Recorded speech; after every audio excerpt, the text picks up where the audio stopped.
clear. Enemy alert. Your scalp gets 1.5 times greasier, causing dandruff. Get triple anti-dandruff power. Supercharge with clear. Stop and pull over. Your scalp gets 1.5 times sweatier. For cooling power, supercharge with clear.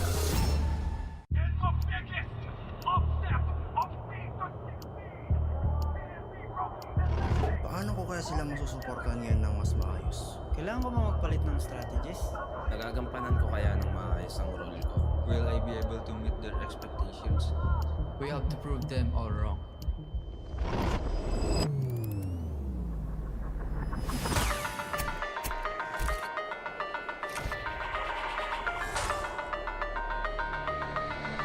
It's time to win.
Don't worry! The Only with Smart Power All 99. Hindi bitin with 10 gig data to power your games plus only Facebook or only TikTok. Load now! Foul! You know your scalp can get up to 5 times more dandruff? Get triple anti-dandruff power. Supercharged with Clear. Hey, you! Did you know men have 1.4 times weaker scalp? Get a shampoo that's 100% made for men. Supercharged with Clear. Enemy alert! Your scalp gets 1.5 times greasier, causing dandruff. Get triple anti-dandruff power. Supercharged with Clear. Stop and pull over! Your scalp gets 1.5 times sweatier. For cooling power. Supercharged with Clear.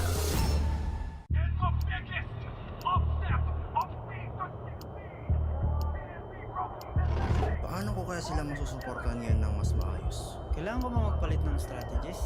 Nagagampanan ko kaya ng maayos ang role ko. Will I be able to meet their expectations? We have to prove them all wrong.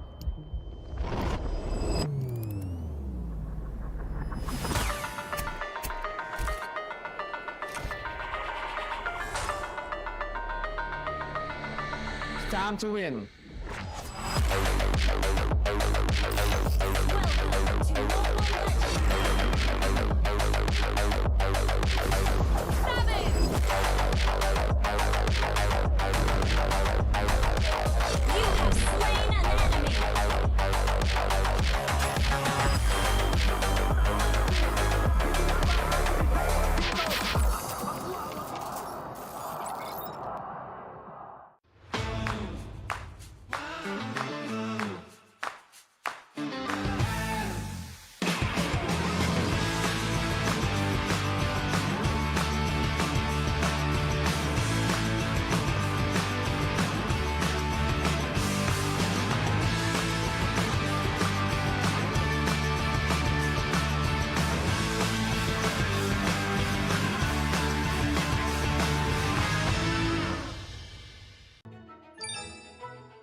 ka ba?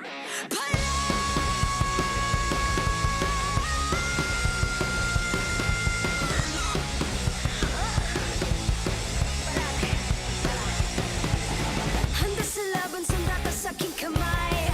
Watch with my click, wavy fire in the eyes. Yeah, I walk with my head held high. Ano ba yung takot kong tore ang aking gabay? Tiyag niya, may fam niya. I hold down the blade.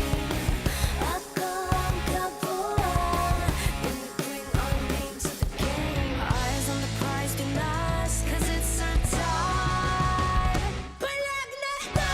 Me again, you already know. Automatic ka lang na Filipino.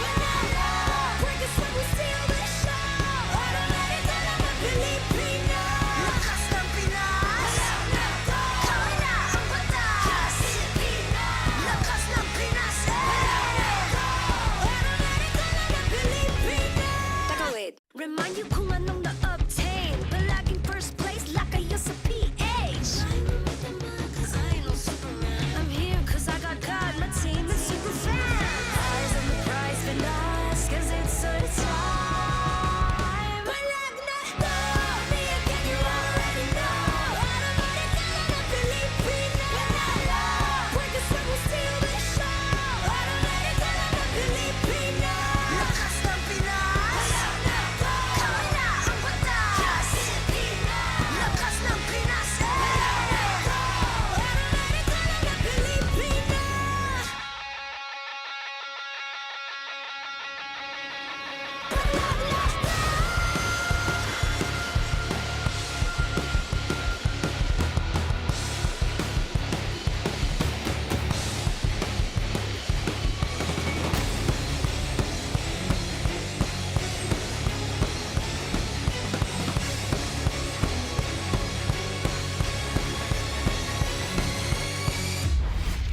The 17th season of MPL Philippines is brought to you by the following sponsors.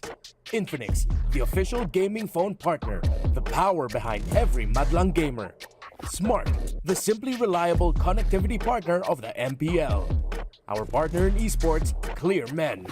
And our strategic partners, TT Racing, Theory, and SIP. Don't miss any MPL action by following our official Facebook and subscribing to our YouTube channel. Follow MPL PH on TikTok for more content. Catch the MPL PH Season 17 playoffs live at the San Juan Arena. Grab your tickets now via the official MPL PH website, Palag Na To. MPL Philippines is monitored and supervised by the Games and Amusement Board.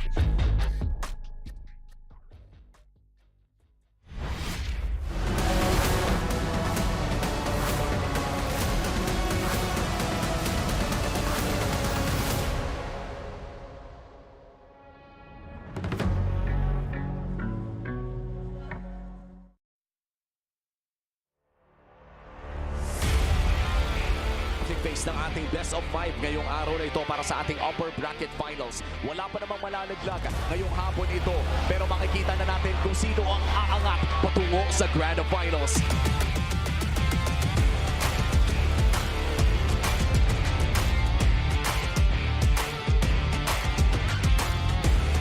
Ng ONIC at mukhang hindi nakakakayanin pa. Team Liquid Philippines will take game 1.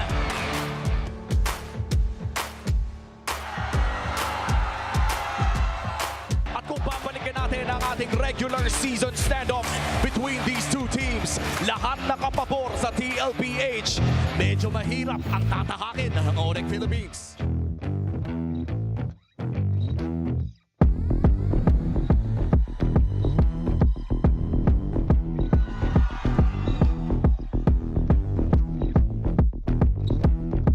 Team Liquid Philippines is now on match point. At isa na lang ang kailangan ng Team Liquid Philippines. Isang laro na ipapanalo para mag-book ang ticket all the way to Esports World Cup in Paris.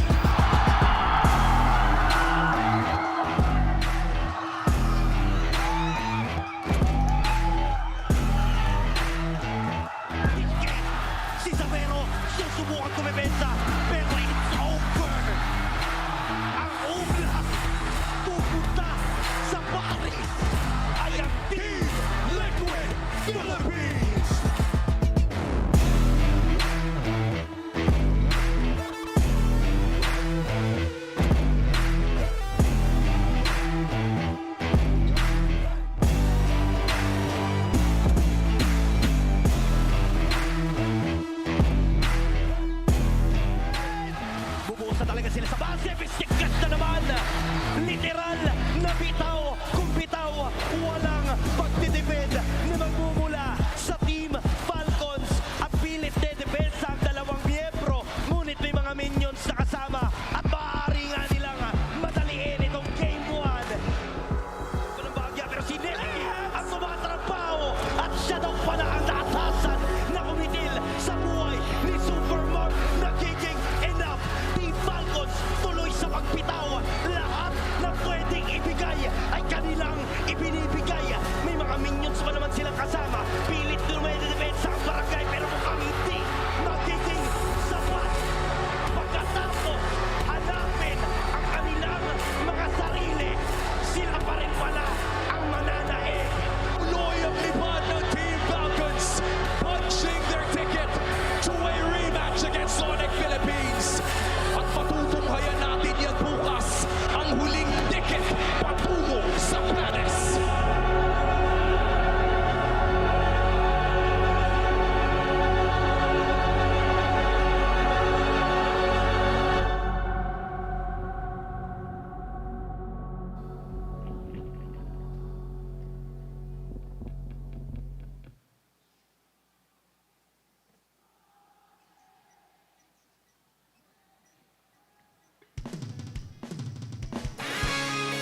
What's up, MPL?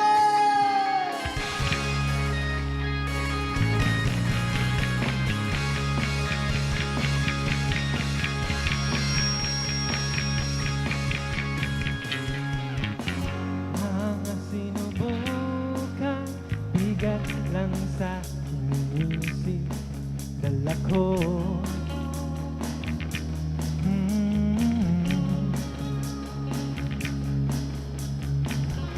Kahit silaw sa araw, mas liwanag pa. Tuwing kumikinang sa iyong mga mata, sa aking alaala.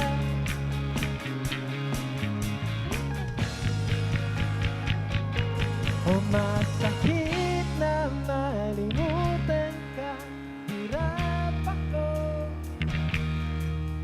tumatakbo.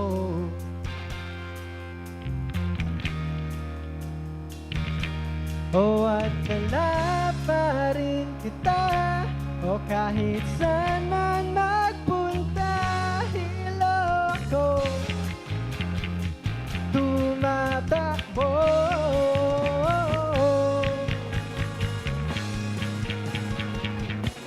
Mga sinubukan, paulit-ulit lang tumatakbo sa isip ko, walang nagbago.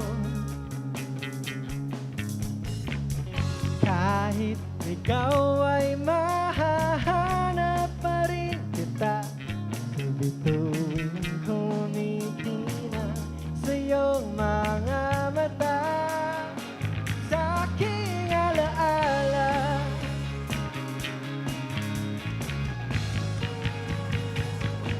O masakit na malimutan ka, hirap ako tumatakbo.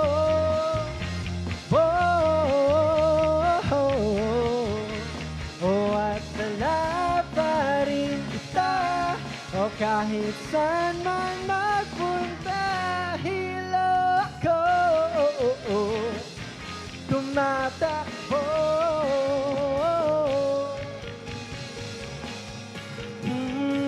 Kay sarap sa pakiramdam na kasama ka.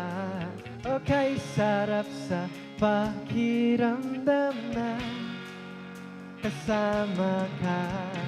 Kay sarap sa pakiramdam na kasama ka.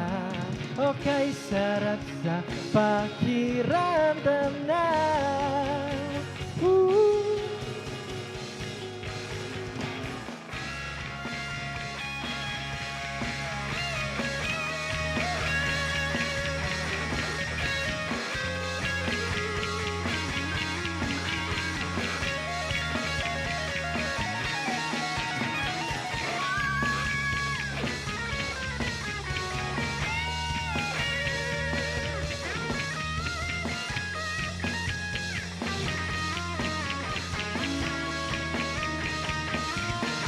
O masakit na malimutan ka, hirap ako tumatakbo.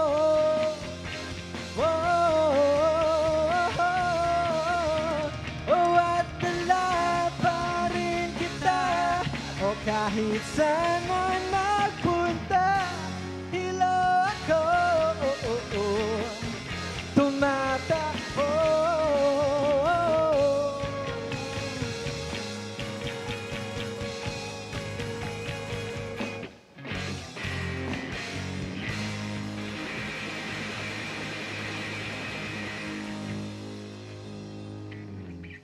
Thank you.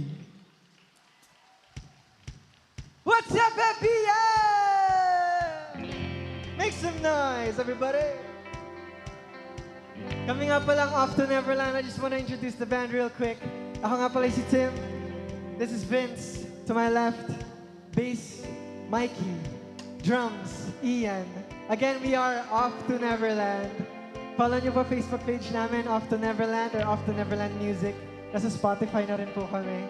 Thank you so much for inviting us. Super excited kami para sa MPL, guys. Sana excited din kayo. Excited ba kayo lahat? Yeah! This next song is our latest release. It's called Boombox. Hope you love it. Let's go!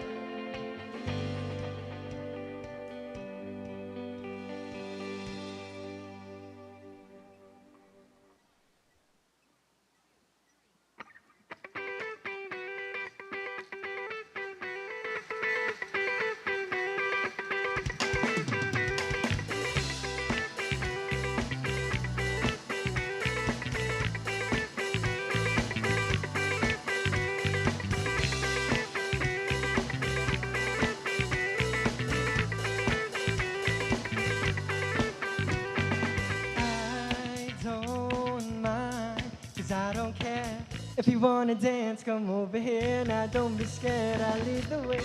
And if you wanna take me back by tomorrow noon, I'll be waiting here, 'cause waiting ain't a lot to do.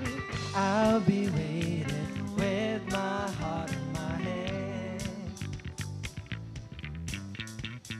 with the boombox on my shoulders. Let's dance. Come on down. You can talk to me, you can open up your heart, we can see where we can be. Come on down, got the door for me, so you can see what's in my heart. Just tell me when and then I start. Yeah.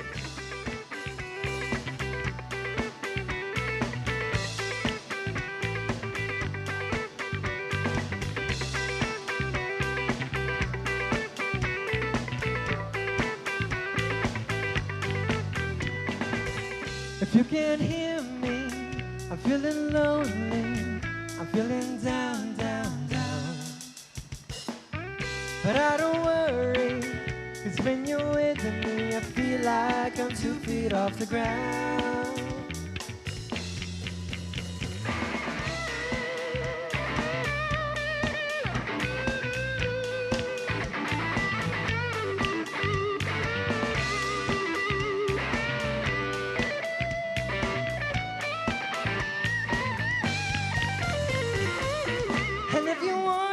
Me back by tomorrow noon, I'll be waiting here, 'cause waiting ain't a lot to do. I'll be waiting with my heart in my hand, with the boombox on my shoulders. Let's dance. Come on down, you can talk to me, you can open up your heart, we can see where we can be. Come on down, got the door for me, so you can see what's in my heart. Just tell me when and then I'll stop. Come on down, you can talk to me, or you can open up your heart, we can see where we can be. Come on down, got the door for me, so you can see what's in my heart. Just tell me when and then I'll stop. Woo!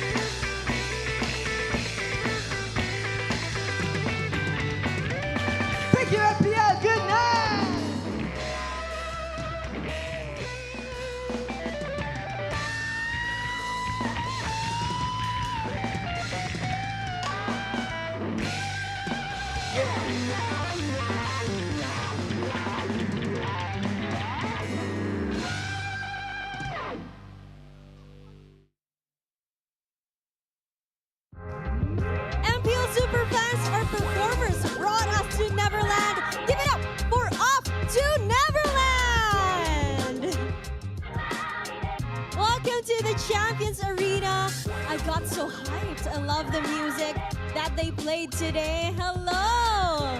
Hello, welcome to the Champions Arena. Please introduce yourselves again. Hi, we're off to Neverland. We're a band from Marikina.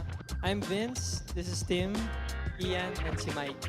Okay, they're from Marikina. It's nice having you here. We enjoyed your music so much, but I want to know, kamusta naman? How does it feel to be here in San Juan Arena for the playoffs?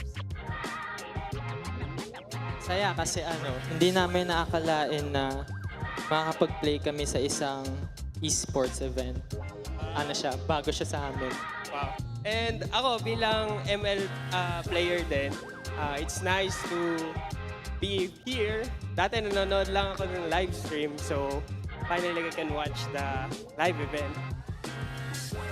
And speaking of guys, how does it feel that you're one of the few artists who gets to experience na kayo ang nag-join ng world of esports and music here in one stage? We feel so honored. Ang pinaka-nagustuhan ko rin sa gaming community is how games bring people together like all of us here tonight. Sa OPM din, ganun. So it's a nice feeling na napagsama rin yung OPM pati yung gaming industry. It's nice to have you here, guys. Alam niyo, nakakatuwa lang din, katulad ng sinabi niyo. And si Ian na naglalaro ng ML, ano ba yung main hero mo? Angela? Angela! Joy! Drummer na Angela, man. So, where can we find your music? Saan ba namin pwedeng pakinggan ang pinlay niyong music and yung mga nirelease niyo pa? Yeah, so pwede niyo kami i-follow sa internet, Off to Neverland Music, Off to Neverland Music PH. Marami na kami na-release, especially yung latest single namin, Boombox, sa lahat ng music streaming platforms. And stay tuned lang kayo sa page namin for any gigs and updates. I love it. I love their music. Boombox, new music. Ladies and gentlemen, Off to Neverland! Show them some love, MPL Superfans. Maraming salamat muli. If you guys enjoyed their performance, I'm sure you're gonna enjoy what's in store for the playoffs day 4. At kung hindi pa kayo nanonood live here at the San Juan Arena, then this is your sign. And today, we will also find out which legacy will endure in the lower bracket finals sa pagitan ng ONIC Philippines at Team Falcons. Who will be the last grand finalist? Mamaya lahat ng yan, ako po si Denise. This is your host, Thea. And this is your very own Odin. Samahan niyo kami dito lamang sa tahanan ng pinakamalalakas. Ito ang MPL Philippines Season 17, the playoffs. Up to Neverland. When I say lakas ng Pinas, you say Palag Na To. Lakas ng Pinas, Palag Na To! Magandang hapon sa inyo lahat. Welcome. It's the lower bracket finals here. We're ready to kick it off. Thank you so much. We had an amazing night last night. Over here on the English stream, it's going to be me, Naisu, Brigida, and Midnight. And over on the Tagalog desk later, we'll have... Uwami pa rin kasama si Hans and Joshi and Naisu. Magandang hapon din sa iyo. Thank you. Salamat. Okay, also, before we talk about the matchup, MPL Philippines, of course, is monitored and supervised by the Games and Amusement Board. Thank you so much for that. Now, also, if you guys want to join us, as you heard, we've got a special discount for you guys going on right now. If you've been waiting to sign up for the MPL playoffs live, we've got massive discounts. You can secure your day 3 tickets, Brigida. Yep, for an absolute steal at only 150 pesos down from 300 pesos initially. And for the Epic Day 4 lower bracket finals, tickets are down to 350 from 500 pesos. Yep, big matchups, biggest savings. Score those seats right now by heading over to ph-mpl.com/tickets. Kita gets dito. Hey, you know what? I'm never going to live it down. I hear your voice from yesterday. We were sharing the desk yesterday. Yep. I know you guys felt the same over there. What a day yesterday was. I mean... It almost felt like a final day already yesterday. Man, it was an emotional roller coaster yesterday. Ang dami nating nakitang bukod sa malulupit na action, ang dami na nating nakitang nawala. Nagsisiiyakan ng mga tao kagabi, ang dami din naghihiyawan. But man, looking at the players right now, half of the people are gone dito sa ating graphic dito. Yeah, when you think about it, this is crazy. There's a 4-time hopeful, of course, one of the leaders, yung Team Liquid Philippines nakarating na dun sa Grand Finals. And I'm just wondering kung sino pa dun sa 2-time, 1-time, and 3-time hopeful sa mawawala after today. And for this series, Falcons versus ONIC Philippines. Isang tanong ang nangingibabaw eh. Sino ang pipigil sa rumaragasang Carl TZ na 6-time hopeful para dito sa MPL Philippines? Because this time, may isang tutungo ng Paris at may isang malalaglag. Yep, and we have a best of 7 to finally decide that this time around. So medyo pwedeng mahaba-haba yung gabi natin, or I think that's what we are all hoping to see at least for tonight. Yeah, ito yung magandang ito yung araw na magandang i-channel ang Inner Brigida curse. True. Na kung saan makakita tayo ng 7 games. Kasi ito lang yung series natin today bago tayo magtungo sa Grand Finals bukas na kung saan naghihintay ang final boss. Yeah, the final boss, Team Liquid Philippines. I think for a lot of people too, there was two kind of clips going around after last night, man. You know, of course, we had the great interviews after the match. We also had history, I felt like, made with seeing the 5-man Dark Wave, the Sansan duo making things happen. Carl TZ going from somehow a 0 and 4-0 and 5 Lancelot into getting a Maniac. I mean, there were so many good things to catch yesterday. That's what's waiting for one of these two teams, either Team Falcons or ONIC. Can they surpass the legacy? Both of them have already been champions of the world at one point. They've accomplished so much. But now, they've got to make something new happen. They've got to surpass that legacy. Oh yeah, definitely. And para sa mga manlalaro na makikita natin sa laban na ito, at tila ba'y naglalaro sila sa anino ng mga nauna sa kanila. And I think most mababanggit natin dito would be Savero dahil hindi naman natin mapagkakaila na yung pinalitan niya sa loob ng ONIC Philippines ay isa sa mga pinakabatikan na gold laner sa buong mundo. I would say these two players na posible nating makita with Team Falcons having few in their recent roster ay mga foundations, hindi lang ng kani-kanilang koponan, but also for the entirety of MPL Philippines. Champions in their own right, performance-wise, stats, nandun talaga sila sa taas. Yeah, maganda yung binanggit ni Hans. Aside from the removal of the TZ mantle, na kung saan gustong buuin ni Kyle at ni Flap yung kanilang storya, marami din talagang naging past history ang Team Falcons na kailangan nilang i-override ngayon, even on the side of ONIC Philippines. Pero ito, yung isang kailangan nilang override, man, yung pag-endure ng greatness. Yeah, I think it's great that we mentioned the word endure or override rather, because I feel like there's a bit more redemption in terms of the story that you see when it comes to Team Falcons. Because ONIC, definitely they have something to prove, but Falcons, it took them quite some time to get back to where they currently are. So I think this really matters to them. If they have this moment, they definitely want to prove themselves right here and now. I'm saying we got to go back to the word great for M8 maybe. You know, better than great and then greater than ever is what we had. And both these players right here have been trying to show us that throughout the season. Of course, the main talking point, I feel like, with ONIC Philippines coming into Season 17 was this import, right? Savero, what he's capable of doing on this kind of lineup, stepping into the shoes. And I think he's done it well. We look at the head-to-head stats here.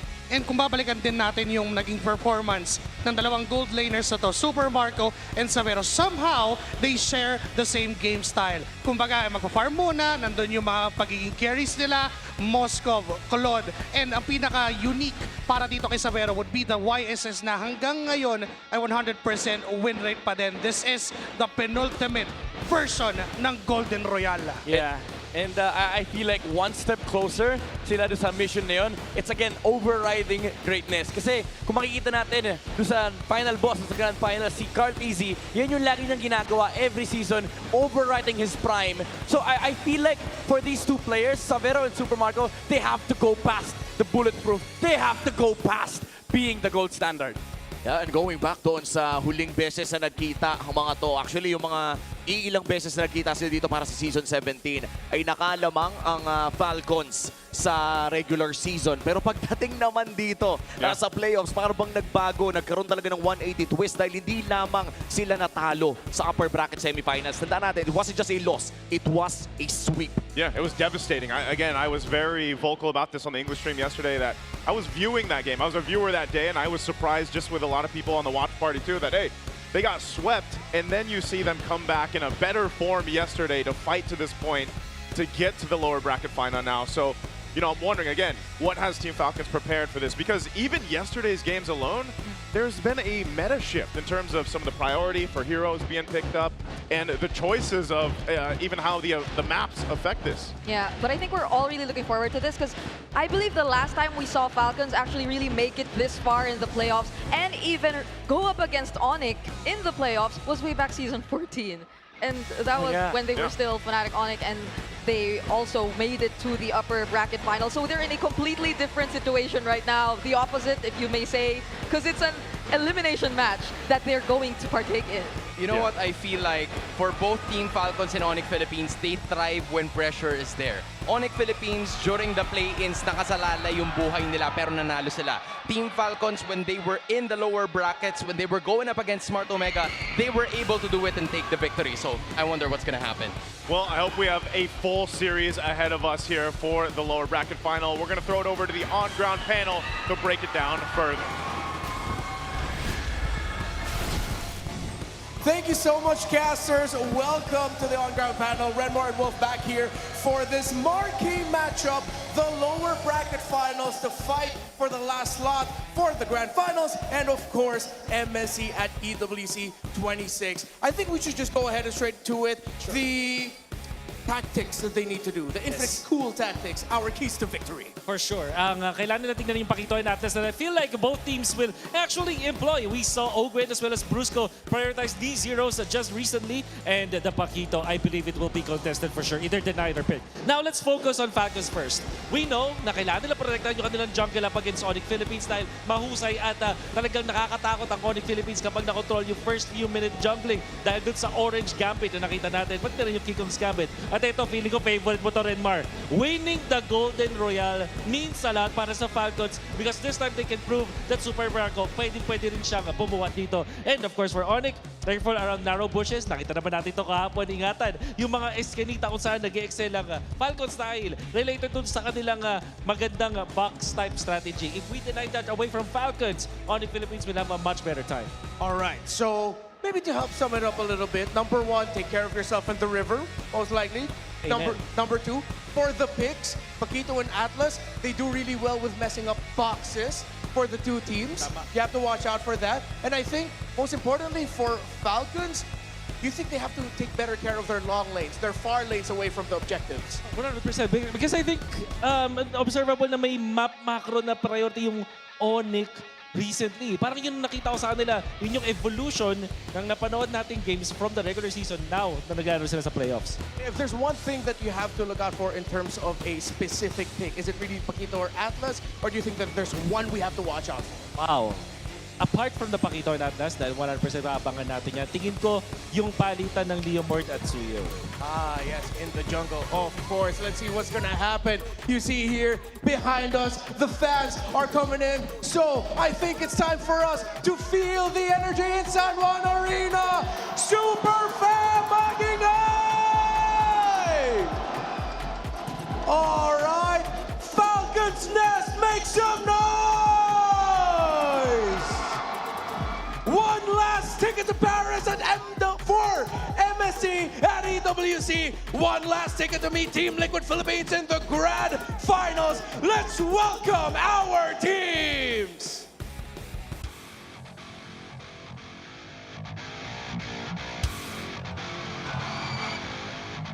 They were brought down to earth, but now they have awoken.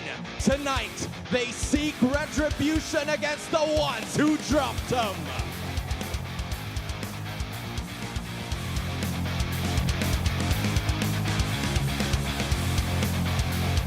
At the center of this redemption arc is an all-star Team 1 awardee, the Bulletproof. Flex so hard, everybody wanna fight me. It's Super Marco and Team Falcons!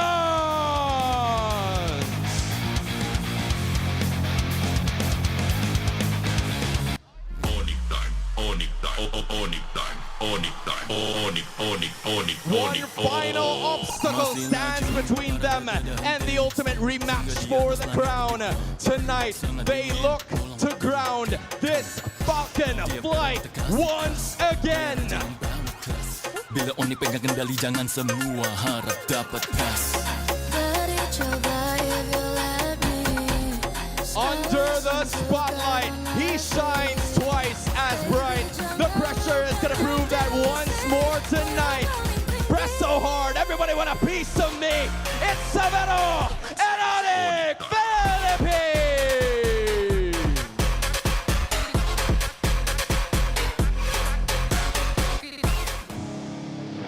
To ensure the integrity of the game, please welcome our marshals Nico, Chico, Joshua G, and Luis. Our head referee is the Chess Master, Set. Our head coaches are Coach Moody for Team Falcons and Coach Hayes for ONIC Philippines.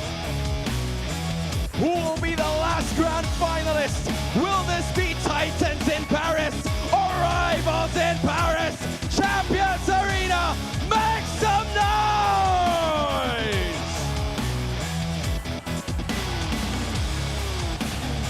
Magsisimula na ang laban patungo sa ating Grand Finals. I-welcome na natin ang Team Falcons Philippines na mainit mula sa pagkapanalo kahapon. Again, you've already mentioned it. Nagmula sila sa lower bracket semifinals. So if there's any hint of momentum na nakita natin mula sa kanila, it's a 3-1 victory against Smart Omega. A question is of the essence. Meron pa ba silang gasolina? At para naman sa ONIC Philippines, mula sa pagkatalo ng kahapon ay naghahanap sila ng rematch. Let's welcome the Super Family!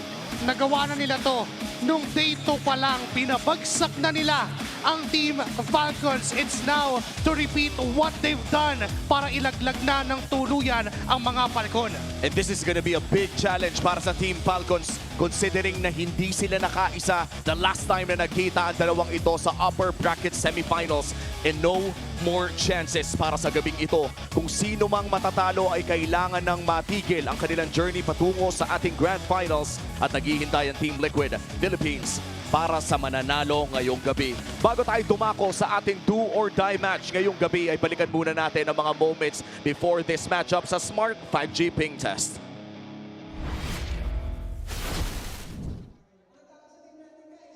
Team Gasoline para mahal na tayo. Jungle ako. Wala, talo na to. Ikaw ano mas gusto mag-jungle o mid? Mas importante yata jungle, pare. Sige, ako na lang magja-jungle. Pa! Patay mo yung blue! Patay mo yung blue! Yeah! Ay, kabi ko yung blues! Sa lahat ng fans namin, salamat sa pag-suporta. Sana patuloy nyo kami pag-supportan sa sa next season, sa playoffs ngayon. Thank you. Ano the preparation natin sa ONIC, Mark? Preparation namin? Wala, ganun pa rin. Ako hindi kami natulog ng 5 a.m. Talagang nagandaan namin yung ONIC. Hindi 5 a.m., lagi 6 a.m. 6 a.m. 6 a.m. kami guys, nagpuwet talaga kami, parang study namin laro nila. Locked in na talaga ang ating mga manlalaro. Yan po ang ating Smart 5G Ping Test, ensuring the tournament integrity of this do-or-die matchup sa ating lower bracket finals. Magtatapat po muli ang Team Falcons and ONIC Philippines. And huling beses nakita ang dalawang ito ay nanalo ang ONIC Philippines 3-0 sa upper bracket. At ngayon naman naghahanap ng chance ang Team Falcons now choosing blue side and expanding rivers para sa ating game number 1. Alam mo, pakiramdam ko yung mga trentahe na makakaintindi sa akin dito, pare. Para tong Pacquiao Marquez 3. The first time, it's Team Falcons sweeping them in the regular season. Pagdating naman ng playoffs, biglang nagkaroon ng turnaround. So none of that matters now. What happens or what's most important ay yung magiging laro nila para sa araw na to. And also, I would like to double down on what the on-ground panel told us a while ago about the Paquito and the Atlas being contended dito sa game na to. And ang laking bagay na makuha mo yung blue side kasi nasa iyo yung chance na ipaprioritize mo ba yung Paquito dahil yun ang isa sa mga naging key factor dito sa playoffs. Ang laki nung binibigay na pressure ng Paquito. And when we talk about pressure, looking at Severo, siya yung magiging fall guy if ever makuha man ni Flap. Remember, that is Flap's signature hero way back nung naging M-World Champions ang Falcons. And we talked about legacies kanina lamang sa ating panel. And if there's one person na may talagang malupit na legacy dito, that would be Paquito's Flap. Na ngayon naman ay pasok na pasok sa loob ng ating meta. For the last few days ng ating playoffs ay nakakita tayo ng maraming mga XP laners na nagpipick up ngayon ng Paquito. Bagamat si Flap ay nagkaroon ng Benedetta the other day, masasabi natin na imposible naman na hindi ito nagpakito sa mga scrims nila. And hopefully, makakita tayo sa ating Game 1 draft pa lamang. I'd like to believe na itong dalawang teams na to ay medyo nailabas na nila lahat ng mga estratehiya. But at this point, parang hindi ka na kasi pwede magtago eh. Oo, kasi hindi lang basta-basta ang pinaglalabanan nila dito. Yung isa magpaparis, yung isa magpapares. Diba? Yan ang ayaw mo talagang mangyari. Especially if you are ONIC Philippines, you've had a significant advantage by staying at the upper brackets. Kahit na natalo ka sa Team Liquid Philippines, I'm sure that you were able to learn so much over time. And there was, I think, more than 24 hours bago nila kaharapin itong Team Falcon. So I wonder kung ano ang kanilang mga naging paghahanda para sa labang ito. Well, malalaman na natin yan dahil papasok na po tayo sa Game 1 drafting phase of this Best of 7 series dito sa lower bracket. At sa ilog ng expanding rivers natin makikita kung sino nga ba ang unang makakakuha ng panalo sa ating BO7. Once again, this is going to be Team Falcons sa blue side at tatanggalin agad nila ang Vanny and Phobius. Meanwhile, for Coach Hayes ng ONIC Philippines ay agad niyang tatanggalin ng Marcel and Freya. I would like to also notice that dahil ang common denominator ng dalawang teams na to ay yung tanky na new hero which is etong si Marcel. Napakataas ang hybrid defense and both of these roamers, we've seen them perform this. Ogwen during the regular season, Brusco, pinakita niya to I think thrice during the playoffs or 2 beses nanalo yun kung di ako nagkakamali. And yun, yun yung pwedeng maging pinaka-factor talaga. Magiging agawan o di kaya permaban ang Marcel sa draft na to. At mukhang tatanggalin na rin yung Pakito. No? Pinag-usapan natin kanina kung gaano kalaki ang pwesto ni Pakito sa loob ng XP lane meta. Pero agad-agad nakukuha ng Kalea ang Team Falcons, setting up what could be a gourd pick. Pero para naman sa ONIC, may chance silang agawin ito. At ano pa bang mga choices ng ONIC dito? Pwede yung Valentina. Yung pag-agaw na parang na-mention mo kanina, yung Guinevere kasi parang ang tagal na ban kontra sa Smart Omega kahapon. Pero ngayon, mas bukas. So I think Team Falcons is testing yung hero pool nitong ONIC PH. Are they the type of team na gagamit ng ganong klaseng hero given na talagang diktika na yung best of 7? Well, nandun naman yung kayang gawin ni... Lalo na wala yung Baksa. Yung kayang gawin ni King Kong, lalo na wala yung Baksa. They might get the Valentina plus the Guinevere right away sa kanilang Red 1, Red 2, or the Leomord plus the Valentina, or Claude and the Leomord. Well, let's see kung anong kukunin nila. Mukhang Claude and the Zushin ang kanilang magiging choice. Locking in one of the biggest probabilities out there na lalabas nga itong Zushin sa kamay ni Super Friends. Now, for Team Falcons, makikita na ba natin yung gourd na ini-spam nila? Or maybe even a Harley na bukas pa rin pala. Harley Gourd, Harley Eve. Kasi yun yung mga common na pinaka-counter ng mga teams over that Jushin. Pero mas nagme-make sense nga yung gourd pick para dito kay Hadji dahil nga doon sa makabagong combo na nakikita natin that Kalea Gourd. Ano na yun eh, parang pseudo ban na yun sa mga utilities na pwede pang gamitin ni King Kong kasi nandyan pa yung Fred rin na pwedeng lumabas on their Red 3. Medyo delikado nga lang no, kung sakali dahil with that Claude na may backline access, pwede pa kumuha ng dive hero. So instead, they're gonna go for a Valentina patay ng Suyu on the hands of Kyle and Hadji. Last pick here para sa ONIC Philippines. Red 3, ano kayang magandang kunin dito? Well, if you're looking at it, might as well secure a hero para sana dito kay King Kong. The Harley is still available. It's the leading in terms of percentage. Tsaka, I was building up on the Suyu na mahirap din namang ibigay dito sa ONIC PH because Suyu, pati na rin yung Claude, napakahirap pagsamahin yan, lalo na pagkalaban mo because you get a lot of damage, you get a lot of ways out, lalo na pagdating sa team fight. Tapos ang taas pa ng coverage, early game, mid game, late game, parang totally covered kapag Suyu, Claude yung hawak mo. But then, the Harley would be at best chance na kunin dito ng ONIC Philippines considering na, wow. Well, in fact, kumuha pa sila ng Gatot Gacha just to aid up for that frontline na pwede nilang puhunanan knowing na naka-Jushin din sila. So yung Harley would be, I think, a ban from Team Falcons because if hindi, makukuha yon ng ONIC.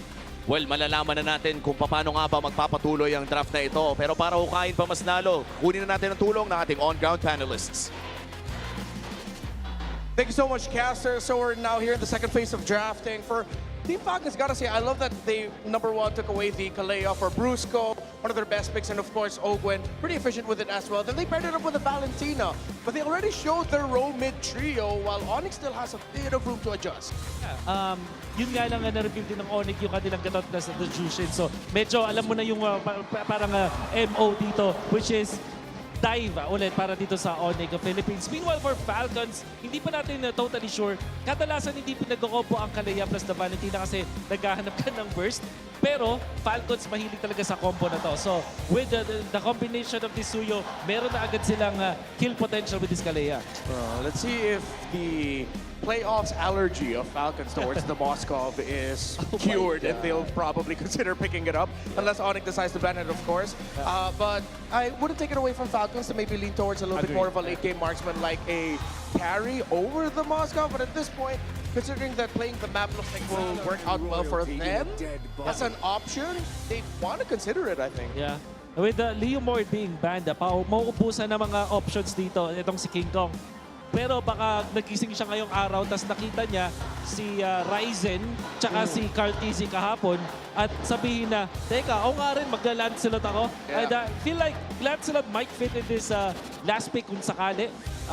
That means, though, that they will have to look for a good EXP laner na hindi magbibigay ng magandang ultimate sa isang Valentina. Although the Terizla would be really good para sa ONIC, parang ang hirap ibigay ng penalty zone. So baka mag-settle na lang sila dito with either Alice o kaya naman ng isang clue for ONIC Philippines. Yeah, but the last time we saw Haji go up against a team with an Alice while he was using a Valentina, he ended up getting a highlight, and people realized then that he was the best Valentina in MPL PH Season 17. But no, I agree, because the pool of EXP lane heroes that don't have big ticket ultimates but still slots in well for the lineup of ONIC is close to non-existent. You really have to end up giving a good ultimate to Falcons. So, well, maybe the glue might be an option, but you mentioned the Lancelot for the jungle as ONIC rightfully so takes away the carry. I think there's still a world where instead of the Lancelot, ONIC might end up falling back on an old favorite and the Joy. It's just that with the presence of the Kalea and sure target lockdown, it's going to be a tough game for that Joy if ever. Yeah, and I don't want to pair it up with a Claude. Usually, you want to pair it with a independent gold laner so that you will not have too greedy. There's the Alice that we talk about. Now for Falcons, they'll be looking for their Shred. Moskov is still open and it seems like the best option here.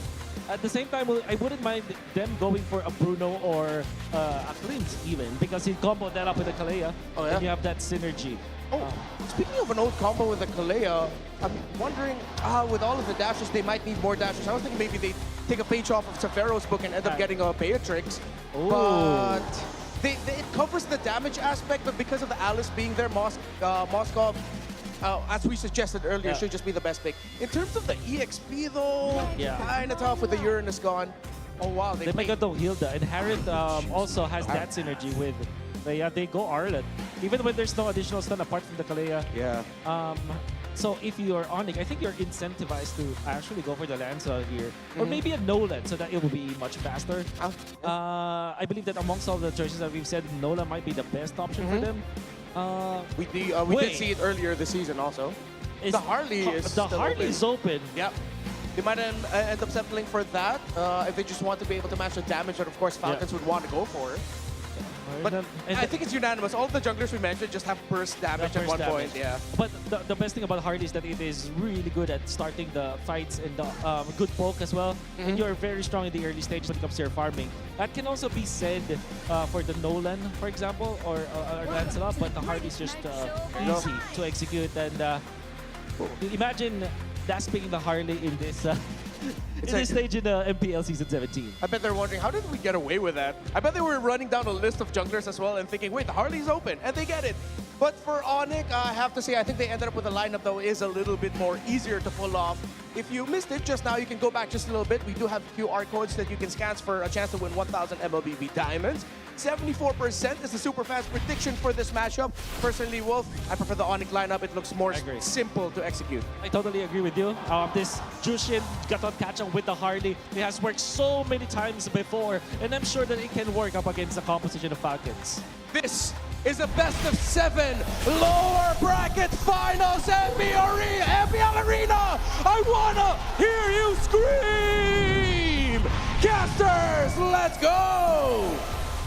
Ramdam ng buong San Juan kung gaano kabigat ang laban na ito between Team Falcons at pati na rin ng ONIC Philippines. Isa lamang ang makakaangat matapos ng seryeng ito. Pero ang good news naman ay Game 1 pa lamang ng ating Best of 7 series. There is a chance na maghaba ang gabing ito at sana totoo ang ating haka-haka na Game 7 ito. Well, isa lang naman kasi ang laban ngayong araw, di ba? Might as well. Pero base sa nasabi ng ating on-ground panel, nagmistulang maganda talaga yung mid lane trio ng ONIC Philippines. So let's see if they're gonna be able to use that to the fullest extent o makaka-counter ba yung Team Falcons entering this series. Medyo surprising na nga na hanggang sa kaduluduluan ng draft ay open pa rin yung Harley na gamit ni King Kong. It would really provide a lot of speed sa kanilang farming capabilities and also yung threat na pwedeng bigyan kahit sinong nasa harap. Pero ito na naman si Brusco, kahit na mag-revitalize siya, actually nababaliktad pa yung sitwasyon and it's gonna be the rest of everything. Si Kyle pa ang unang tinamaan. Isasama pa sana si Haji pero nakapag-flicker away. It's ONIC Philippines with first blood. Tapos rekta invade pa ang call dito ng ONIC Philippines.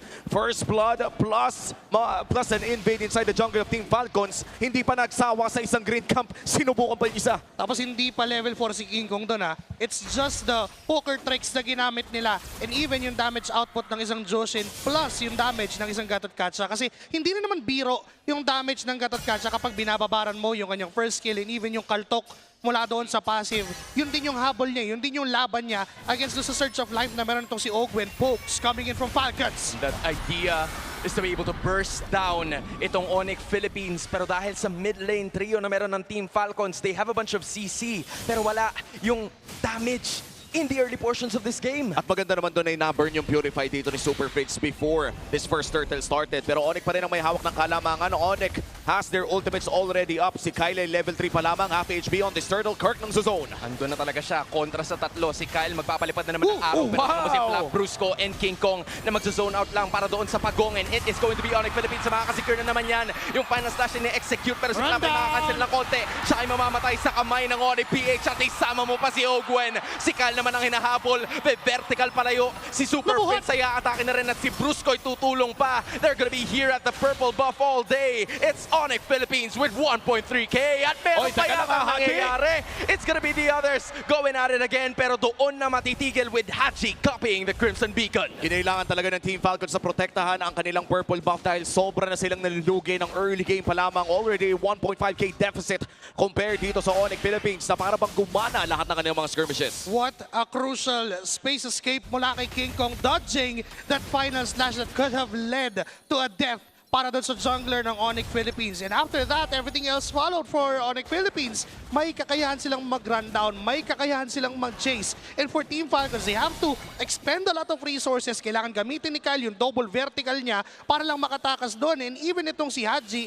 nahihirapan siya kasi once mawala yung double dash, maglalakad na lang yung Valentina niya. Purify is available para dito kay Savero kaya naman hindi ata itutuloy ng Falcons ang balak nilang masama sa gold laner ng ONIC Philippines. Reset na lang muna ang kanilang call at hindi naman gumagalaw ang lamang ng ONIC Philippines pero napaka-proactive ni King Kong sa pag-i-invade sa loob ng jungle ng Falcons. Yun naman yung kaya dapat asahan sa isang Harley, yung bilis ng pag-ikot sa jungle camp and yung speed ng pag-clear ng jungle camp. Kasi even dalawang poker tricks lang is enough para bumawas o pumatay ng isang green camp. So, minamaximize lang ng ONIC Philippines yung kalamangan nila. This is somewhat going to the mid game and pwede mag-translate papuntang late game kung hindi mapipigilan ng mga Falcon. At Hunter Strike nga tayong inaabangan dito kay Kyle. No? Hindi na magmamadali patungo doon sa Sky Piercer. As we wait for the second turtle of this game, 5 segundo bago ito lumabas. ONIC Philippines pa rin ang may hawak ng somewhat big na gold lead. 4 minutes in. Pakiramdam nyo ba kailangan mag-contest dito ng Falcon? So, ibibigay na lang ba muna? Men, gusto talaga nilang sumugod eh. Si Ogwen, si Haji nakapwesto nung una pero biglang na-realize nila na kumukuha pa ng purple itong si Kyle at malinis tratrabauin ng ONIC Philippines ang ikalawang pagong. Tila may pagkataka na naman nagagawin dahil si Ogwen na malatatagan ng Deadly Magic. He's still gonna be safe from that pero malinis ang kuha ng ONIC. You know what? Even if they want to, even if Falcons wants to contest for that objective, hindi nila kaya. They just can't. Dahil doon sa kalamangan na hawak ng ONIC Philippines, pwede silang tumayo ng ganyan. Parang nakabalibot na naman kay Ogwen. So inatatak niya na lang. Pressure na naman na nawala ng buhay sa pagkakataon na yun. Wow! Magmo-moonwalk palabas kami ng AOG. It's ONIC with a pick-off. 4-0 in terms of kills. Malinis na naman ang pag-atake ng ONIC Philippines. May nakuha sa loob ng gubat. Nakakuha pa ng isang kill. Immediately transitioning it to mid lane pressure as well. Para bang yung early game talaga ng ONIC ay nakukuha nila lahat ng kanilang gusto. Kung gustong makasurvive ng Team Falcons right now, they have to pick their fights. Kailangan alamin nila kung saan sila lalaban and they have to be a full 5v5 fight. hindi nila kakayanin ng 4v5 lang or even 4v4 dahil doon sa power spike na meron ang ONIC Philippines. Remember, we're used to seeing Suyus na meron na agad Sky Piercer ng 4 minutes, pero teka lang, si Ogwen! Yung Ogwen hindi nakalipad kaya maglalakad na lang palayo. Pero hinahabol siya ng tatlo.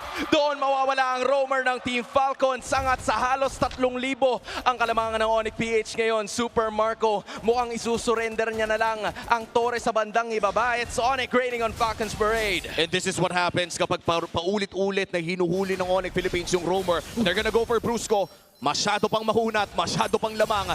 Kalmado muna, may makukuha sa baba doon si Sabero. ONIC Philippines, dahil walang roamer ang Team Falcons sa paulit-ulit nilang pinipitas, ay makikita natin kinokontrol nila ang mapa ngayon.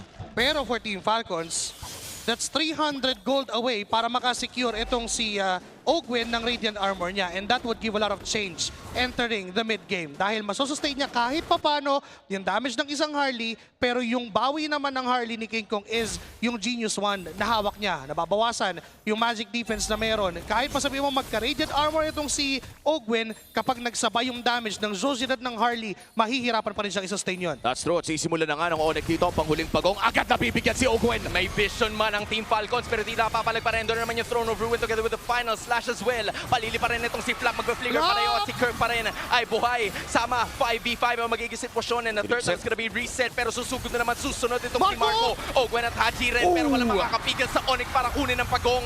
Ito na naman ang laban na hinihintay na yata ng Team Falcons pero still lumalaban pa rin at talagang kinukuha nila pa isa-isa with Falcons finally getting their first kill courtesy of Haji being the only one unscathed as ONIC still able to get all 3 turtles. Perfect objectives para dito sa ONIC Philippines at bukod pa dyan ay nakakuha pa sila ng tuloy-tuloy na pag-kill. And totoo doon yung ginawa ni Super Friendsman. Instant purify, parang hindi na final slash. And even on that clash, na dahil napanalo nga nila yung turtle plus that clash and even the turret down mid lane, lumobo yung alamangan ng ONIC Philippines to 4.8k na galing kanina sa patukay-tukay lang. That's one item. Kung tutuusin, kung susuma mo doon sa ginawa ng ONIC Philippines, para kang nakalamang ng isang buong item. That's a lightning transon na meron na agad etong si King Kong. Maximum ang kanyang cooldown reduction. Makaka-expect tayo ng a lot of faster rotations and even faster bursts dahil hindi pa rin siya kayang iwasan ngayon ng Team Falcons. Ang tanging magagawa ng Falcons, wag munang lumaban. And that's a whole 2,000 gold lead compared sa jungle ng Team Falcons na paulit-ulit din naman kasi ini-invade ng ONIC. And that's another turret na mapupunta sa kamay ng Super Family as we enter the 8-minute mark kung saan kontrolado na ng ONIC Philippines ang 80% ng mapa. Pero mukhang ang trade dito ng Team Falcons would be the bottom lane turret, a 2-for-1 trade in terms of turrets. And medyo luki ata ang Falcons doon. Tol, parang nanigurado na si Ogwen eh. Sabi niya, sige nga, pwestuhan ko na to para kahit papano ay makakuha tayo ng isang objective na maidadagdag natin sa ating listahan. Si Ogwen ay makakauwi. Pero parang nakapapalibutan na naman ang ONIC Philippines itong Team Falcons at si Super Marco ay magsasaman force para makalayo. Pero ito na naman si Sabero para makapag-dish out ng damage at hindi na makakawala pa itong si Bulletproof. Nakakuha sila ng isang tore pero kapalit noon ay ang buhay ni Marco. At dahil walang gold laner, ang side ng Team Falcons ay lalagyan na agad ng ONIC Philippines sa barikada ang Lord Na To. This is the first Lord of the game at hindi ata makakapag-contest ang Team Falcons. Took them too long to secure the turret down bottom lane.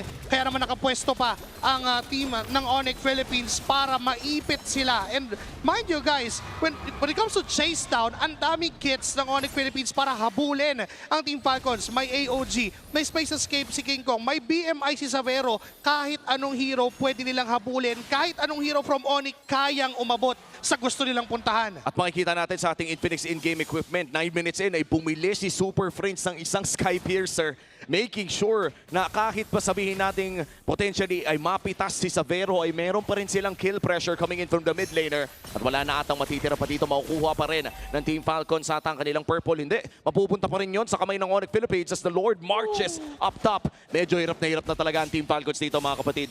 When you think about it, This is already 6.7k. Tila napipilitan na Ayun na! Pwesto at yung AOD! Ang tatapos sa Santa Makmak na mga manlalaro ng Falcons.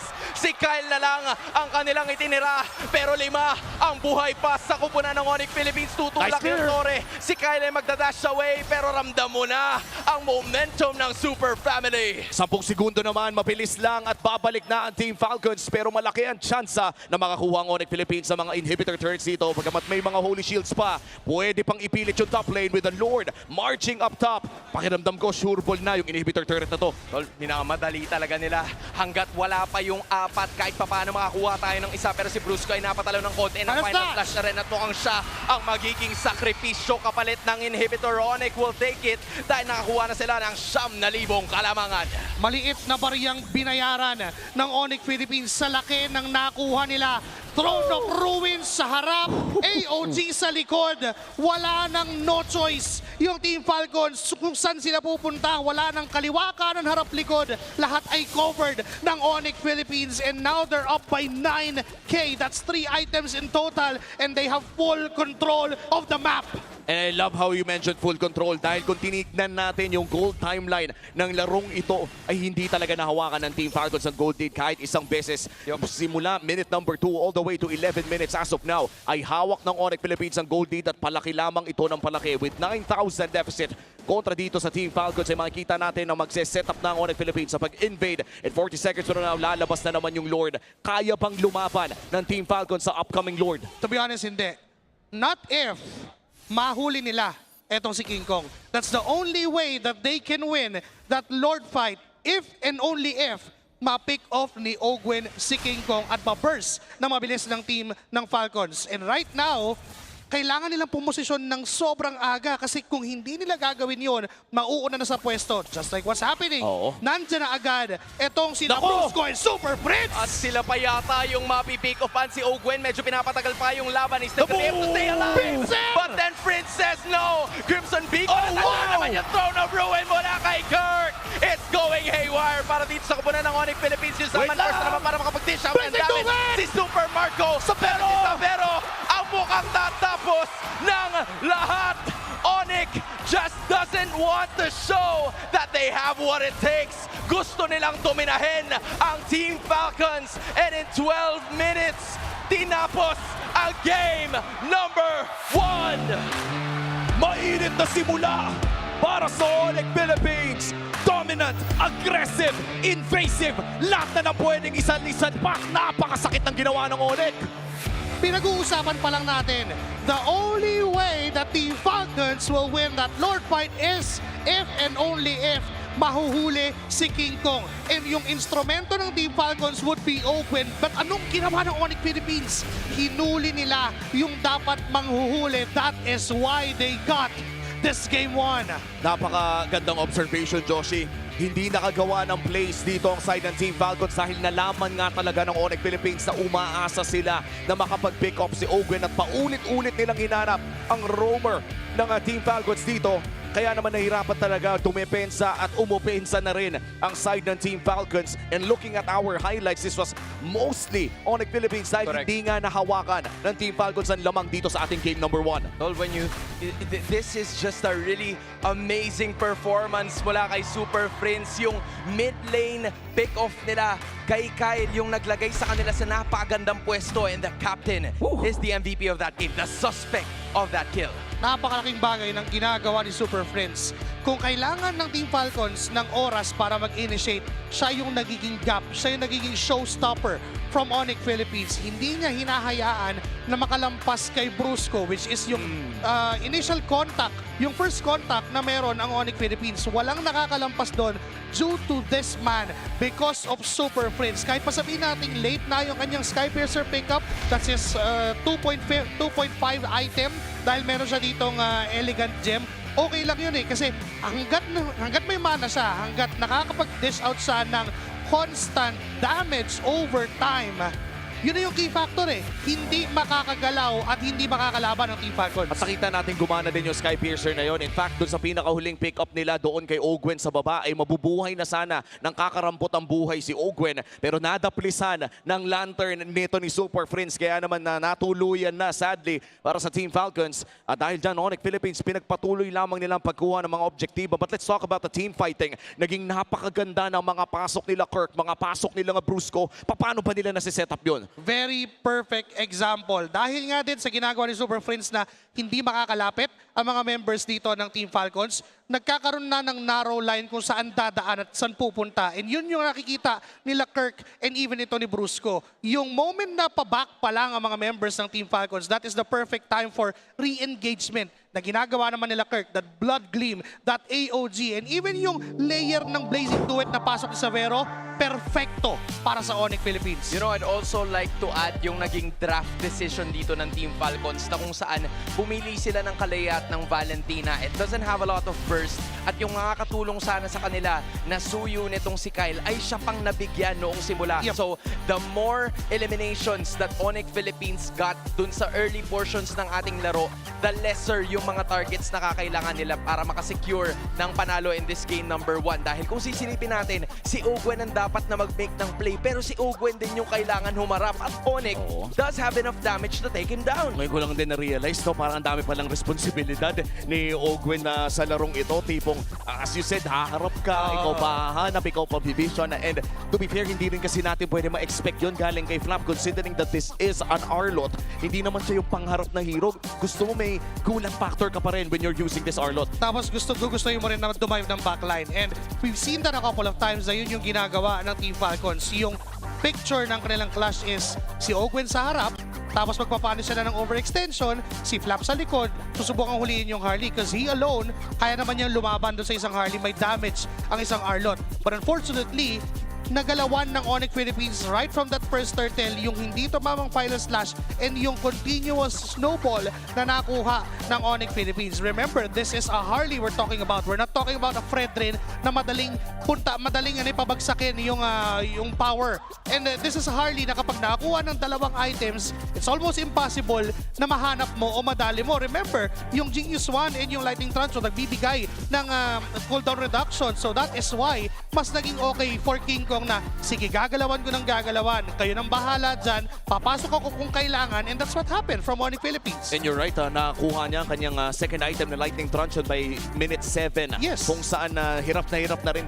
Hirap na nga at Team Falcons sa hanapin itong jungler na to. And by minute number 7, near elusive na talaga itong Harley na ito considering na wala ng cooldown technically yung space escape niya as you said. This was a fairly short game as well. One of the shortest if I'm being honest. Ang shortest natin record so far para sa playoff season 17 would be 10 minutes 30.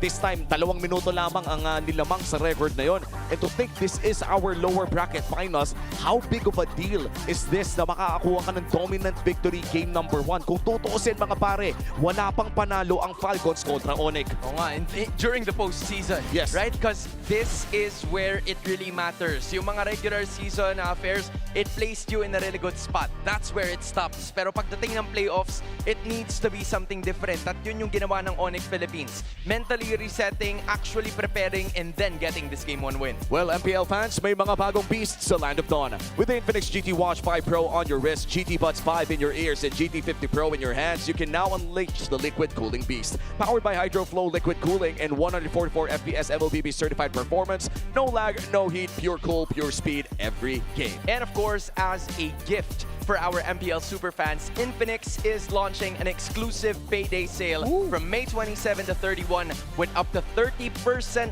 off discount. Scan the QR code now and grab these sulit deals. And for those MPL fans here at San Juan Arena, enjoy the exclusive GT50 Pro pre-order with 11,999 worth of freebies and discounts, including an Infinix MPL jacket. The first 10 pre-orders daily at the Infinix booth will get free Grand Finals tickets. Kaya naman wag na kayong magpahuli. go get your Infinix today. Imaginein mo, no, nag-pre-order ka na nga ng napakalupit na phone ay magkakaroon ka pa ng Grand Finals tickets na by the way ay di ko nga alam, sold out na ata yun bukas eh. By the way, to dominate the land of Dawn, you need a connection that never lets you down. From scouting rotations to tracking the pros, stay online and in the zone. Power up with the Smart Power All 99. Get 10 gigabits of data for MLBB and your favorite apps, plus unlimited FB, calls, and texts. Share every GG moment with Smart, the simply reliable partner of the MPL. At napaka-reliable talaga ng ating mga partners dito at hindi lang yon dahil it's history, it's in the making. Superfans, the very first MCGG crew clash has officially kicked off and the competition is heating up. That's right, because your favorite KOLs are locking in their crews right now and are clashing head-on for ultimate bragging rights. And you too can get in on the action. Scan the QR code now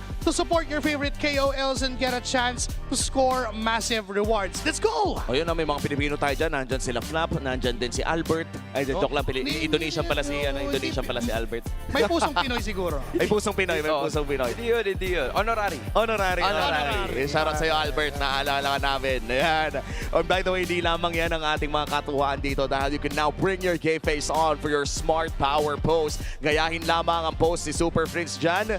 May konting ngiti, may dalawang daliri. I-fast forward lamang ng konti. Ayan o, ang daming mga Super Prince ha. O, chinitong Super Prince. Ayan o. Morenong Super Prince. Morenong Super Prince. Moreno. Chinitong Super Prince. Ibabalik pa natin? Morenong Super Prince. Ayan na. Ayun na. Alam mo ba't siya nakuha? Bakit? Nakatagilid yung kanya eh. Nakatagilid kasi Yung isa kasi pa-vertical eh. Bawal mali. Alam mo din kung bakit? Bakit? Moreno din kasi Super Prince. Moreno din. Ayan. Tubong tanza yan. Tubong tanza. Ayan. At syempre, nakikita natin na masaya na ang ating mga MPL Superfans. Pasayahin pa natin. Mas lalo. Dahil alam natin na hindi lang naman ang marami tayong pinapamigay dito. Superfans, alam nyo ba na ang mga lalaki ay 5 times more prone to dandruff? Don't let flakes ruin your focus. Power up with Clear Men. Its triple cooling power gives you 100% dandruff-free hair for that ultimate fresh feeling. Supercharged with Clear. Grabe, no? Required talagang humawi ng buhok. Wow! One last bago bumalik. One last. Hawi mo. Iwawi mo. Ay, wala. Hindi na kailangan kasi parang ayos na daw eh. Ano na eh? 2 months na eh. Complete na Kimpi na eh. Okay na yun eh. Kimpi ba na tawag doon? Oo, Kimpi yata yun. Ano yung tinatawag nilang middle part? Yung gano'n ba? Baka yun. Sikat daw kasi ngayon yung middle part. Middle part? Alam ko lang best part eh. Ay. Shoutout sa mga nagpunta sa concert. Shoutout sa mga nagpunta sa concert, by the way. Shoutout sa mga ka-best part natin dyan. Ano kayang pakiramdam na maging best part ng isang tao? Oo nga. Hindi ko alam eh. Isa sa anim sa atin dito, alam yan. Pero hindi ko alam kung sino. Kayo nang bahala. Parang, kung nanood lang kayo ng mga interview kahapon, medyo naintindihan mo na siguro. Naintindihan mo na. Pero speaking of interviews, mamaya-maya lamang ay may kakausapin tayo mga malupit. Pero sa ngayon ay syempre, lulutuin na natin yan. Nakapwesto na daw sa stage, mga idol. Puntahan na natin ang ating mga host dahil meron tayong malupit na bisita.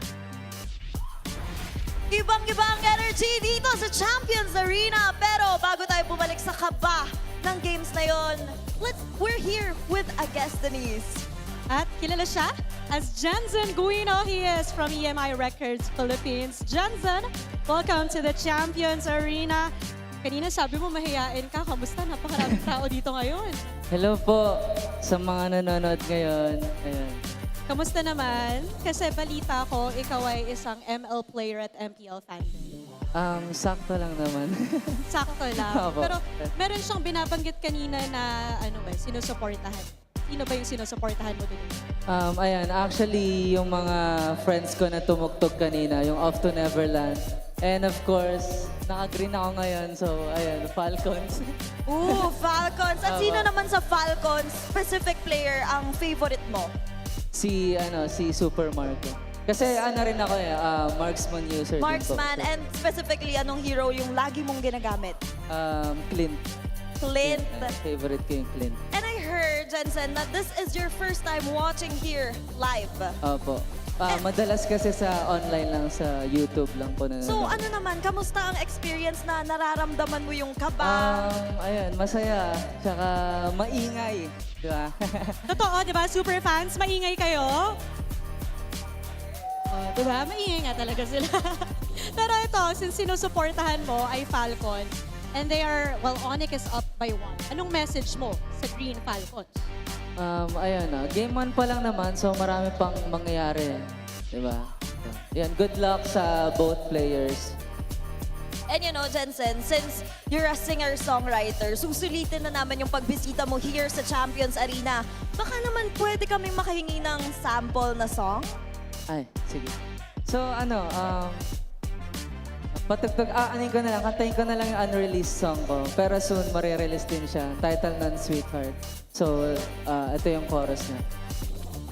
Sweetheart, lagi kang uwian, lagi kang tatabihan sa tuwing sasapit ang gabing kay lamig. Palakpakan naman natin, Jensen Guino, ladies and gentlemen. Ang lamig ng boses. No, but it's true. Hindi ka na. Magaling talaga, magaling. Just like your friends kanina, no? All from UMG, if I'm not mistaken. Yes, Denise, and magandang stream soon yung Sweetheart na music na yon. Siyempre, kapag may kaduo ka sa ML, it's the perfect Sweetheart moment. But maya-maya lang ay babalik na tayo sa aksyon sa game natin na best of 7 and we'll see if makakabawi ba ang Falcons or magpapatuloy ba ang Team ONIC. But meanwhile, ibabalik na natin to sa ating casters. Abisado ko na. Parang parang naramdaman mo na ano yung mangyayari Nagulat ako doon. Ang lamig ha. May shoutout sa'yo, Coach Moody. Pero ito talaga, nako. Nagtataka kami doon sa panel bakit hindi napili ang Moscow. I like what the term that you used earlier, that Moscow allergy. And I think that most of the fans of Falcons are quite expecting this hero to be picked up in the last minute. Parang lahat ng signos nandun eh. And yung best Moscow player natin dito sa Pilipinas for a long time, hindi nakahawakan yung Moscow. Well, I mean, you could see though what Falcons were thinking about with the R-Lot, with the Harith. Pero yung ngayon sinasabi namin, mas mahirap siya i-pull off. It's so much more demanding to make work. So let's see some clips that would maybe help supplement that, or at the same time get a good feel as to how ONIC Philippines took care of that really quickly. So tinignan natin dito yung bandang 9-minute sensing. Although lamang naman yung ONIC Philippines at this point. Pero papakitaan nila tayo ng symphony of skills as Coach Kenji would say. Ayun no, napakagandang initiation coming out from Kirk, but the backup was even better. Kaso nga lang yung mga ganito play, hindi ito yung parang pwede natin sabihin na talagang matindi. Kasi parang ginalingan lang ng ONIC Philippines, but this one, somebody is stepping up once again. We talked about how the Golden Real needs to be won by Falcons, but this time, yung mga initiation na naman at syempre, yung blazing duet that eventually will come from Savero, yung timing talaga nitong ating import mula sa Indonesia, really impeccable at all times. There's really not much to explain on that, pero yung fact na stagger nila yung kanilang mga team fighting tools that allowed them to actually win against Team Falcon. Yeah, and say what you will about drafts, at the end of the day, if the opposing team just look like they're performing better than you, they're executing better, and especially with how ONIC Philippines played that game number 1, there's only so much that you can say about going back and calling back to, oh, I wish they picked this, I wish they banned this instead. We have to acknowledge ONIC Philippines just look really great today. Yeah. At Renmar, you mentioned to me earlier, off-cam mo naman ito nasabi, na yung lineup dito ng Team Falcons in the game number 1 was time composition, or they want to go for the burst, against the time composition. At ang ginawa ng Team ONIC Philippines, they staggered yung kanilang mga team fight. So parang imagine mo siya na parang imbes na bayaran nila ng buo yung kalaban nila, yung kanilang utang, installment nila. That allowed them actually to have even more tools as the team fight progressed. So yun yung naging advantage din ng ONIC Philippines. I think for Falcons now in this, as we head into the draft. Oh wait, before we talk about Falcons, let's talk about these stats on screen right now.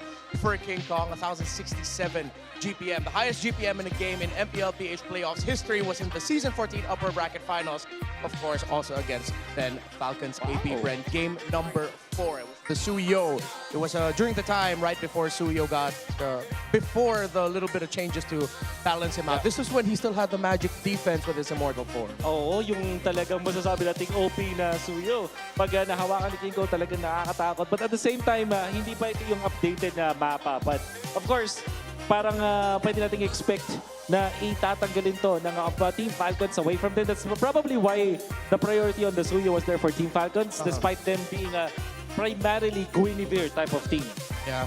We have seen, though, earlier in the season as well, some great performances from Kyle on this Suyo. So it just makes a lot of sense. The Harley got through, though, in the end. And, well, Super Friends, of course, the MVP from game number 1, just had a terrific game. Welcome back to the draft. This time we're, as we mentioned, going to Broken Walls, game number 2. I wouldn't be surprised if ONIC Philippines do end up in the blue side here. Yep, there they are. Okay, so blue side. Ang mga priorities is going to be the Marcel still. Don't want to give it to team of Falcons. I wonder if Falcons are concerned about the Paquito once again, if they will pan it out. Yeah. Baka mag-sugal sila in a way na ibigay muna nila, i-open nila yung Paquito kasi meron din naman chance na hindi ito priority ng Team ONIC. Yeah. We did see some draft patterns from yesterday, though. I think it was from the second series, more of, between Omega and Falcons. Wherein, and this is what we were talking about before the start of the day, with the Phobius banned out by blue side, Falcons banning out the Fray, of course, rightfully so. There's a chance of the Paquito showing up as the first pick on the blue. So that's still the possibility. ONIC, that might be where they're headed towards because they themselves banned out the Jushin as the first pick. Yeah, that's right. So, ang ina-expect din natin dito is the Harley, but it wasn't. It was even last pick to the previous game. So baka pwede nating makita dito sa dating game na ulit deprioritized yung hero na yon. I can't seem to remember. There was the Paquito. It should be the Paquito. The last one, but we'll see if Falcons will open it up. So far, it's the Fanny. If I'm seeing that correctly, yes, it is the Fanny. Yep.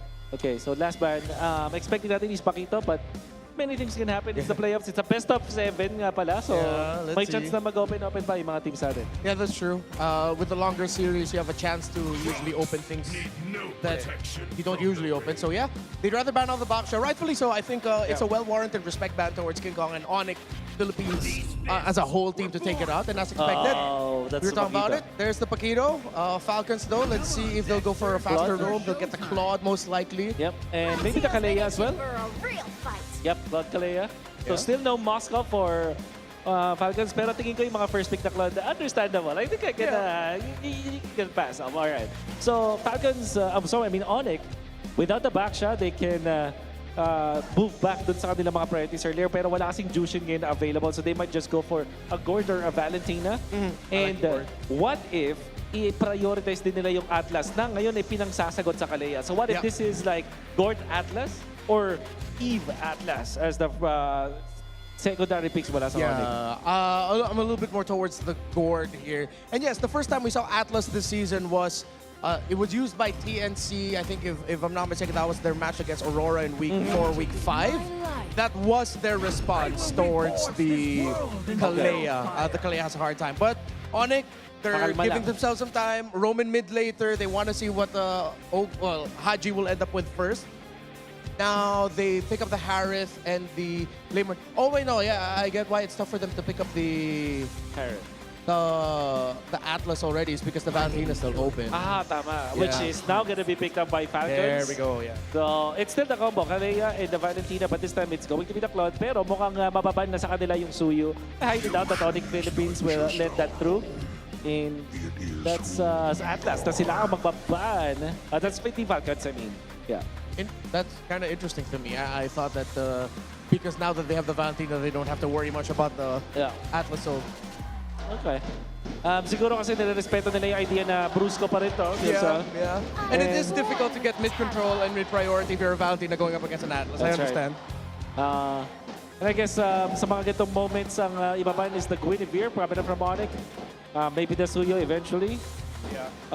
Atlas and probably Hylos para sa Falcons na ban? Yeah. That opens up most likely, I think they're going to end up with the Khalid. Usually teams who want to pick up the Khalid in the second phase, they want to take out the Guinevere. So that could be also one of their options. If they just want to play fast, go for speed, it won't pack or revitalize. But with them most likely taking away either the Hylos or Gacha, one of those. Yeah, there. That's the Gacha. Sa ngayon, ng ONIC, will they consider the Suyo ban or just the Fredrin this time? Understanding na parang may option kasi ang Falcons na kumuha ng utility kapag damage type yung XP ng kalaban. So that could be a consideration for ONIC. Yeah, plus you get the passive from the Fred a bit more. Such a good ban by ONIC. Alright.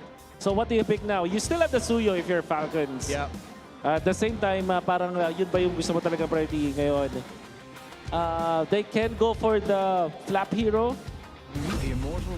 So that is, it's still the Suyo. Medyo na-noche sila doon. Okay, now it gets interesting. What is your mid duo? Kaja is available, pinagsasagot sa isang kali. I think yung Gord still is warranted here. I think yun na yung pick nila. Yeah, I think it also depends really on the mid. Like, if they end up getting an Eve, then they pair it up with a high loss. If it's not an Eve, then it's a Gord, then not the high loss. Then not the high loss, yeah. It'll be something else. So, tingin ko, this is Gord Cho. Gord Cho. Oh, yeah. Yeah, it is chowable. Yep. Since wala na, nagbigay ka rin naman ng isang ultimate. The Leomord is already open, the Valentine is already picked up. Parang understood mo na makakuha ng good ulti itong si Valentina. Why not go Gorge or glue and Gord? Okay. Oh. Ooh, Hylos Valier. Hylos Valier. Very well. Crazy. Yeah. Tough pokes might be somewhat tough for the Valentina and the Kalea. Yeah. Well, it depends a lot on Haji and how he handles the exchange against the Valier. Now, we're left with the options dito para i-flap. There is the Benedetta, Esmeralda, least of my friends. But it is good versus the Paquito, tas may shields din yung Harit. So siguro yun. However, I don't like the odds for Esmeralda up against the Valier and traditional itong Hylos. So, alam ko hindi mo pa itatanong sa akin dito, pero mukhang pipiliin ko na yung ONIC Philippines. Renmar, I really like the idea of this Hylos plus the Valier as their last pick. Yeah, I think I'm leaning a little bit more towards the ONIC Philippines for this one as well. But I want to see how this Esmeralda with a sprint is gonna do. It's a toss coin. A coin toss for me, up in the air. For sure. So ang benefit ng isang Valier is, of course, HP-based damage, panggulo dun sa Kalea, and of course, yung supplementary damage mula sa malayo para tulungan ng isang Paquito. Alright, casters, you ready? Let's go!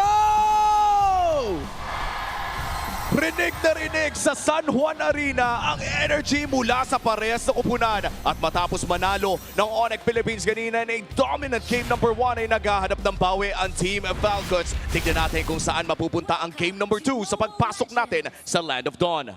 You know, curiously, I'm wondering what is the idea behind the Kalea and the Valentina again. Medyo tinakil na to ng ating on-ground panel kanina, but you just don't have the burst enough para makapag-dish ng damage in the early portions of this game. Kaya kung mapapansin mo, compared to the first minute of game number 1, medyo nagti-TH or tower hug na lang yung mid lane duo ng Team Falcons. Medyo talagang lugi din talaga sila dun sa poke na kayang gawin ng ONIC Philippines, considering this is a Valier na high loss. Super Friends though, medyo low on HP. But to answer your question, I think yung maximum value ng Kalea and the Valentina would not be because of the combo. Here we go again. It's gonna be Ogwen na malalatagan na naman ng damage, pero si Super Prince naman ay makacut to 33% of his HP. Still safe for both teams. Hindi masyado nagre-risk ang parehas sa koponan ngayon in game number 2 para nag-aantayan sila ng kanilang mga power spike. In terms of sustained combat, Joshi, sino pa ang makakalamang dito? Parang parehas kasing pangmatagalan yung lineup eh. Para sustain, pero nandun tayo sa thought ng level 4 dependencies. For ONIC Philippines, ang level 4 nila, may Zaman Force, may Glorious Pathway, may Insta Purica mula dun sa Valier, and yung Phantom Steed mula dun sa Leomord.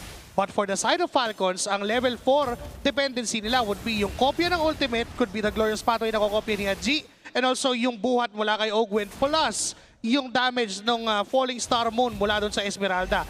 We get the idea. The Esmeralda is para doon sa Paquito, doon sa lane dominance, and even doon sa Harit if ever man na magkaroon na ng 5v5 team fight. Pero ang magiging problema ni Flap dito would be that Valier and that Hylos. Once mabuo yung mga counter items, mahihirapan siyang promonta. At ito ang unang pagong ng ating laro kung saan Team Falcons ang mauunang pumwesto pagkamat nandiyan si King Kong at Brusco para mag-contest. Wala pa nakokopya ng ultimate. Itong si Haji, si King Kong ilalabas sa tulong ng kanyang Phantom Steed at matutulak niya si Ogwen, pero makakatakas pa naman ng bahagya. It's gonna be King Kong na maghahabol pa rin para sa roamer na ito. Hindi niya papauwin, and that's gonna be the first blood para sa ONIC Philippines. Si Brusco naman ang hinahabol ngayon ng Team Falcons. Phantom Steed pabalik. At si Haji naman, si Flap pala ang makakuha ng kill sa tulong ng Falling Star Moon.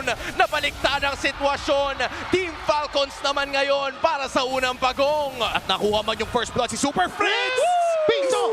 Isang piso na lang, hindi pa nabigay. Team Falcons pa rin ang nakakalamang nakuha nila unang pagong. That's what we've been talking about this Esmeralda pick. Damage is there.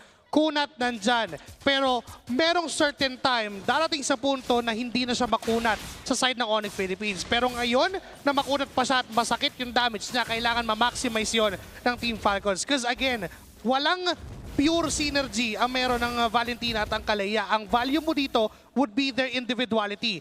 Ogwen with the Kalea, pwede siyang bumuhat at mag-isolate ng isang member from ONIC Philippines, and mainly that's gonna be King Kong. And para naman sa Valentina, yung kopya ng Glorious Pathway para mabalanse yung mismong itsura ng composition na meron sila. Because right now, nasa pick-off-centric type of lineup sila. Pero pag kinopya niya yung Glorious Pathway, nagiging team-fight-centric yung status ng Team Falcons. And ibig sabihin lang no, pwedeng palang mag-switch ang Team Falcons dito kung anong kailangan nila para sa tamang panahon. At matagal-tagal pa naman bago ang susunod na pagong. Nagsusuntukan lamang si Super Marco at Savero dito, pero nakakalamang si Savero on this Harith against a late game Claude. So far, hindi pa naman ganun kalaki ang kalamangan ng Team Falcons kontra ONIC Philippines. This is still anybody's ball game. Pero ano ba yung power spike na inaabangan ng ONIC Philippines dito? For ONIC Philippines, kailangan nila ng Warax Endless Battle mula kay King Kong. Probably at around 7 minutes. Yun yung time na mas sila yung magpo-force sa mga team fight against Team Falcons. And also, yung Dominance Ice na pwedeng kunin or yung Glowing One na pwedeng kunin ni Super Friends and ni Brusco. Yun yung pinakailangan nila up against Flap dahil sa early game talagang mangingibabaw yung kakunatan and again, damage output ng Esmeralda considering napapunta si Flap sa isang Enchanted Talisman. And looking at the Infinix in-game equipment, teka lang Savero, mabibigyan ng bagya. Nasilip natin na patungo pa lamang ng DHS dito si Super Marco. Meanwhile, si Savero ay medyo madami-dami na talagang hawak na cooldown reduction.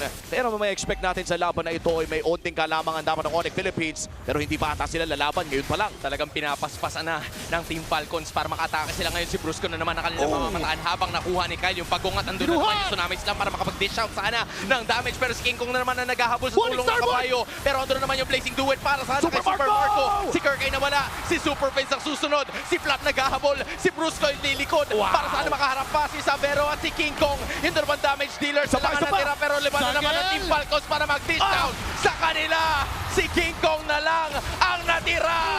At hindi man lang nag-ibang sitwasyon. Team Falcons naman ang lamang sa ngayon. Their biggest win in this game number 2.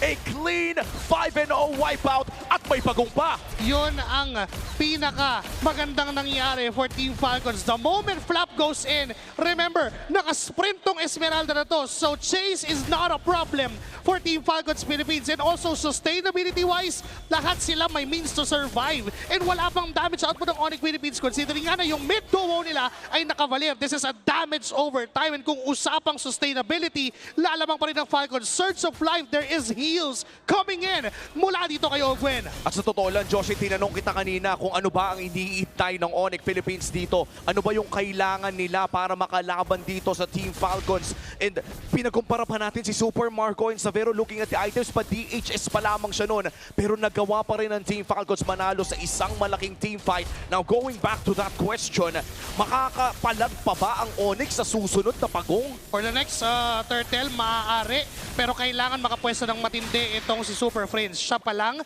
ang meron ditong anti-regen. Buo na yung kanyang Genius One, yung Glowing One rather.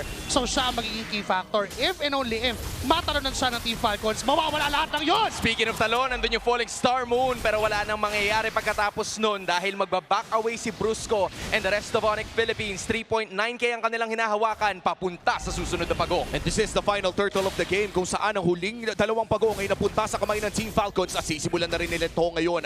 Pakiramdam ko ang ONIC Philippines ay nag-call na hindi sila papalag. Kaya naman pwede nang ilista all 3 turtles para sa Team Falcons dito sa game number 2. Deja vu but the complete opposite. All 3 para sa Team Falcon. Sila ngayon na may hawak ng 4.4k gold lead. So the idea for ONIC is to just probably trade pero hanggang kailan nila gagawin to?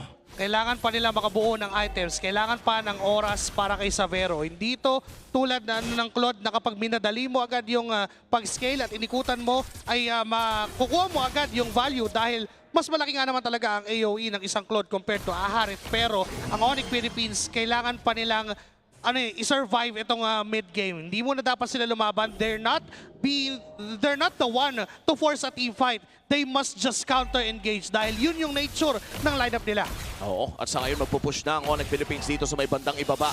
Kahit pa natatalo sila kanina sa mga team fights ay may nakukuha pa rin naman sila ang mga objectives. That's their first third na makukuha sa loob ng larong ito. At mukhang mabibigyan pa si Flap. Sa Flap na yung kaminanata nila para sigurado na. That's -1 in favor of ONIC Philippines. Glorious pathway sana para sa overkill. Pero tingnan mo naman yung ginagawa ng ONIC. Si Savero ay gumagawa ng plano para sa kanyang kupunan. Making the most out of the kill and creating space for ONIC PH. And that just cuts the gold lead mula sa 5,000 patungo na lamang sa 4,000. Mukhang may ginagawang tama ang ONIC Philippines. Kailangan na mag-ingat ng Team Falcons sa mga ganong klaseng engagements kasi walang sino man from them ang kayang sumustain ng 4-man gank na pwedeng gawin ng ONIC Philippines. And remember, wala pa doon si Savero. That's just Super Prince. And ito si King Kong na nagpo-provide ng damage. And even Kirk, yung initiation niya with that knockout strike, it's enough para bigyan ng 1-2 segundo na makapwesto ang ONIC Philippines and try to take down Flap. And kinailangan lang nila ng at least 6 seconds to burst down on Esmeralda. That's worrisome. Kasi kung Claude yun, hindi lang 6 seconds yun, baka 3 seconds lang namatay yung Claude doon. And you're right, ito na tayo pinaka-chance ng ONIC Philippines. Kahit ba lamang ang Team Falcons ng 4,000 ay papunta pa lamang sa Swift Trinity. Dito si Super Marco, wala pang hawak na Corrosion Strike. Corrosive Axe at for Savero naman ay papunta na siya sa kanyang Power Spike. At sisimulan na nga ito ng Team Falcons ang unang Lord ng larong ito at pinapakura na ni Haji ang objective. Tinutulak na naman si Haji. Kopya niya ngayon yung Phantom Steed. Si Ogwen ay magpapakita pa rin Glorious Pathway ay hindi na kailangan dahil aabutin ng Team Falcons yung HP bar para mapunta sa kanilang major objective. Punteriya naman nila ay yung bandang gitna. Tsunami Slam na naman ang iba pa to. Si Flap ay nasa likuran. Si Kyle namimili ng target. Pero si Ogwen mag-flicker away. It's gonna be the Salmon Force na hindi masyadong magagamit. At si Kirk nagkakapang sa likod. Alam niya rin Kyle. Alam din ni Haji. Magda-knockout. She puro step na lang para makalayo siya sa pagkakataon na yon, but Falcons have secured the major objective. And the Lord is marching up top. Team Falcons ay hindi nawalan ng buhay habang kinukuha ang Lord na yon. And looking at the objective so far, lahat ay nakuha ng Team Falcons. Kaya naman nandito na sila sa punto kung saan kapag tumitingin tayo sa ating Infinix in-game equipment, ay isang buong item na ata ang mga nilalamang ng kanilang primary carries. Let me just repeat this. Even if ONIC wants to contest for that, they just can't. Binanggit natin to kanina ng game number 1 pero Falcons yung nalulugi. But now, it's ONIC receiving the other side of the story na sila naman yung nalulugi. With the Lord marching down the top lane of Team Falcons, they could possibly get those outer turrets down. Maximum revenue na yung makapagpuputok ng energy shields considering na 1 minuto at kalahati na lang yung natitira para dun sa cooldown nun. And now ONIC wants to defend, but Falcon wants to go for the push! At atake na naman ang kanilang gagawin Glorious Pathway na ilatag na para sana medyo mahirapan itong kupunan ng ONIC PH na makadepensa pero nakalahati lang ang base in terms of the inhibitors. It's A-OK for ONIC. Wala pang basag doon sa tatlo. At malinis na pagdepensa ang pinakita ng ONIC Philippines. With the help of the Holy Shields ay hindi rin sila nawalan ng buhay pero mukhang mawawalan sila ng mga resources sa loob ng sa kanilang gubat dahil Team Falcons ay mag-i-invade pa rin at binabakuran na rin itong purple buff na ito. Mukhang 70% ng resources sa loob ng mapa ay nakukuha ng Team Falcons at pipilitin yung top lane na. Bigla ang nag-Glorious Pathway itong si Brusco dahil ina-anticipate niya yung galaw na gagawin itong si Super Marco, but there is no follow-up damage just yet. Yung kaninang 4,000 kalamangan ay umangat na ng halos 6.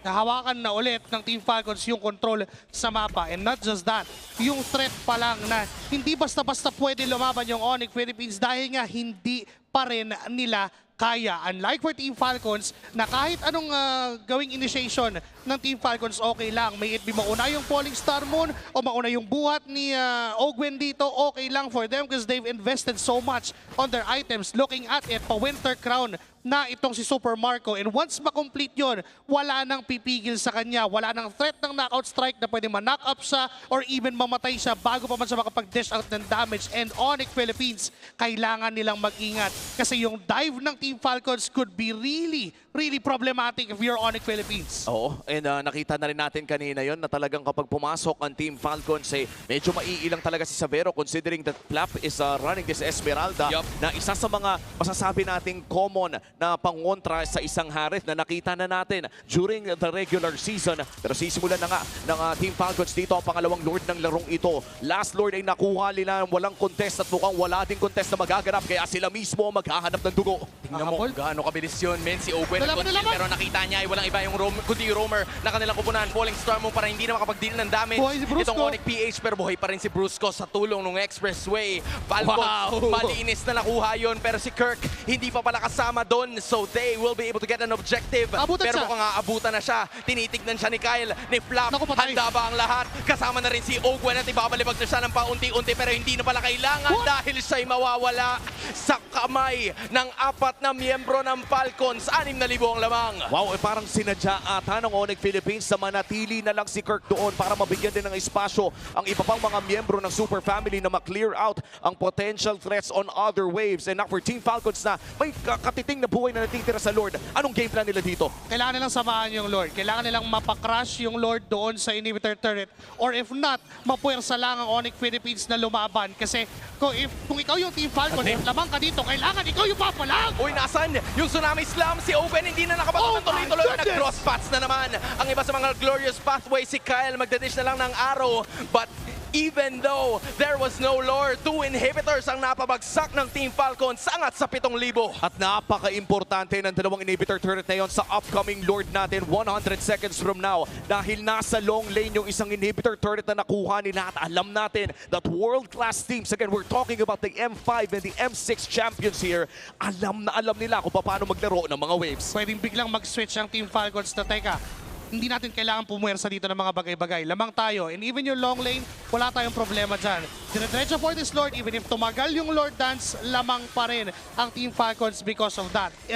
At some point, kailangan umuwi ng ONIC Philippines to address that long lane, to address that slow push, and yun yung magiging go signal for Team Falcons na i-blitz at bilisan na yung pag-takedown ng Lord. Maari nilang ituloy na kuhaan nila, dire-diretso nilang tapusin yung laban if makuha na nila yung Lord. Pero kung ikaw ang ONIC Philippines, kailangan na nilang lumaban. Because if not, they might cost them this game.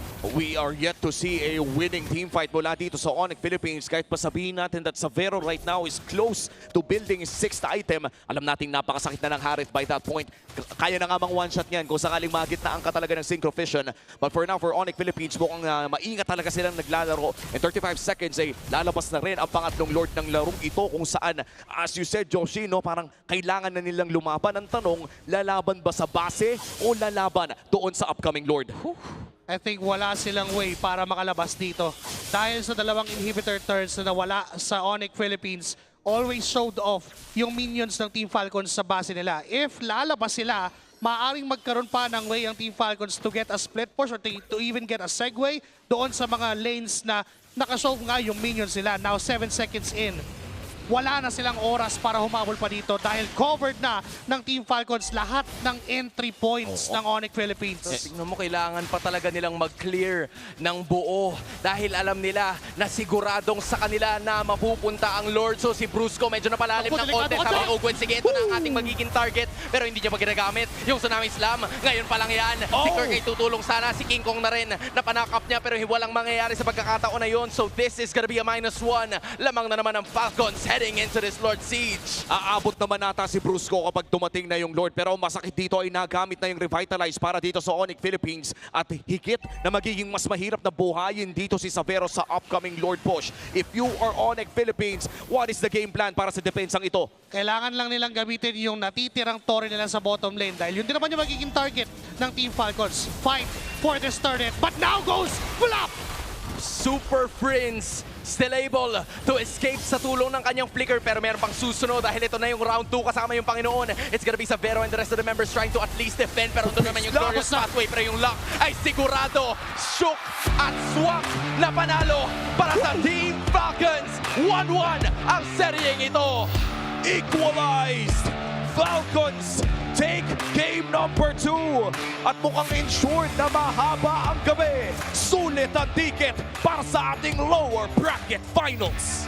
Team Falcons just answering back with a dominating game after being dominated in game number 1. They let ONIC taste their own medicine. Yung linis ng early game translated to mid and late game without even a contest, without even a battle won by ONIC Philippines, and Team Falcons showing that they can reset.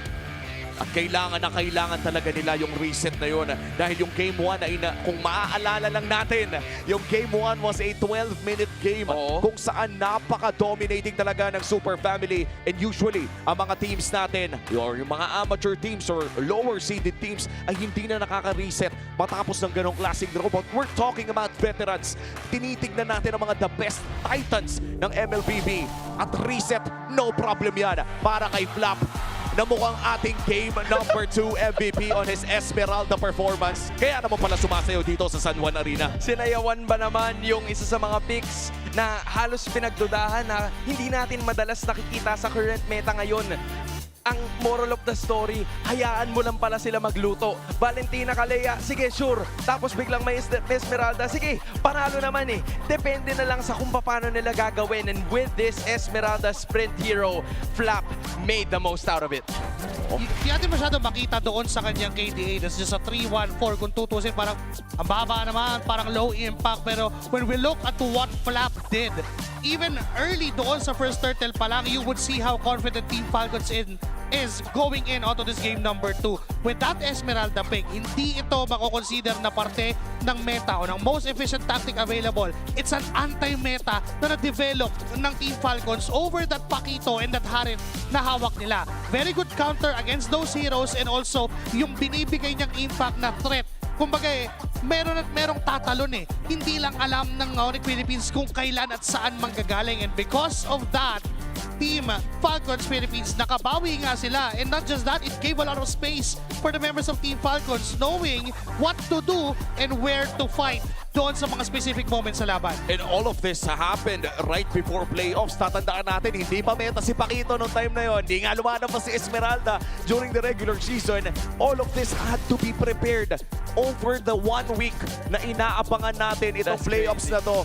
And again, sobrang crazy no. We are looking at the best MLBB teams in the world. And that was a 17-minute game. 17 seconds na lang yung inaabangan bago mangyari yon. ONIC Philippines suffers a defeat against Team Falcons. At katulad ng sinabi nyo kanina, this was a very creative and adaptive way, a solution sa harit na nilabas ni Sabero. Dude, this was just, you know, a let him cook moment para kay Coach Moody at sa buong Team Falcons. Maraming salamat dahil bukod doon sa thought process na ano tawag doon, ang orthodox na approach nitong Team Falcons. Kasi again, you have a bunch more heroes open. It's just that they had a plan in mind at hindi sila titigil hanggang sa ma-execute doon. Kasi kapag gumana, it's gonna be a problem in the banning stage sa mga susunod na laro. Kasi kung babalikan natin yung draft na yon, open yung Guinevere, pero they still wanted to take that red 3 and red 3 pick na Valentina. Kahit pa sabihin mong, ang ganda sana ng combo, Kalea Gwyn. We've seen that a lot from the past matches we've seen, pro or not. Pero hindi pinakailaman yun ng Team Falcons. We have our own way. And again, it's the individuality of those two heroes. Kalea for that setup na, o sige, kung nalaban mo ng turtle, buhatin, retry ka Kyle. And that Valentina provides a lot of switches. The gears. Si Haji yung pinaka nagiging decision maker ng side ng Team Falcons. Ano bang gagamitin natin? Pa-phantom steed ba tayo? Chase down ba tayo? Team fight ba tayo? Pick off lang tayo? All because of that Valentina pick coming in from Haji. And I think it also forced out unorthodox picks mula dito sa ONIC Philippines. Bringing out the Valir kung saan alam naman natin na si Super Fritz ay isa rin sa mga batikan na Valir users talaga ng ating liga. But right now, I feel like the slows and the other stunts na nakikita natin was mostly unreliable against Team Falcons dito kung saan nagawa pa rin nila. Gusto nilang magawa sa game number 2. Kaya naman meron na tayong even ball game para sa serie na ito. And once again, this is a best of 7 series. At tatagal lang nga ata ang ating gabi, mga papi. Maganda simula. Yan lang ang masasabi ko. Napakaganda ng simula. Both teams have already showcased dominance in a specific game. ONIC Philippines in game number 1, it felt like they were always trading really good. Pagdating naman ng Team Falcons, dinaan nila dun sa macro. They passed it through the team fights and it's just a balance. Now we're down to a best of 5. And sure ball na mahaba ang ating gabi, mga kapatid. And ako, masaya ako dahil lower bracket finals to. Dito na natin malalaman ngayong gabi kung sino ang sunod na grand finalist and of course kung sino din yung susunod na mapupunta sa Esports World Cup live in Paris. And this is a big honor for everyone watching right now. Pero parang teka lang, May nag-ring eh. Hello, hello, hello, hello. Anong meron dyan? Yes, hello? Hello? Yes. Denise. Nasabi sa akin na may sorpresa daw sa screen. At kailangan din natin isama yung mga super fans kung ano nga bang makikita nating surprise. Okay. Let's take a look at our screen.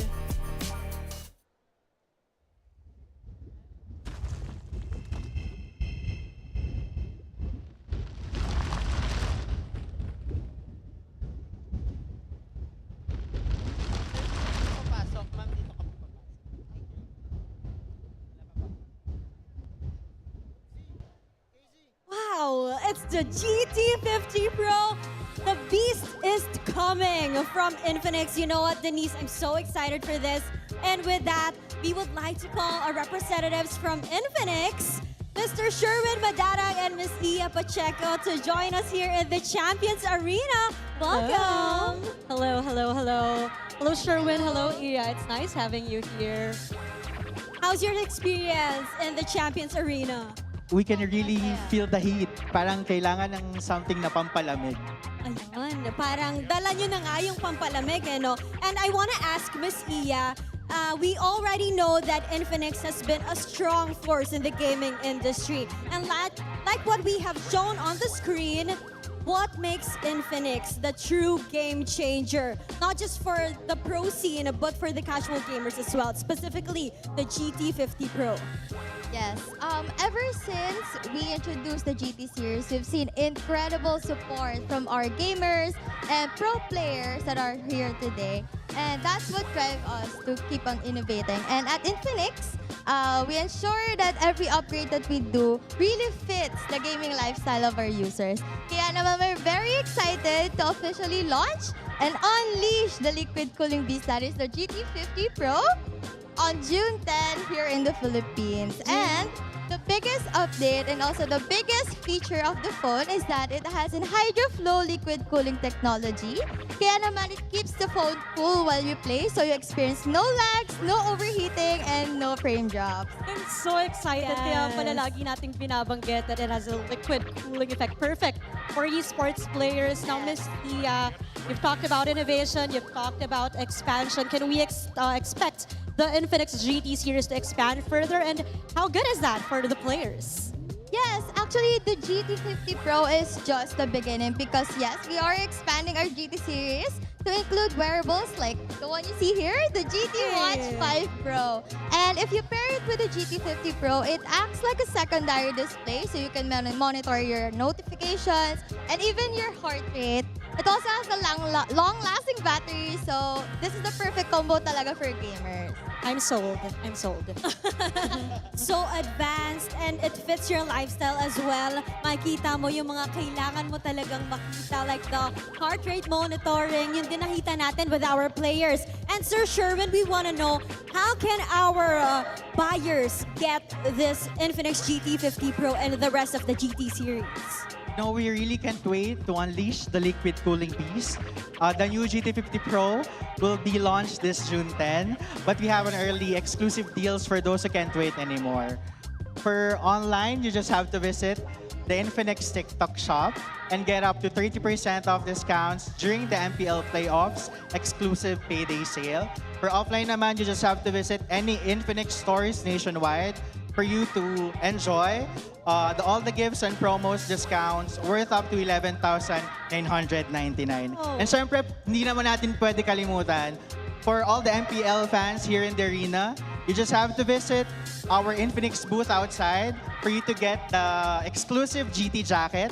And we have a bonus because we're giving away for the first 10 customers who will pre-order only for today, we're giving you free MPL Grand Finals ticket. Oh my gosh! So sa mga gusto makakuha ng Grand Finals ticket, and not just that, sa mga gustong makakuha ng early discounts, visit na kayo sa ating MPL Festival. Alam mo, Denise, I would have to check that out later on. Yes, at sino bang may ayaw manood ng Grand Finals tomorrow? Thank you to Infinix, but I want to hear your thoughts, Sherwin, because for the longest time, Infinix and MPL have been partners for so many seasons. So how does it feel that you guys are playing this major role of empowering our esports players?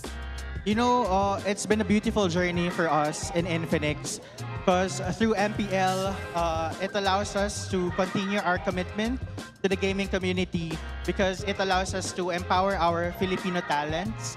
We're able to give them a platform where they can grow, compete, and succeed. And I think that's one of the main objectives of Infinix as a brand is to develop high-performing gaming devices, just like the GT series, for us to give them the ultimate gaming experience. And I think it makes us happy that we see our local talents not only thrive here in the Philippines, but also locally. And we're happy and proud to be part of something as big as that. I'm happy to hear that. Thank you so much for supporting local gamers, Filipino gamers, at alam naman natin na nagtathrive tayo even worldwide. Thank you so much, Iya and Sherwin, for being with us today. And sana na-excite din ang ating mga super fans sa mga narinig nila. Palakpakan naman natin ang Infinix! And with that, ito-throw na muna natin sa ating panel. At pwede nyo ba kaming sabayan? When we say lakas ng Pinas, sabay-sabay nating sabihin na palag na to. Okay? Lakas ng Pinas! Palag na to!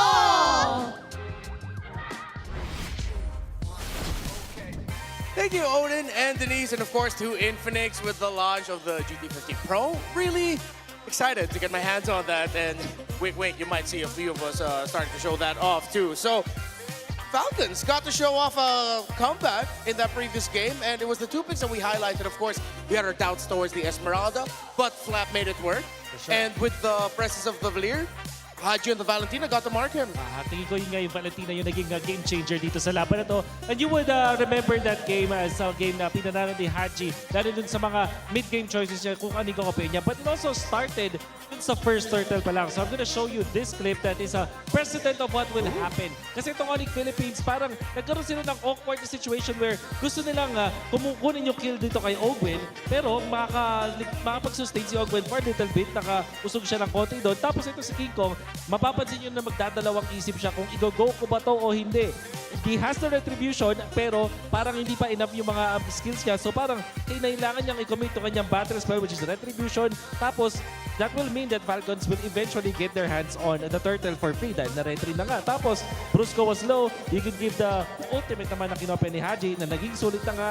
Eventually, Flap will get the kill, but this is the start of the snowball na makita natin mula sa Falcons. So, it all started with that awkward spot na nilagay ng Falcons itong si Kinko that eventually snowballed because Haji was able to just control and pilot this Valentina like a boss. And this is why Valentina for Haji has been his best pick, and Haji is statistically the best Valentina so far in MPL Philippines 17, at least for majority of the stats in the regular season. And you can expect that if there are heroes such as Lapu-Lapu or the Leomord, the Valentina loves cosplaying as those two. Now, my question is ONIC willing to give that? Because so far it seems like Falcons definitely, I think Claude for Severo, they should just not give that anymore. Meanwhile, the Valentina for Haji, I think they shouldn't give it. But before we talk about the draft, I think we can do something here.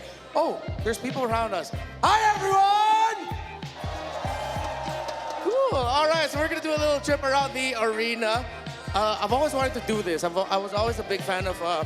wait, this is part of my dreams. Hey everybody, my name is Renmore. Welcome to my crib. Well, I don't actually live here, but you know, this is our home. This is the Champions Arena. All the way up until the end, you see how we're fast. We're actually here on the Falcon side. Wolf, you can go ahead, sir. You go ahead. All right. So, hello. Guys, this is your moment. Time to show off. Show off. Say hi to the crowd right now. Everybody, as we pass by with the camera, wave and make some noise. Clip this. You're gonna want to put this in your VTR for your wedding when you get married. You want to show this to your grandkids. Pinapaupo tayo saglit. Okay, so ano? Okay, Falcons fan ba tayo, kuya? Yes. Ano ang, sino ang favorite na player mo sa Falcons? Kyle. Woo! Ano ang one word na to describe Kyle? Magaling. Okay. All right. Very simple. All right. Thank you, One kuya. word pero dalawang beses pinitaw. One word pa rin yun. Tama naman. Okay. So, yeah, here in the Champions Arena, here at the San Juan Arena, it's just a great experience, of course, with the fans. They're always so energetic about this and with the Super Fam side.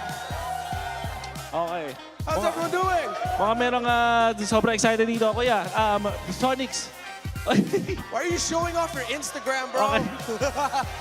Follow him. Give him a follow. Wait, did I see a newborn baby?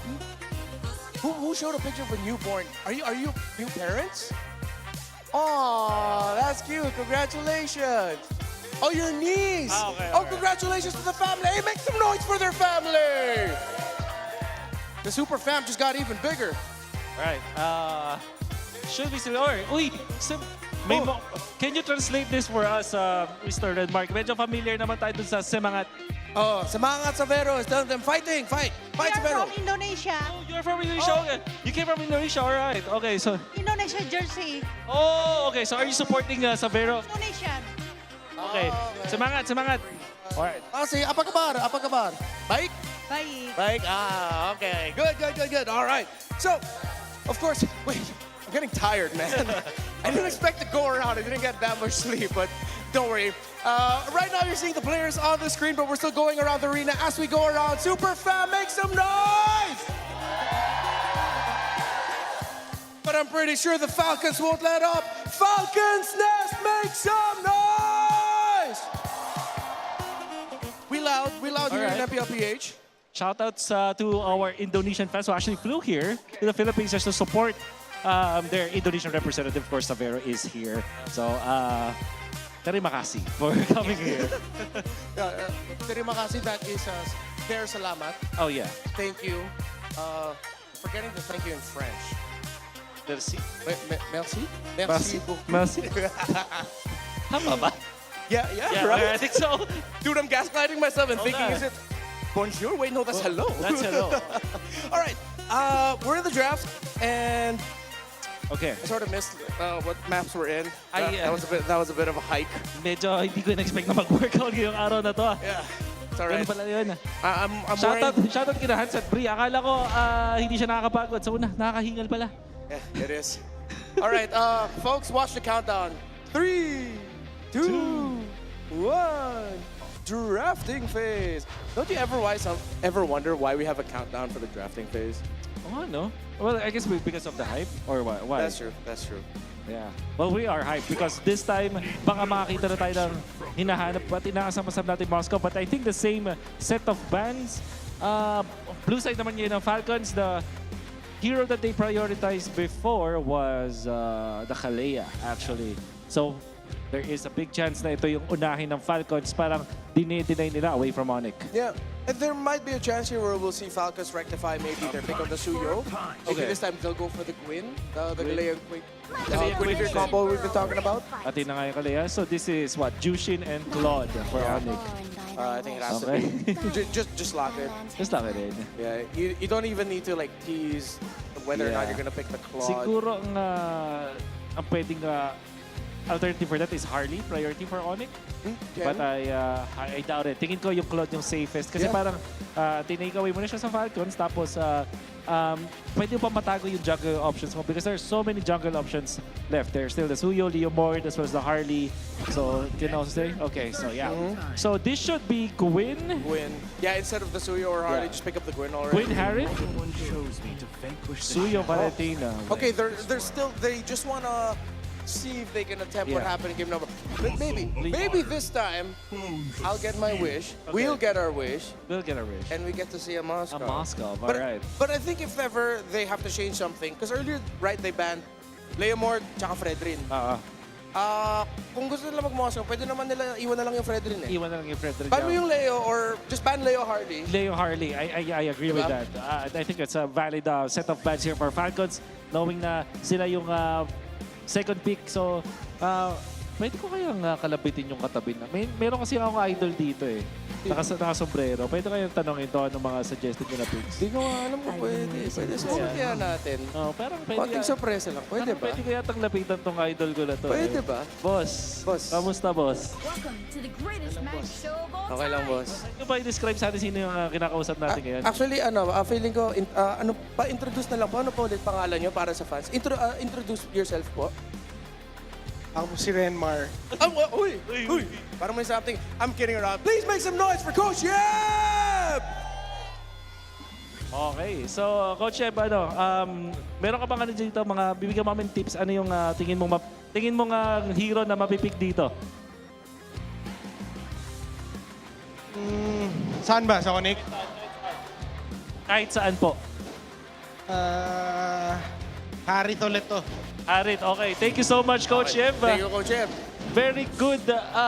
Actually, I like that input. Instead of the Moscow na gusto natin, Harit daw ang expect. So ano ang benefit ng Harit, Renmar? It's a good combination with the Kalea because pag Moscow kasi, pag late game ka pa makakuha ng pantunaw mo na combination with the Kalea. But with Harit, in the early stage pa lang, yung Synchro Vision is already enough for the damage output.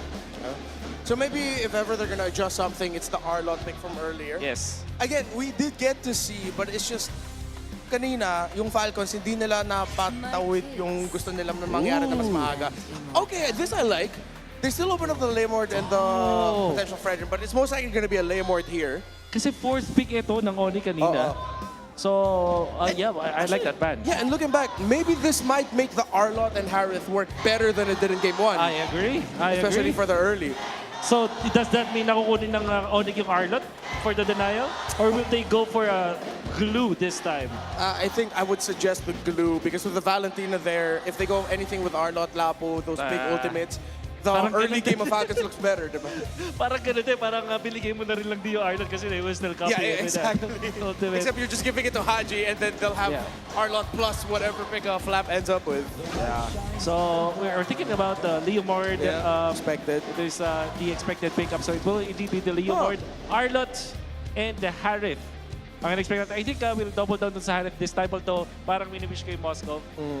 But yeah, the Harith just makes total sense. With the Suyo, tapos may Kalea. Isn't this sorrowable? Because you see the Leomord. Or is it tough because it's still a blind pick, you don't see the EXP? You know what? Parang mas gusto ko na pick yun over the Arlot. Right, yeah. Sora, just close with the Sora Harith. Yeah. And there's no chance kasi wala nang focus, wala nang Valentina. Yeah. The worst that can happen is kuha ng Hilda itong ONIC. Yeah. So that will be a deadly pick. And Sora plus the Kalea parang sobrang taas ng damage output and the crowd control to get out from those two heroes. A lot of crowd control available for you. What's it gonna be? It's Okay. the Rizla. Ayun And na. they finally get the Moskov! There's no chance for a Luyi. And ONIC, maybe ang best option dito is something like a Benedetta para meron kang pang split push. The Pakito being banned means na parang wala ka ng ibang hero na pwedeng counterin yung split push coming from the Moscow. But instead, it will be the Yuzhong. So far, I do like the adjustments mula sa Falcons. Tingin ko hindi naman to sobrang one-sided, but if I were to choose, Falcons have a more holistic draft in a way na meron silang late game, meron silang split push. Yes. Ang hirap nilang habulin sa mapa with the hero composition of ONIC, lalo na nag-decide ng ONIC na gumawa sa isang Yuzhong na pang 5-man. Yeah, numbers-wise though, lineup rating leads towards for ONIC. I'm a little bit more Falcons to this one, but I think we also have to look for the timing, the early game timing of the Black Dragon form once the Yuzhong hits level 4 and how well Kirk is going to be able to use it and what ultimate Haji is going to take. All right, it's loading up San Juan Arena. I want to hear you scream! Welcome back, our casters! Ramdam na ramdam ang energy dito sa San Juan Arena at papasok na nga tayo sa Land of Dawn para sa game number 3 ng ating lower bracket of finals. Once again, this is a do-or-die matchup between Team Falcons and ONIC Philippines. At kung sino man ang mananaig sa sering ito ay mapupunta sa Grand Finals. Pasok na tayo sa game number 3. Ibang klase, lumabas na naman itong Super Marco Moscow. Ito na yung mas magandang version ng lineup na meron ng Team Falcons kanina ng game number 1. With them repeating the Kalea, Valentina, and the Suyu, the Terizla, and that Moscow, plus the ban for that Alice is good for Team Falcons. Kung papansin mo, parang mas lisensyado na ngayon yung Team Falcons na mas mag-engage pero hindi nila pwedeng gawin yung nangyari sa kanila noong game number 1 that a pick-off happened before the first minute even started.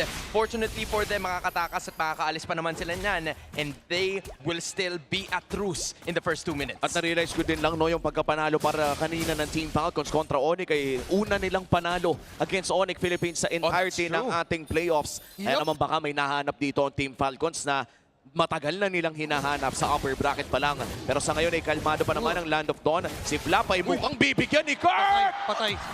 Flicker para makatakas. Pero mukhang hindi siya titigilan nitong si Kirk. But that is already gonna be the end. Pero magbaback away si Flap. all of the others are still rotating around the map as we speak. Now, dissecting what ONIC Philippines have for this game, yung dive comp na meron sila. Gatot Katsa, Jushin even can dive the Yuzong and Savero with a blazing duo. Wow! Tol, hindi na back away si Flap. Instead, papalagpa itong Team Falcons. Pero doon naman si Kirk. Si Kyle na naman ang kanilang namataan. Si Flap na naman ang this time ang kanilang pupunteriyahin. Pero makakawala siya doon. But that is a major pick-off. First blood para sa ONIC. At ang unang pagong ay paparating na rin. This will be something na ONIC Philippines sa makakalamang dahil sa pick-off na nangyari doon sa may bottom lane. 500 gold lead at mukhang mahihirapan mag-contest dito ang Team Falcons at agad nabibigyan ito ng ONIC Philippines. Sagad ang linis na naman. Nagsimula na naman ang lahat sa pick-off kay Kyle. Nagamit na naman ang Suyu. Taas na naman ang lamang ng ONIC kahit ilang daan pa yan. Even before that turtle pan, nagsimula na agad yung turtle fight with that 1v1 ni Flap against dito kay Kirk na nakalamang si Kirk doon sa pagkuha niya ng flicker and even yung pagdomina niya doon sa Terizla, doon pa lang nagsimula na mag-ramp up yung lead ng ONIC Philippines up to that turtle. And the job of Team Falcons right now is to stop the momentum of ONIC Philippines. Hindi naman to katulad nung Harley na binabanggit natin kanina during game number 1 na kapag nakakuha ng 2 items ay imposible mo nang mahuli. This is still a Leo mode na doable pa naman with the layer of crowd control na meron Team Falcons. And napakaganda nung naging unbreakable doon ni Brusco, no? Dalawa ang kanyang nahuli at rumekta pa ng knock-up na nanggagaling dito kay Kirk.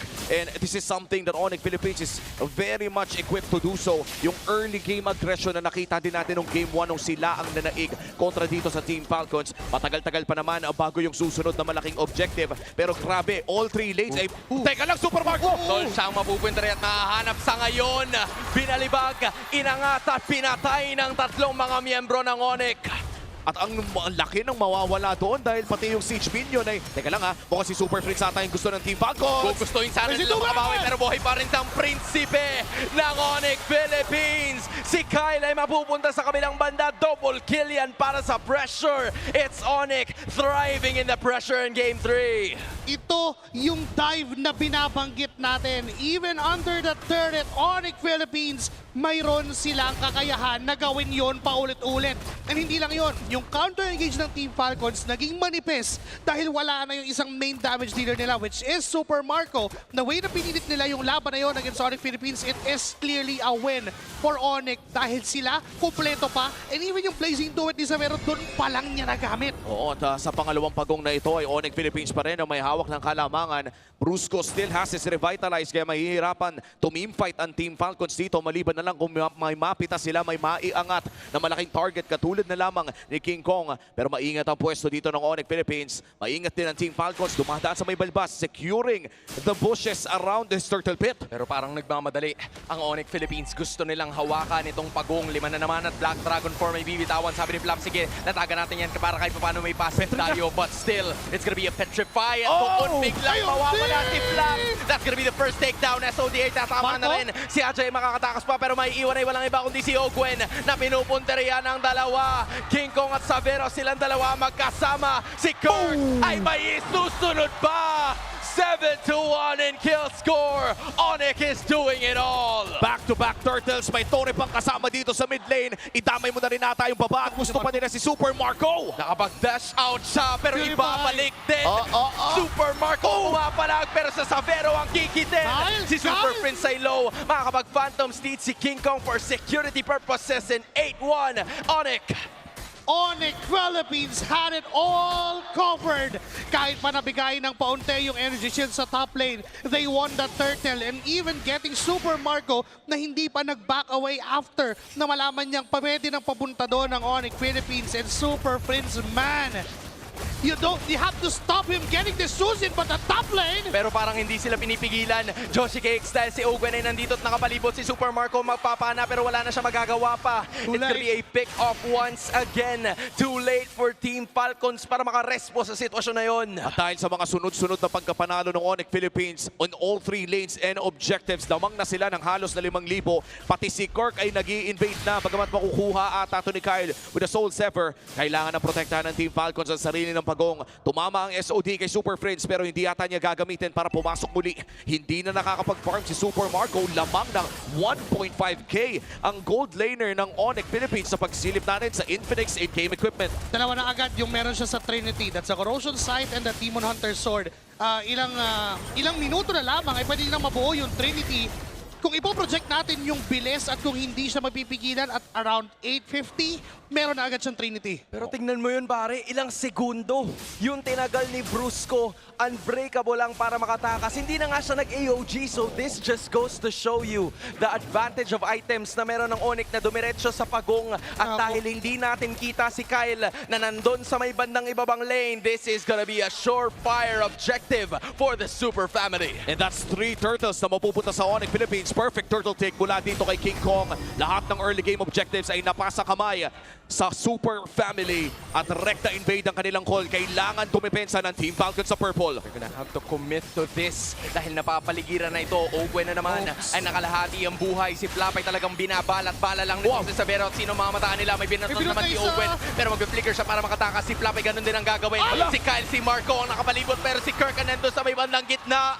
Wala na naman ang isa. Si Flap na naman ang wala at si ONIC Philippines. Sila ngayon naman gusto bumasag. Tuloy-tuloy ang kanilang pagsisig dito sa mid-day pero may nahuli si Kirk. Si Kirk ang kanilang mamamataan. It's gonna be a takedown as well para kahit paano makabawi ang Team Falcons but ONIC has already dealt some damage. Parang pinilit nila ng konti yung mid lane na yon na kaya naman nagbayad ng ONIC Philippines. 7k na punta sa 6k kahit papano ay nakabawi ang Team Falcons. Malaki pa rin naman ang kalamangan ng ONIC Philippines but then it's great signs for Team Falcons na kaya din naman nila mag-punish ng overextension. ONIC Philippines must be wary of that dahil yung mga buhat ni Ogwen na ganon might be yung pwedeng puhunanan din ng Team Falcons kasi pwede naman niyang hindi gamitin yung pang-initiate, pwede pang counter-engage. And si Kirk at itong si Brusco yung kailangan mag-ingat kasi kapag sila yung frontline na hindi na binibiro ng Team Falcons, darating sa punto na even sila hindi na masusustain yung damage output ng isang Moskov. Now for this orange buff, invade na naman ng ONIC. Di na ganun kakate, pero babalik na naman using the Tsunami Slam. It's gonna be Brusco living all throughout it all. Tapos ito yung counter-attack na gagawin ng ONIC Philippines. Flap na naman ang susunod placing do it mula kay Sabero. Magbabakaway si Kyle, makakatakas pa si Haji. Habang nandun si Super Marco sa taas, ONIC nandito tamabahay sa ibaba. Taking 3 heroes down.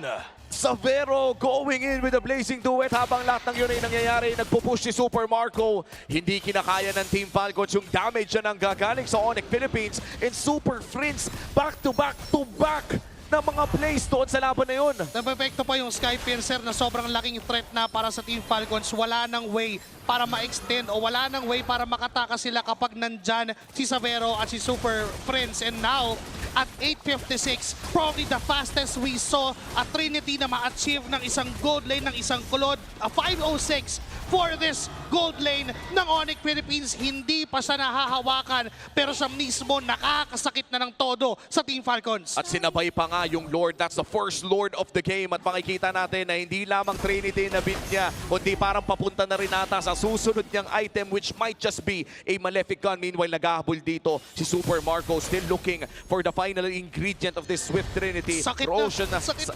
sa kanyang hinahanap. Ay, may bibigyan silang isa. Pero nakapag-purify itong si Sabero. Although that battle spell is already used, tila masakit pa rin yung damage na kanyang ibinibigay. Nagmamarcha na yung Lord sa bandang ibaba pero tila hindi na ito hihintayin ng ONIC Philippines. Gusto na nilang pabagsakin yung ibaba pero madedepensa pa rin ito ng Team Falcons. Nandun na naman si Flap nag-flicker para makatakas. Ginamit na naman yung Zone! Pero yung AOD ay lalata kay Ogwen. Bagsak na naman ang isa. It's gonna be a 4v5 situation na may kasamang Lord na marapang HP na nababawas sa kanya. Atake na naman ng Falcons. Depensa pa rin sila. Ginagawa nila ang lahat pero hindi nila mapigil ang ONIC Philippines. Natapusin ang laban na to. Basag ang order. 2-1 ONIC. In an 11k gold lead para sa Super Family. After losing game number 2 ay pinakita ng ONIC Philippines na kaya nilang magdomina muli. 2-1 ang ating score. This is a cleaner version of their game number 1. And again, even if the Falcons wanted to fight, they just can't. At grabe yung nakita nating series so far. Tuloy-tuloy lang ang aksyon sa ating lower bracket finals. At nakita natin kung paano nga ba nakapag-adjust ang ONIC Philippines matapos ang pagkatalo ng game number 2. Tignan na lang natin yung aggression na pinakita nila. Kirk on this Yuzong, pumapalag ng maaga kontra sa kanyang katapat na XP laner. Tol, base sa nakikita ko sa series na to, sobrang importante yung mga maliliit na bagay na nagsisimula itong dalawang teams. Game number 1, na pick off si Kyle, it led to so many things that ended up worse para sa Team Falcons. This time, nung na-low nila si Flap at nagamit yung flicker, there was no other way for Team Falcons na makapag-engage. So this is just ONIC pressing the right moves at the right moments. At ang ating MVP para sa game number 3 ay si Savero sa kanyang cloud performance na kahit yung cameraman ay nahihirapang sumabay sa kanyang pag-ikot. Savero, pahabulin mo naman. Pahabulin mo naman. Pahabulin mo naman. Pero ikaw ang maghabol. Kasi hinabol niya ng todo yung Team Falcons members. 509. Never been touched. Hindi man lang nahawakan si Savero. And again, this could be the fastest Trinity. If I'm not mistaken, 856 para sa kanyang 3 core items. And doon pala makikita mo na nagkaroon ng problema na malala ang Team Falcons doon sa mid-game nila. The fact na hindi nila naabot yung Claude, the fact na walang rotation that could lead Falcons getting this Claude from Savero. A lot of space has been given all because of the 4-man rotation na ginagawa ng ONIC Philippines. They just capitalize on what's in front of them. And yun yung pinakamahalaga. Because even that Yuzong and even itong si King Kong and si Super Prince, alam nila kailangan nilang i-address na hawak ni Marco yung Moscow, hindi pwedeng matalo si Savero dun sa lane. And Super Marco just struggled in this game. Nakita natin, katulad nung sinabi mo, na talagang pinapasok sa loob ng torre itong gold laner ng Team Falcons. At dahil dyan, naging malaki ang gold deficit ng parehas na gold laners. And umabot na nga sa punto kung napakabilis ng Swift Trinity na nakuha dito ng ONIC Philippines, ay sumobra naman ang bagal para sa Team Falcons dahil nga ilang beses dinadaanan kapag mag-isang nagpa-farm dito ang gold laner ng Team Falcons. Ito ba yung susi ng ONIC Philippines on potentially securing match point next game? That is the question that I feel like has always been working para sa ONIC Philippines. Pansin natin during the draft, it's the first 3 heroes na tila nagiging parehas in the last 3 games that we saw. So it really depended doon sa adjustments nila pagdating sa second phase ng ating draft. ONIC picked up the Leo Mord and then afterwards gave a hero that would be very well utilized nitong si Kirk using the Yuzong. At kita mo naman yung aggression na pinakita nila pagdating ng Black Dragon form, pulasan kagad yung Team Falcons. AOG just to finish up the pieces. And this leads us to the adjustments na kailangan gawin dito ng Team Falcons. Nakita natin na paulit-ulit dinaanan si Super Marco. Is this more of a hero arrangement for next game o adjustment ba ng rotations ang kailangan nating makita? More of it actually. Kasi for Team Falcons, kailangan nilang i-address yung wala nga kasing pure synergy. Yung Kalay at Valentina. May bubuhatin ka, pero anong gagawin ng Valentina? Kokopya lang, wala siyang burst. Yes, sabi natin, isa ang Valentina sa may pinakamataas sa base damage ng mga mages right now sa meta. Pero it would take at around 2 seconds para makapang-burst ang isang Valentina. Pero kung Farsa yung hawak ni Haji o even Kimi yung hawak ni Haji, may layer yung crowd control May layer na kayang gawin yung Team Falcons and they can work as a 2-man unit. But now, it seems like for Team Falcons, they have to work as a 4 to 5-man unit para maging efficient yung lineup na meron sila. Oo. And nakita natin na parang dahil nga wala sila masyadong magawa on this Kalea. And let's be very direct. 2 games na silang naglalaro ng Kalea. 2 games na rin hindi gumana ito para sa napaka-importanting serye na ito. Lower bracket finals po, do or die. Ang mananalo dito ay rerekta ng Grand Finals, magkakastat sa Esports World Cup. Hindi pwede na hindi matuto mula sa mga ganitong klaseng laro for Team Falcons. At this point, do we drop the Kalea? You know, it's about the ordering, I feel like. Kalea is still a very strong hero in this current meta. Pero sa puntong ito kasi yung Valentina and Kalea just don't synergize well. The early game damage is not apparent. Diyan sila nadadali ng ONIC dun sa mga mahaagang clashes that usually happens in the first or maybe 3rd minute. Nakita natin, 10 minutes and 35 seconds natapos yung laban na yan. That was probably one of the fastest games, if not the fastest game that we have in this playoffs. 1 second difference. Kumbaga parang Lightning McQueen na konti na lang talo na. Pero I think 10:34 is the official fastest playoffs game so far. And this was a 10:35 game. At kitang-kita naman natin for Team Falcons na talaga nakaka-stress yung laro na yun. Kung tutuusin nga for ONIC Philippines, dapat late game pa talaga sila makakalamang eh.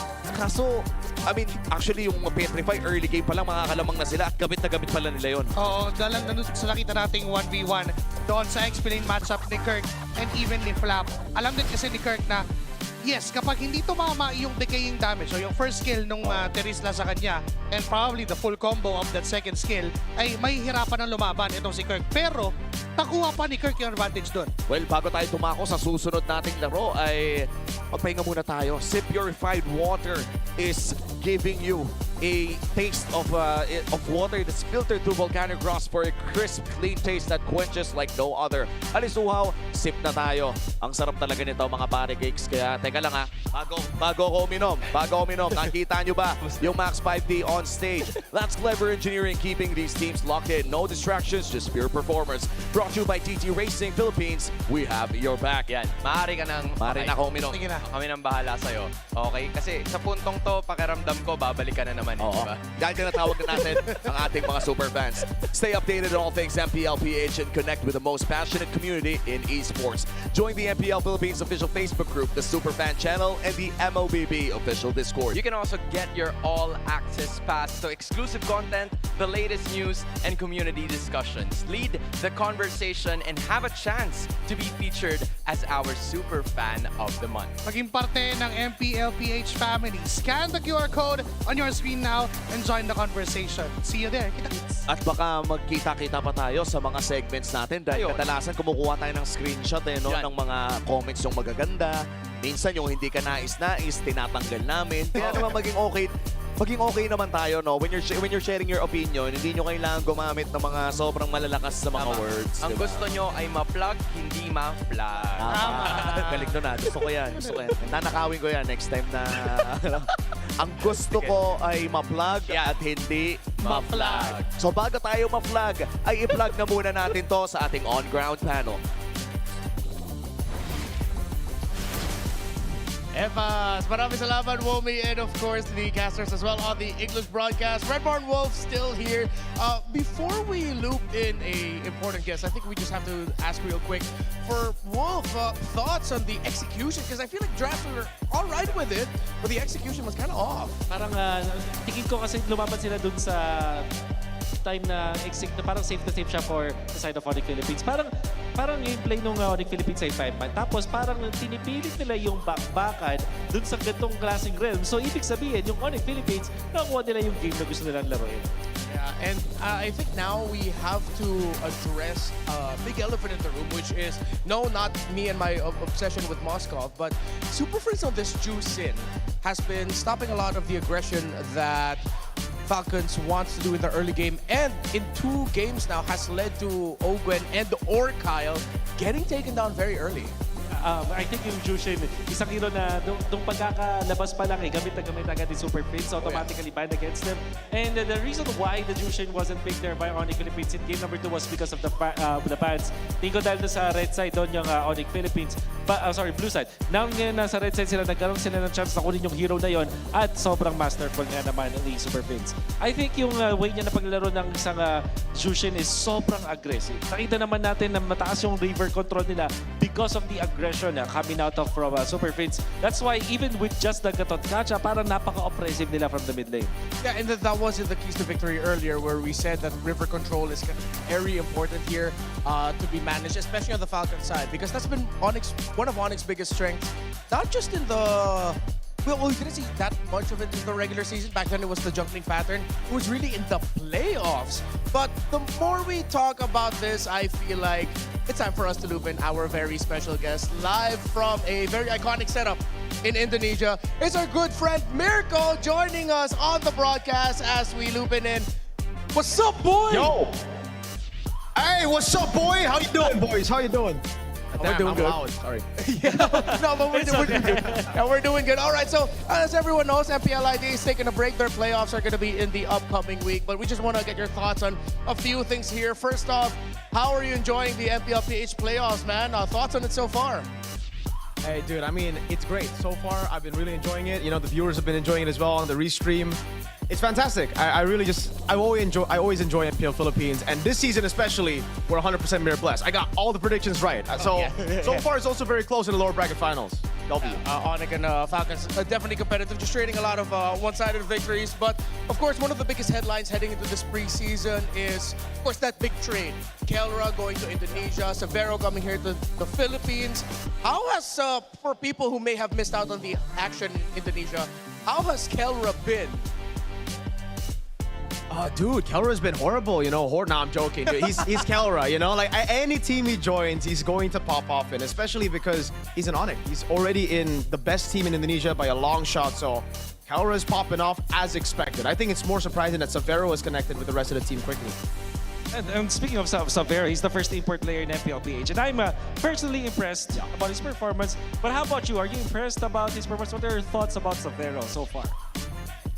Oh, dude, I'm very impressed. I wanted to make a joke, but no, seriously, this guy is special. Like, he's very, very good. Even in Season 15, when he debuted, we were hyping him up so much. We were talking about his potential. But unfortunately, in Season 16, right, ONIC ID decided to go for a ready gold laner. A gold laner who was already matured, who was already complete, and that's why they got Skylar. But yeah, I think Severo, even from Season 15, all of us were saying, the analysts, the coaches, that he can have a higher peak than even Skylar. And he's always been the richest when it comes to the gold lane. So how do you feel about being the richest caster, Mirko? Don't answer that question. I feel like these... you are the richest caster, Wolf. Pinaka rich. You are Pinaka rich right now. And so another Pinaka, if you know, you know. So this is what it feels like with two rich people talking, and me as a normie, I'm just here. I'm just like, all right, you guys duke it out. Oh yeah, kidding aside, Mirko. MPL ID has been... I guess interesting is the word that I would use. It's just making it very chaotic. But what are your thoughts about the regular season of MPL ID? Dude, it's been amazing. Honestly, I think this is the best regular season we've ever had in ID. Everything was so close except for number 1 and number 9. Unfortunately, those were decided very early. ONIC are clearly the best team. Arcure clearly the worst team this season. But number 2 to number 8, it was close all the way to the final day. We even had a tiebreaker scenario.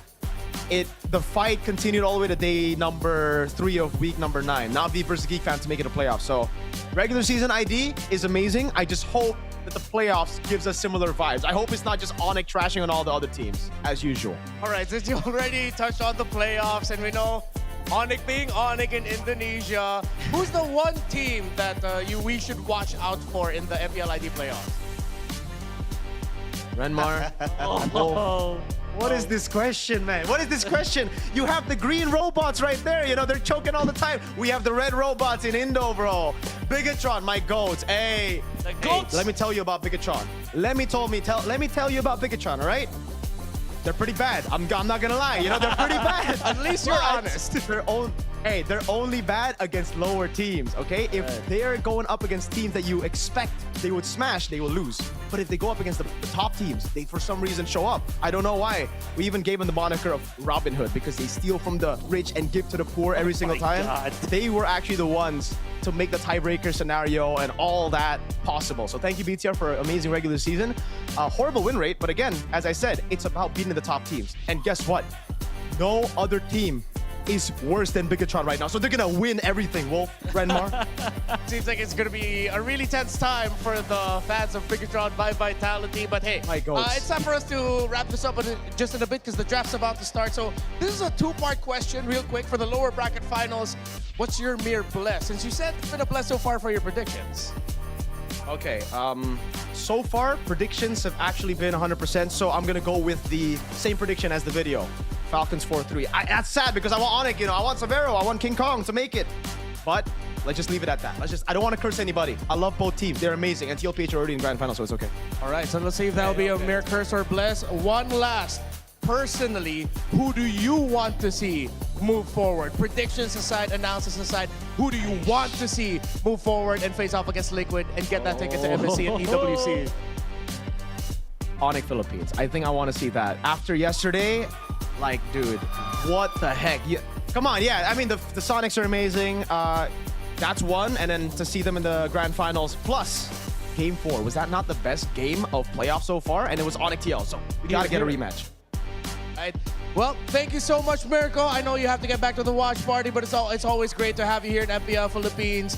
Thank you. Say bye while waving and give us a big smile. See you, GOAT. There we go. My GOAT's Bigatron. They're gonna win everything.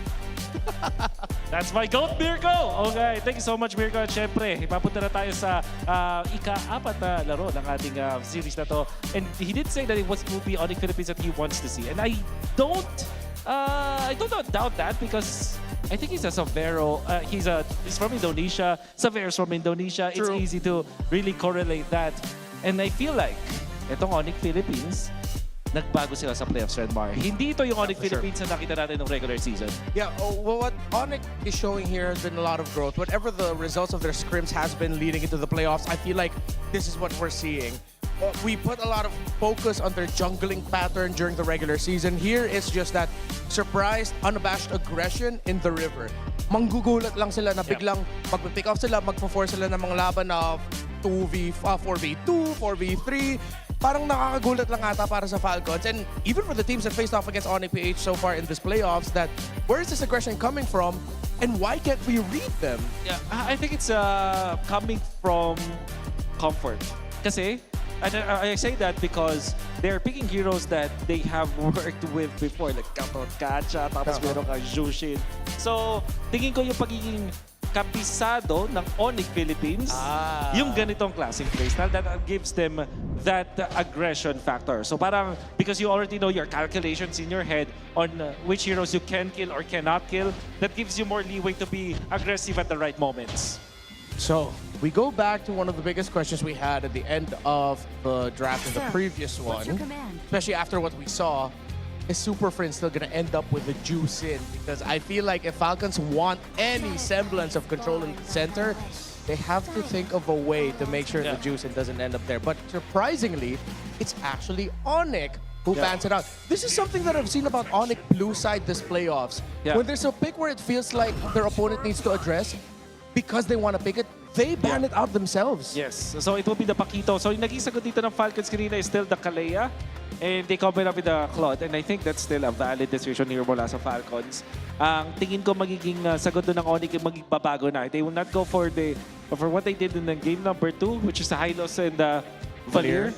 So baka bumalik sila doon sa gatot na sa aggressive mid laner. Like Gord, for example. Well, Gord is not an aggressive mid laner, pero parang it kind of counts like that. Parang yung mga may constant na pressure pa nga. So ang Falcons, they do have that, the Claude and the Kalea. Pero if ever, they can opt to go for the Kalea plus the Valentina agad. Kung sakali, kasi may chance nila yung ONIC kunin agad yung hero na yun. Falcon says, we like the Claude, we don't want it to end with Savero. And instead of picking up the Kalea, they want to pick up the Suyo. They are giving the Kalea to Brusco. Yeah. And, you ready for this? Well, I think ang kanilang gagawin naman is Valentina third pick in that scenario. So if you're ONIC, I think you're fine picking up the Harley agad. Harley and Kalea, tapos meron kang Paquito sa gilid, parang sobrang aggressive na pwede mo paglaruan. At the same time, meron ding benefit na kunin na yung gold laner for ONIC Philippines, for Savero against the Claude, which typically comes down to Harith or the Moskov. Yeah. They'd be keen to pick up the Harith again, but There's the Valentina. There's the Valentina as expected. And Kalea perhaps? Get the Kalea. It's also one of their comforts. Talk about ONIC and comfort. Yeah. That is comfortable. But of course, this is a comfort as well, and it's been great. Yeah. And I think this is sort of ONIC telling Falcons, sure, get the Kalea. Yeah, we still lost that game number 2, but I think they're still okay with it. Because so far, it's been 2 games where the rotations early on of the Kalea and whatever pick Haji ends up with, which has been the Valentina, to them, it's like it's not good enough for them. That's right. So, ang nagiging sagot dito ng Falcons will definitely be yung perhaps yung kanila maaga pick dun sa mid laner like a Gord para dito kay Haji. At the same time, pwede ka rin pumili na ng iyong roamer for Ogwen, which in this scenario, yung Kalea ay nabalik pa sa kanila. Falcons on the red side. I wonder if there's any chance that they're considering a Zetian a little bit later on. Maaga pick dito sa isang Esmeralda. Ang pinaka-proud pa lang sila sa kanila dito is just the Pakito. Pakito has a lot of shields, so it makes sense. However, wala pa siyang directly kina-counter dito apart from that. What ONIC can do is to shift their focus. Hindi na sila mag-aharit in this scenario. Siguro, best na pwede gawin din ng Falcons, magbaan ng Moscow, magbaan ng Clint, so that ONIC Philippines will be forced to pick up Harith or a weaker na goal laner. Here's the thing though. I think there's a realm that maybe we'll still see Severo get a YSS here. And that's why I was thinking maybe Falcons would want to consider Azetian at 4. Because Yisun Shin, as we've seen ONIC do in the past, if ever they're up against a Claude, he'll really hold on to the turtle boat toss of the Mountain Shocker. So, that is Yisun Chin and perhaps a semi-fighter din na roamer, na jungler. Yeah. Like Fredrin or Guinevere and Leomord, that's right. Pero kasi may pataas chance maban yung Leomord ng Falcons. Whereas ONIC, ang kanilang pwedeng iban ngayon is their roamer options. In this case, it's going to be the high loss.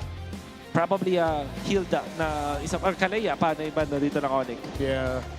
Oh, seems like ONIC has such a really good pool of heroes that so far Falcons hasn't really been able to answer that. I feel like Falcons is wishing that your wishes came true where we get an extra bat in the second phase. Ganun na nga. That would be great. Nahihirapan nata sila eh. Yeah. Leomord, potentially the man para sa Falcons. Yeah. It is indeed going to be the Leomord. So, ONIC, parang may language na dito na nasabi sa atin na willing silang ibigay yung Kalea. But I think pwede pa rin namang ban yun.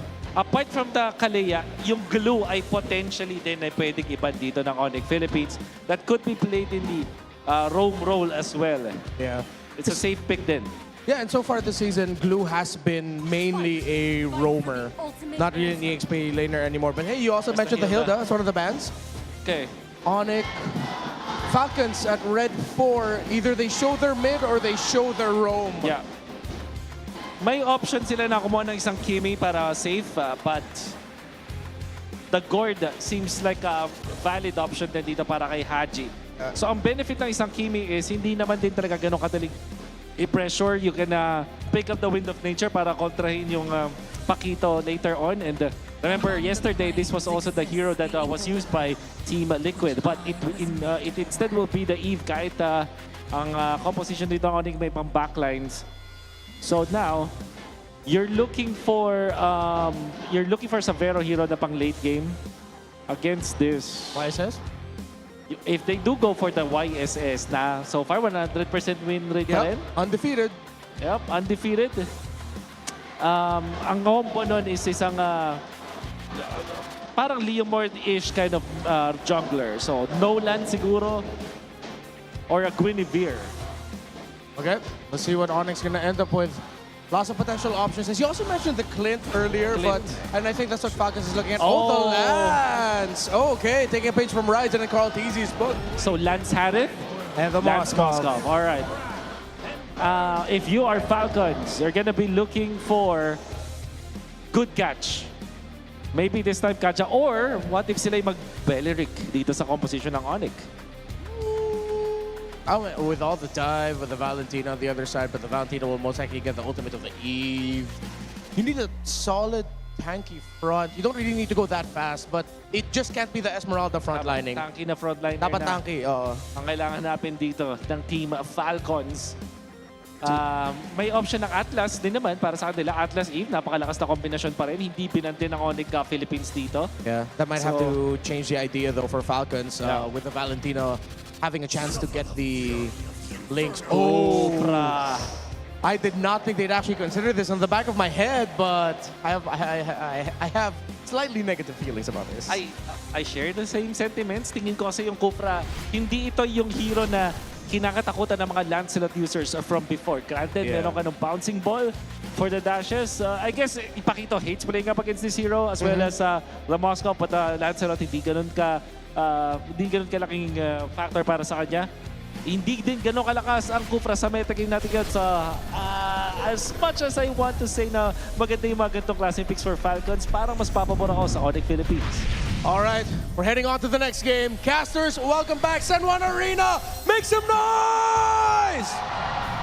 Tuloy ang aksyon sa ating lower bracket finals. Matapos manalo ng ONIC Philippines in game number 3, naghahanap na sila ng match point dito sa game number 4. Makakabawi kaya ang Team Falcons? Malalaman na natin yan sa pagpasok natin sa Land of Dawn. Well, I don't know what took so long, pero finally nagkaroon na tayo ng adjustments in terms of the draft. And for Team Falcons, it's them picking up something that is quite unusual, pero yung Esme hindi nga natin nakita. Baka sakaling yung Kufra pa. Ito na yung time na ipapakitaan tayo ng something new ng Team Falcons. And I mean, I like it. I like the Kufra pick. Knowing na yung puhunan ng ONIC Philippines dito would be those dashing heroes. Paquito, Valentina, Lancelot, and even Moscow.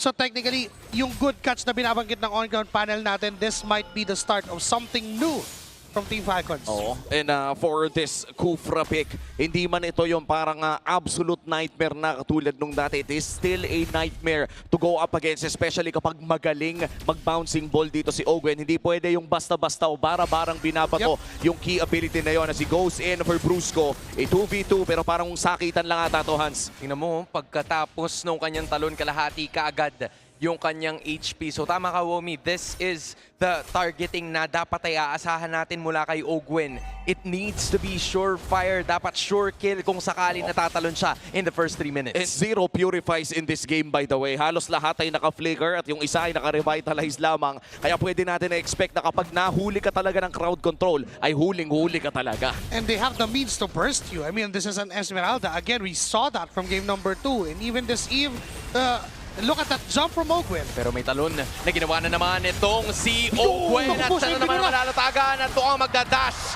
through itong si King Kong. Tapik sa dibdib, double kill.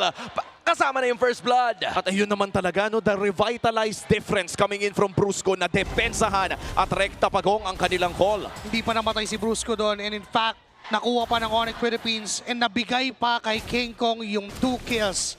And this is quite worrisome, but for me, ONIC Philippines, mukhang ibibigay pa nila yung turtle. Sinasagot talaga nila to kasi kumukuha pa si King Kong ng purple objective. So Falcons were able to equalize yung ating goal differences. Just 300 ang kanilang pagitan. And I think that is mostly on this lane dominance na nakikita natin kay Flap. Hindi ata makagalaw yung Paquito kanina kaya binigay ng ONIC. Oo, naging sagot na bigla. But then Ogwen use that flicker para makatakas doon. So, ito yung binabanggit din pa nila Wolf na on-ground panel with Renmar na hindi na ganun ka-threat yung Kufra. Pwede nang i-bypass nung Lancelot. Pwede nang saktan right away. Oo, tsaka parang nirespeto din kasi ata ni Ogwen yung potential outplay na pwedeng gawin dito ng Super Prince with his own version of the Tyrant's Revenge. And right now for Team Falcons, na-equalize naman nila ang laro na ito matapos ang mga iilang rotations. Kaya naman kahit lamang ang ONIC Philippines in terms of kills ay dahil sa objective na nakuha nila kanina ay pwede na nating i-confirm na nakabawi ang Team Falcons. We're still sitting on an equal fighting chance when it comes to the objective, knowing na nakokontrol naman ng Team Falcons yung river as they please. And for Kyle, unlike games 1 and 3, hindi naman siya nasusuppress and nakakakuha siya ng magandang farming space. And even itong si Super Marco, hawak din naman niya yung Claude. Up against that Moscow, somehow 50-50, but Ogwen jumps in. Yup, that is not gonna lead to much though dahil Team Falcons magbaback away din naman sila. Same as what Brusco is gonna do. So both teams, hanggang sa dumating yung ating susunod na turtle, pakiramdam ko ay wala pa talagang masyadong mangyayari. So they just need to be safe, secure as much more objectives as possible. Take note of both the purple and the orange kasi baka yan yung maging critical sa pagkuha ng major objective. At nabanggit na nga rin ni Hans na mukhang mabagal ang tempo ng laro na ito pero sa laruan na mabagal, sino ba talaga nakakalamang? Well, if you try to look at it, for ONIC Philippines, okay lang din sa kanila yung mabagal pero mas mag-gain ng advantage dito yung Team Falcons knowing na Claude nga yung hawak nila. So kailangan ng 3 o 4 na items kasi magiging mahirap din para kay Super Marco kung under item siya tapos papalag na agad ang Team Falcons. So babagalan lang and this is the type of a game na kung sino yung mainip, yun yung malulugi. Nako, at bawat talaga mainip ang parehas sa koponan dito. Team Falcons na nakakuha ng huling pagong. Itong pangalawang pagong ng sila rin ang magsisimula pero maganda ang pwesto ng ONIC Philippines para lumaban para dito. Parehas, maganda ang kanilang pwestuhan. Brusco nangangalahati kaagad ang buhay, magiging reset na naman. Tapos nagta-target na si Kirk pero makakatakas naman siya sa pagkakataon na yun. Ogwen looks to target the river bush pero wala siya mahahanap. Si Brusco caught to 20% of his HP. Tapos ito na naman si Ogwen looking for something, falling star moon. Binitawan na ni Flap. Magtuturn yata sila but that's gonna be the case. Still kaya na makakuha ng pagong. AOG para makatakas si Brusco at malinis na laro ang pinapakita ng Team Falcons kahit wala silang nakitil na buhay. At makakaabot pa nga ata sa wave yung Claude doon sa may bandang itaas. Team Falcons, malinis ang kanilang objective taking. Alam din kasi ni King Kong na hindi siya pwedeng basta-basta humawak ng turtle.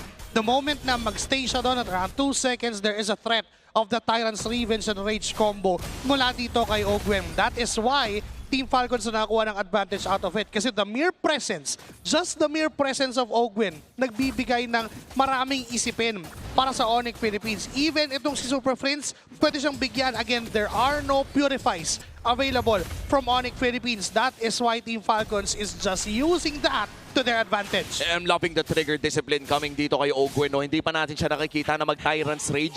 Kanina pa siya nagba-bouncing ball lang at tinethreaten ang ONIC Philippines sa kapag nagdikit-dikit kayo ay pwede siyang mag-ultimate. Pero hindi pa rin natin yun nakikita. In fact, mas madami pa tayong nakitang revitalize kaysa ultimate na nanggagaling dito sa Team Falcons. And so far, katulad ng pinag-usapan natin kanina, Josh and Hans, mabagal ang takbo ng laro na ito. Ikutan lamang, naghahanap ng advantage and making sure na yung susunod nilang move ay tama para sa kanilang posisyon, but let it reel back na ang sinabi mo kanina na lamang ang Claude sa ganitong klaseng sitwasyon. Ito mas gusto niya, yung hindi sila nag-i-engage, bagkus sila yung counter lang. At sila ang may ipit sa pagkakataon na to. Si Brusco nag-unbreakable na naman ang tamak. Alam niya ay walang iba si Flap pero buhay pa rin siya. Si Ogwen na mawawala. Sumunod lang pala si Flap. Sinama na naman si Savero. Nagsimula na naman ang ONIC Philippines na maghasik ng lagim.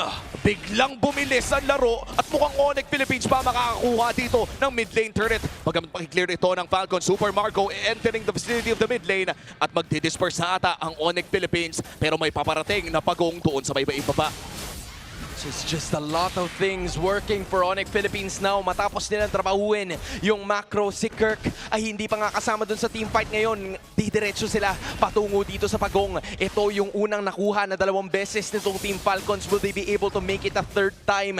Yan ang gustong i-contest ng kupunan ng ONIC Philippines. Si Ogwen ay tatalo na mamamataan niya si Brusco at nandun na naman yung pag-atake at nakuha pa rin ng Team Falcons yung objectives. Kills to ONIC, turtles to Falcons. Kahit papaulit-ulit ibigay ng ONIC Philippines yung turtles sa kamay ng Team Falcons, they just get that trade doon sa turrets. Trade upon those buffs na meron to si King Kong. Kasi dahil nakukuha niya ng malaya yung kanyang farm, nagkakaroon sila ng mas mataas na chance to fight against Team Falcons. Now, Kirk! Ay, naiipit ng konti. Nag-flicker na lang siya para makatakas pero umiwas sa SOD. Yung backup na hanggang mag-violet. Sabi ni Ogwen, sinama na niya si Brusco. Wala pa siyang unbreakable sa pagkakataon na to pero makakatakas pa rin naman siya. That's a pick-off for Team Falcons. And mukhang si Savero ay gusto din ng Team Falcons sa mid lane. Makakaalis naman. Pero rekta na ang kanilang pag-push. RWM ginamit ni Super Friends. Pero ang tanong ay papasok ba ang Team Falcons dito?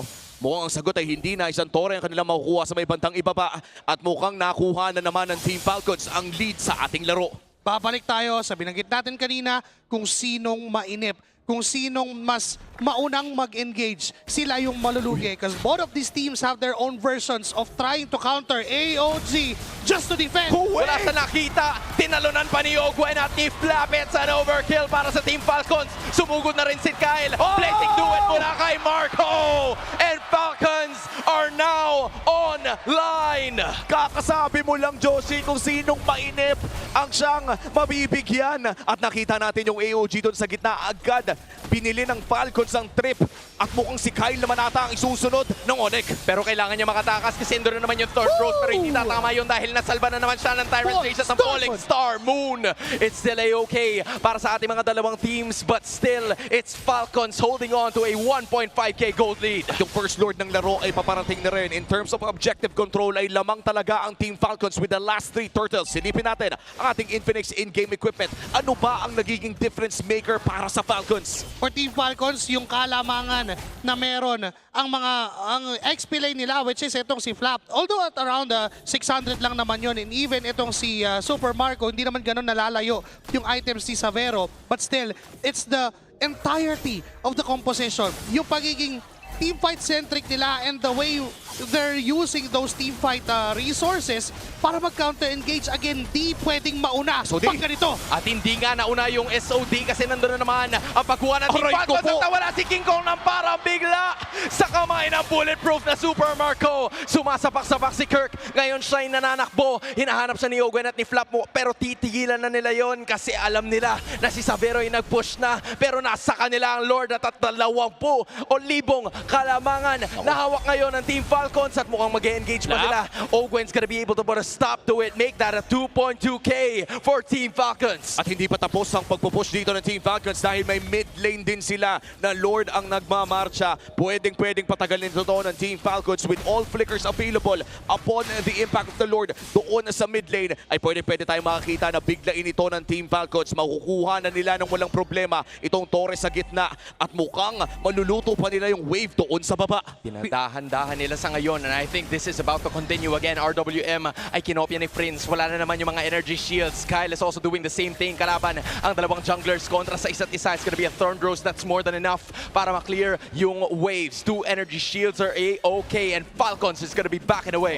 Hindi ata makakakuha ng inhibitor 30 itong Falcons, maliban na lang round 2 kung pilitin nila dito sa round 2. Good RWM, pero agad na ay papasok sila! Papasok talaga at andun na naman yung AOG. Tinamaan na naman si Kyle, pero nagdidish pa rin ang damage itong si Prince, and that's gonna be enough para maprotektahan ang mid lane inhibitor. Binabanggit lang natin kanina na okay lang sana yon for ONIC Philippines na nakakakuha pa rin naman sila nung sabihin na natin yung worst part of that trade. Pero ang katanungan kasi hanggang kailan sila magsisettle for less. Kasi Team Falcons right now, the moment na sobrang linis ng galaw nila to a point na hindi na nagkakaroon ng overextensions, and in fact, tama yung timing ng lahat ng bagay! Ando na naman, pero nakomentest itong si Ogwen. Nabasag na naman ang inhibitor, pero nagdidish ng damage ang ONIC. Nag-trigger away na placing duet. Sinamahan pa ni Marco, pero nakaligtas pa siya sa pagkakataon na yun. SOD ay susunod, pero papasok pa si Savero!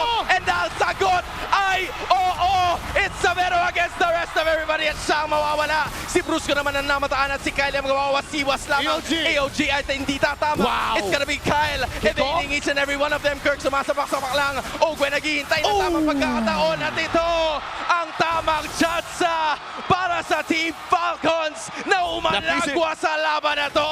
King Kong, sinusubukan niya hulihin pero may puncture. Thorn Rose, makakataka si King Kong. 4 na segundo kay Super Prince, 5 para kay Savero. Kailangan niya dumepensa dito, pero mukhang hindi naman na i-call ng Team Falcons na sumugod pa dahil 20 segundos na lang ay lalabas na ang susunod na Lord. Again, hanggang kailan na magsisettle sila for less? Hanggang kailan na paisa-isa lang yung nakukuhang trade after the numerous advantages na nakuha ng Team Falcons? Nakapag-snowball na, nakakuha na ng perfect items, naka-win chant na rin itong si Super Marco. In a span of a minute, they can get this Lord. In a span of a minute, they can blitz this Lord. And in a span of 3 minutes, they can end this game. At kailangan nila makuha yung Lord kung gusto nilang gawin yon. Savero on the long lane, si Brusco ay binibigyan. Binibilis na nila yung Lord. At mukhang magbaback away na ang ONIC dahil malinis ang kuha ng Falcons. Too late para sa SOD, and the green and white is doing it. And this is the second Lord of the game na mapupunta sa kamay ng Team Falcons.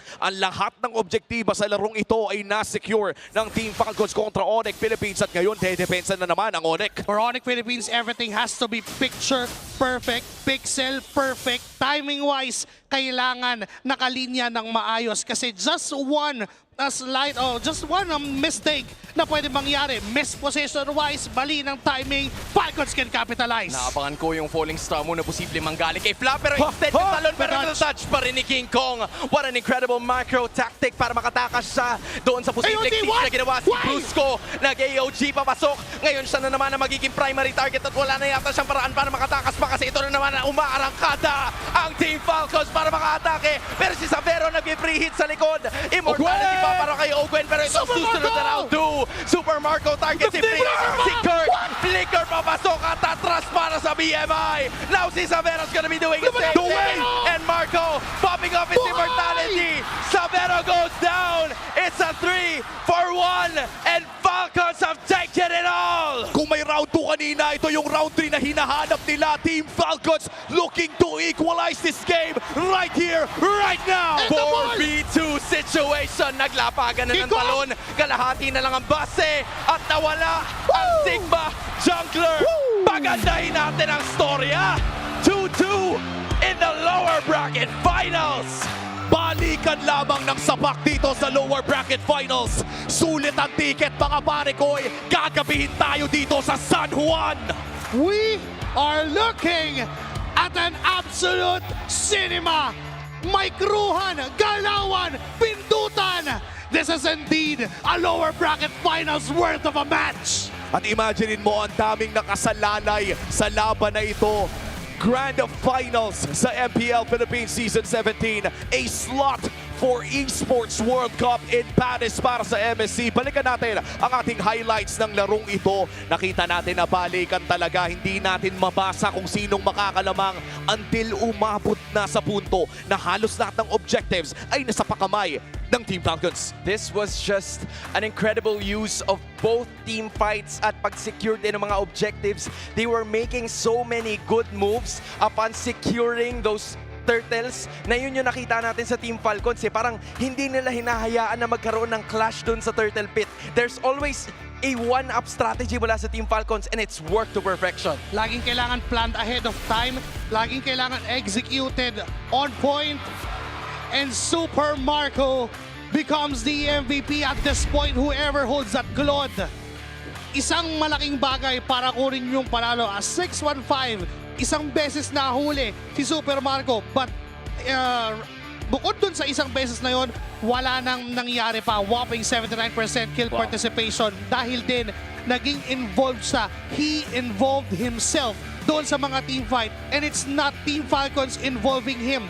Sinama niya yung sarili niya. And this is actually one of the best instances na makikita natin ang isang tinalagang bulletproof na pumapasok with the BMI. Nag-flicker in for that crucial play doon sa may bottom lane nung sinubukan nilang tapusin yung laro. Mapapanood natin yan sa ating MVP highlights. Super Marco, one of the best gold laners in the world competing in this lower bracket finals. Makikita natin na wala siyang pake kung bulletproof yung moniker niya. Kung mamatay siya, basta manalo sa larong ito. One death lang, very aggressive in this game number 4 at kinailangan nila yon dahil napaka-importante ng larong ito. And I'd just like to say, great commendations para dito sa drafting ng Team Falcons. I think a lot of people disregard kung gaano kataas na risk takers itong kupunan na ito. They picked up an Esmeralda, ginamit ng 2 beses out of 4. They picked up a Kufra, a classic answer to a Lancelot na magkaiba talaga in terms of the meta. Kung tutusin, yung Kufra nga, yung medyo nalalatagan and it took so much out of Ogwin para lang makatakas. But still, he was able to do it. Aside from that draft, I would like to commend yung decision-making ng Team Falcons and the way they capitalize on small mistakes coming in from ONIC Philippines. There are lots of questionable engagements mula sa ONIC Philippines. May mga talon, si Brusco, may mga AOG siyang hindi natin mapaliwanag kung paano. Pero hindi magmamatter yung ganong klaseng mistake kung hindi na-capitalize ng tama ng Team Falcons. It is because of how they wanted to execute this team fight. We've been saying all along na kung sino yung maiinip, siya yung matatalo, and pinanghawakan lang nila yun hanggang sa dulo. And we saw the patience coming in from Team Falcons. Honestly, hindi ko nga naramdaman na 14 minutes lang yung laro na yun. That felt long para sa seryeng ito. Nakakatawa nga ang isipin na wala pa tayong nakikitang 18-minute game sa buong serye na ito for the lower bracket finals. And looking at how this game was played, lamang na lamang sa kills ng ONIC Philippines nung simula ng ating laro. Pero nung nag-pile up na lahat ng objective wins ng Team Falcons, again, that was 3 turtles and all the lords, para bang na-outpace na completely ang ONIC Philippines. You know, I have to say, this game was the closest among the 4. Parang ito yung naramdaman ko na okay, kahit nasabihin natin na nakakakuha ng turtles itong Team Falcons, ONIC was able to get some kills. So it's equal in terms of the gold gap at nagkatalo na lang talaga pag nakakakuha ng team fight na maganda itong Team Falcons just because of the kits they have. Imagine, Kufra and Eve, tapos nakapag-farm pa talaga na maganda itong si Marco. So kung titignan mo yung sabihin nating status nung lineup na meron Team Falcons, for Haji, ang gusto niya, nako-contain niya yung mga members ng ONIC Philippines. But them, meron silang ways on how to survive. Marami silang dashes. Pero ang naging compensation ng Team Falcons doon would be that Kufra from Ogwen na ang gusto niyang mangyari, dito lang din kayo. Siya yung boundary doon sa containment na gustong gawin ni Haji. And looking at this item progressions, mas maaga pa nga nakuha ni King Kong yung kanyang core item, which is itong War Axe, dahil kinakailangan niya talagang mag-survive at mag-sustain.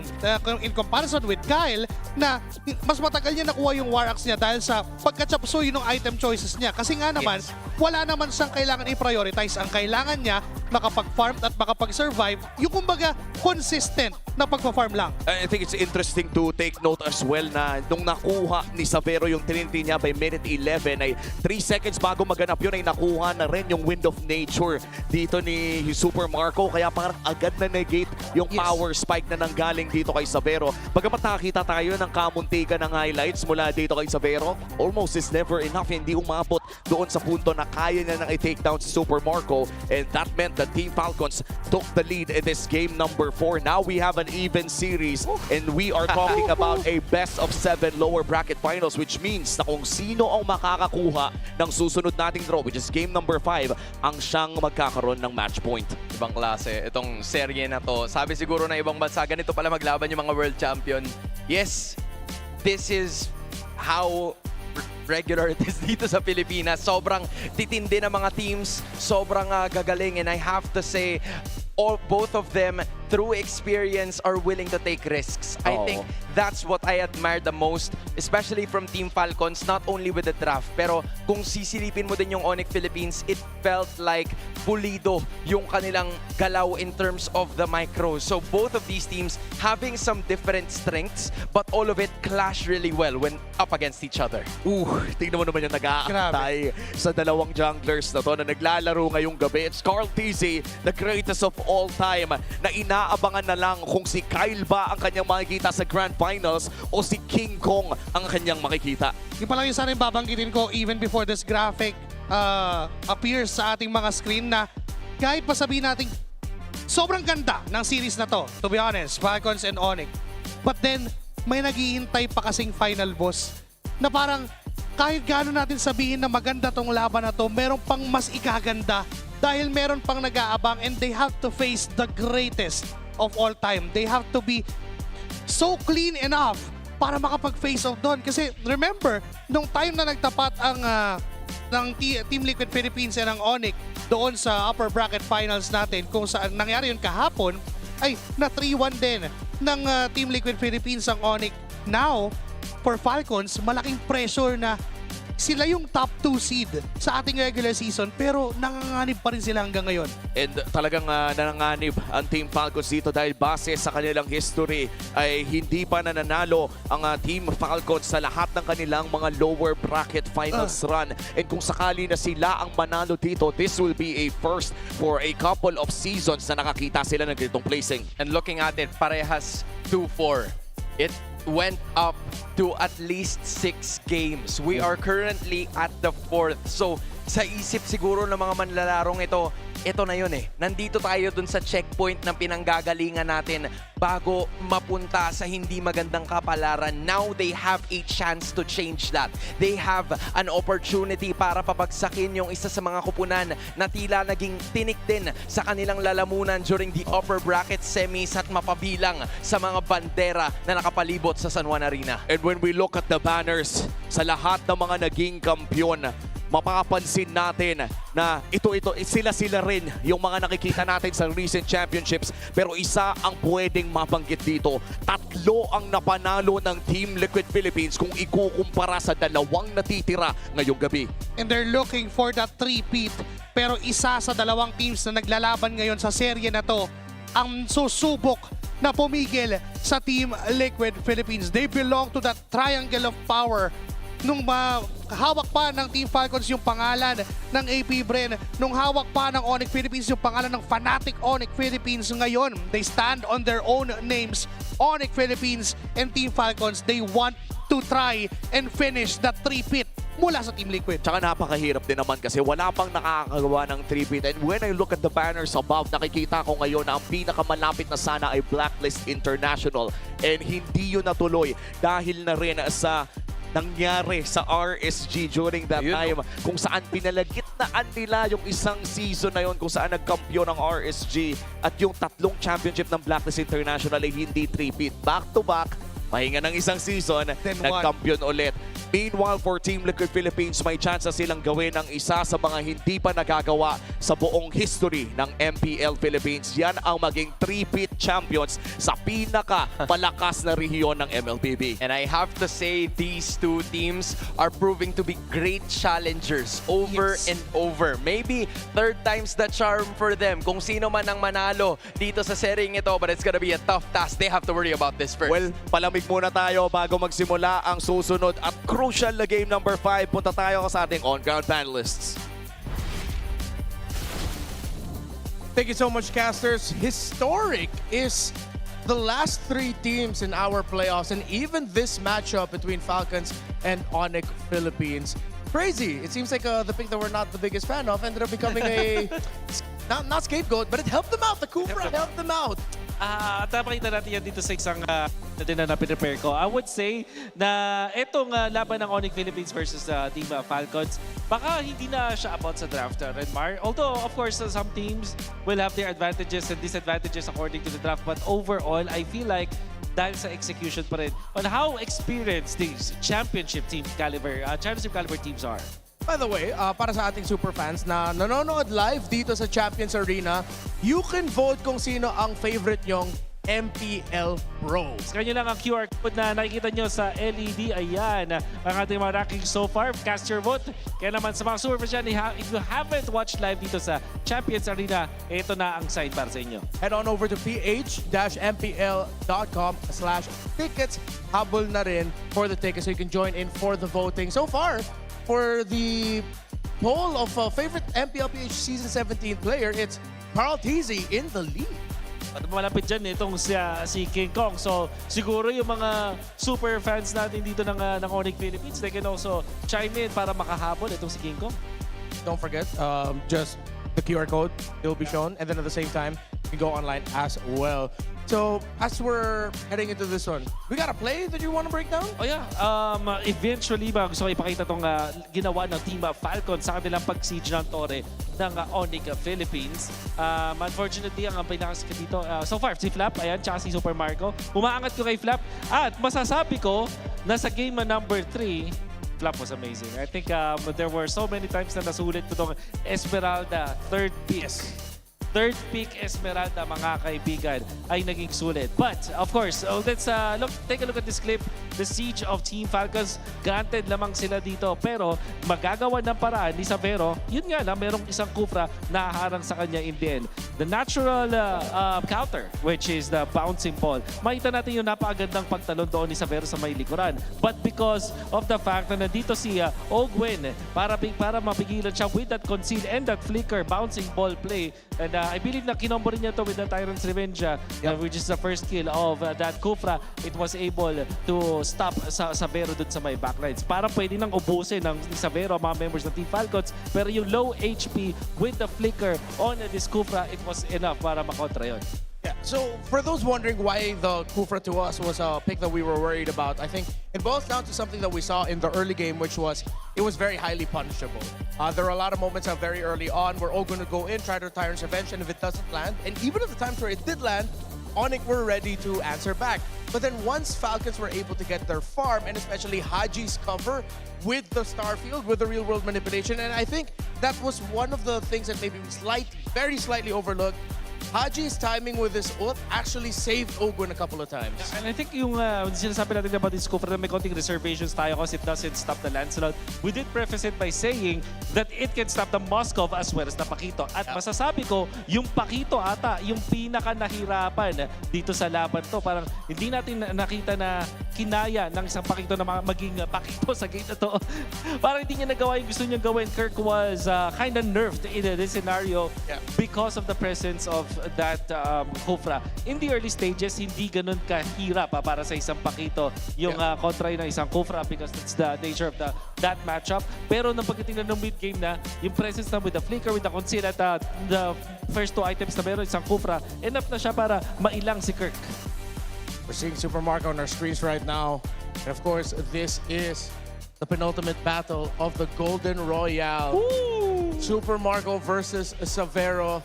Average kills for the season, 1 and 3. But of course, as you look at the numbers, you also realize that so many stories between these two of clutch moments throughout the season.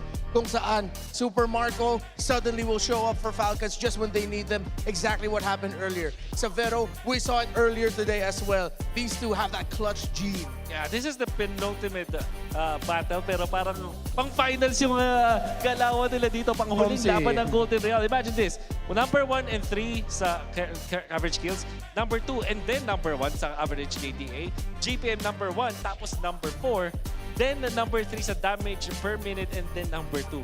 And look at this, number 2 sa average turret damage is Savero all across our players here in MPL Philippines. Talk about making a lasting impact sa dalawang players natin na yun.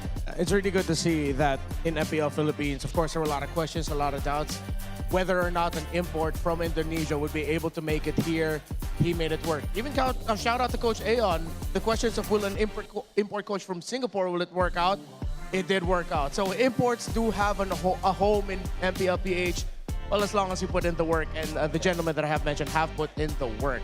All right. So I believe that we have crossed all of the maps already. So babalik na tayo din sa a randomized map. Yeah, it's a randomized selection now on moving forward of all the maps. So there you go. It's Broken Walls again, but this time randomized siya. The last time that we went to Broken Walls, it was Falcons who won it. So the thing about Broken Walls, especially going up against a team like ONIC, who loves to pick up those assassins, 1 less dash. Yeah. So I feel like this is actually going to be a very dangerous game for Falcons to play with the aggression of ONIC PH. There's a lot more room for them to work with to invade and surprise them with early game aggression. Broken Walls. Oh, it was a map na talagang nilalaroan ng mga utility junglers like yung mga tipong mga Fredlin and everything. So this could also be that. Pero honestly, pwede mong i-treat kasi yung Broken Walls na parang neutral map eh. Parang wala naman talagang distinct advantage. Or siguro magandang palette cleanser dito para sa dalawang teams natin when it comes to their picks. Alam mo, sana magkaroon ng difference when it comes to the draft patterns of both teams kasi parang parehas na parehas from the past 4 games natin. Yeah, it's been getting quite predictable, except of course for the surprising picks here and there, but a lot of the central pieces, especially in the center of the map, which makes a lot of sense. I think that's been the story for a lot of the teams in the regular season, but then maybe a few more surprising selections as well. So yeah, we're gonna be seeing the countdown on the screen, and who's excited for the draft?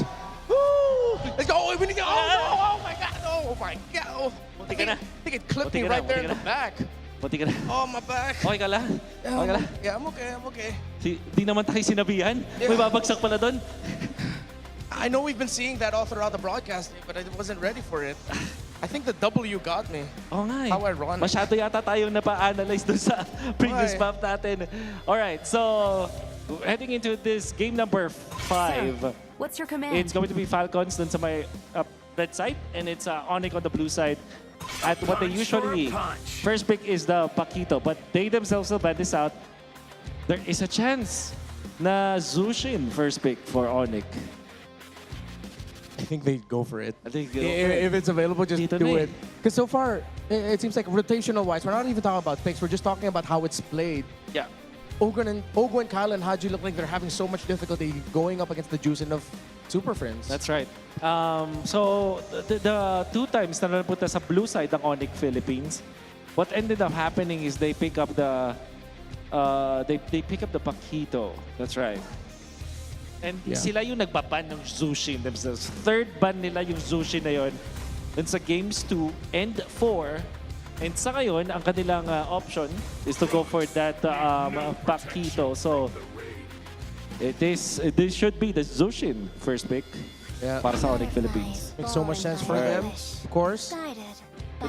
do you go back doon sa Suyu Claude if you're Falcons or Suyu Harith? I think for Falcons, I'm leaning a little bit more towards the Claude here. Claude, all right. Claude Valen. Yeah, they were able to make it work. And plus, I think now I'm more in the mindset of I don't want to give Savero the Claude. Yeah, for sure. So, ang hula ko dito para sa Falcons ay Claude plus the Valentina. Pero meron ding option na may linya din na Claude and Suyu. But instead, it's Claude and Eve. I think, okay, so I think they're realizing some of the early errors or punishes that ONIC has been doing maybe could be answered by the Eve, as we said earlier, with the Kufra. Once Eve hit level 4, and then once Falcons started rotating together, a lot of the ultimates of the Eve actually helped out Ogwen, helped out Kyle even when he would go in for his later entry. So, ang nagiging configuration dito para sa ONIC is kuha na sila ng jungler nila, either Harley or Leomort or Suyu. I'm feeling hierarchy-wise, Harley tapos Suyu and then Leomort. Tapos ang combo nila doon is typically the Khalid. There is the merit to get the Katonkacha or the Kalea, and indeed it will be the Kalea. Tapos Leomort ang kanilang pinili dito para sa ONIC Philippines. In the presence of Suyu and Harley, parang eto na, dito natin matutuldokan. Leomort ang priority ng ONIC Philippines. Yeah, and every time we've seen ONIC run this kind of composition during the regular season, it's a lineup built to take control of things early. Once Brusco hits level 4, imagine 4 members of ONIC just sticking together, looking for picks in the river, getting out, handling the macro at the same time. Yes, I know that sounds like it's a lot, but they make it work. So does this mean Suyo para sa Falcons ngayon, or will they go back to the Fredrin? Oh, actually, yeah. Fredrin is something they might want to consider here because the Suyo is highly punishable here. I think the extra body on Fred will work as long as Ogwen and Flaps heroes can also hold the front line. So they go for the Suyo. Nandito na tayo sa point na tapatan na ng damage versus damage from the jungler's position. And interestingly, Falcons can now choose to limit yung mga heroes dito ni Savero. So Moskov and Harith potentially bans para dito sa Falcons. Let them play the hero. They got the usual. Oh, well, yeah. Well, with what Kirk did to them earlier on that hero, it's a warranted ban. Oh, so far, parang ito yata yung game na masasabi kong in command totally ang Falcons. They don't have to be crafty with Esmeralda kasi wala namang pakito na available para sa ONIC. Yeah. Although pinigay nila yung Zushin ng ONIC dito, parang prepared sila, especially with the Fusong ban. It kind of tells me that they have a different approach. ONIC will ban the Atlas. Good ban overall. Siyempre, mahihirapan naman yung Zushin at Kalea mamaya kung sakaling Atlas yung mapili dito na Falcons. I think one of the biggest trades here now is whether one of these two will ban out the Alice, Uranus, just so... Oh, wait, no.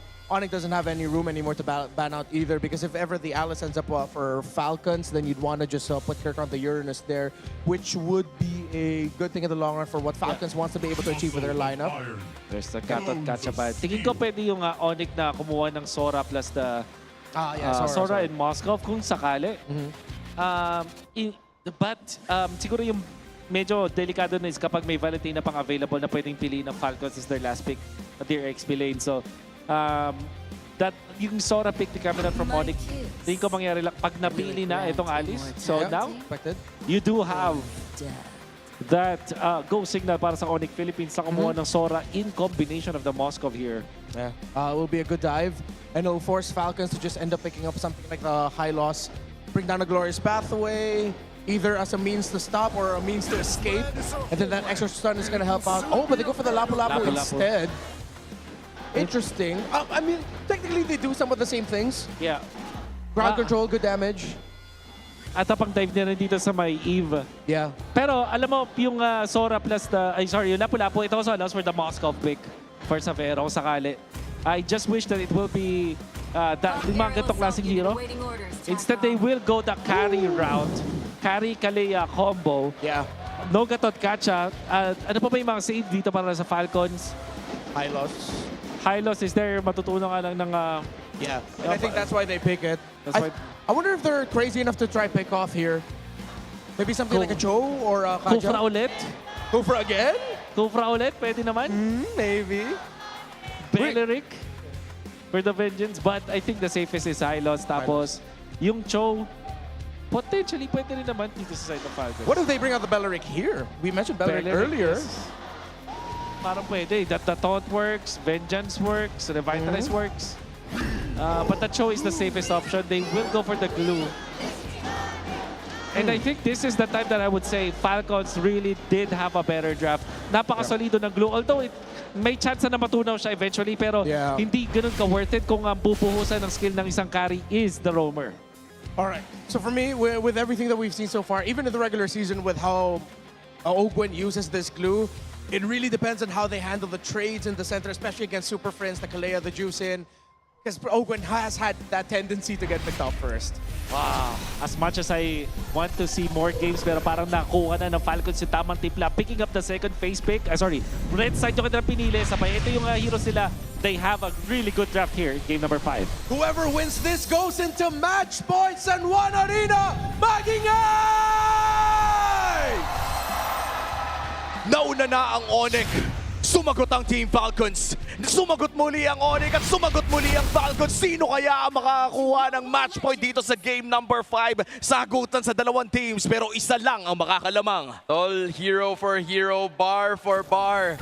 Team Falcons, as mentioned by our on-ground panel kanina, ay parang nahanap na daw yata nila yung tamang timpla. But for ONIC Philippines, these are heroes that are very familiar at komportable talaga silang gamitin. So it just really depends on how they will execute in this game. Textbook-wise, we can say na maganda nga ang lamang ng Team Falcons when it comes to the draft.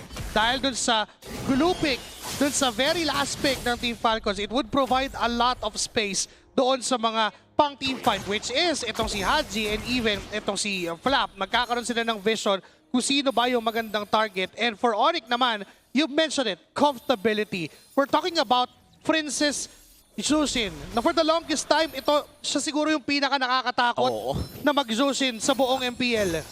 There was a time na siya talaga yung naging blueprint kung paano nga ba mag-Zushin. Nung medyo bago-bago pa yung hero na ito. And now, worldwide, si Zushin ay isa sa mga most played na mages. And now, looking at how ONIC Philippines is playing around this Zushin pick, ay mukhang nilalaro nila ito with very aggressive positioning around this mid lane, around this Lethal Wanderer, bago magsimula itong first turtle fight 25 seconds from now. Yeah, this is just, you know, both teams na talagang nagiging kalmado. Same could be said doon sa game number 4 na nangyari kanina lamang. So I'm just expecting that both teams are gonna be looking to secure yung kanilang mga ultimates bago talaga sila makipagsagupaan. There's 10 seconds bago lumabas ang unang pagong and everybody's gonna be transitioning to that major objective. At mukhang mauuna mag-level 4 dito si Kirk. Kaya naman may expect natin sa ONIC Philippines na sila ang unang makakapwesto around this turtle. Pero lalaban nata ang Team Falcons. Medyo nakahiwalay itong si Haji. Si Ogwen lang ang nakapalibot sa kanilang lahat. Si Kyle at si Kirk ang makakita ang isa't isa. It's gonna be King Kong using that Phantom Steed again.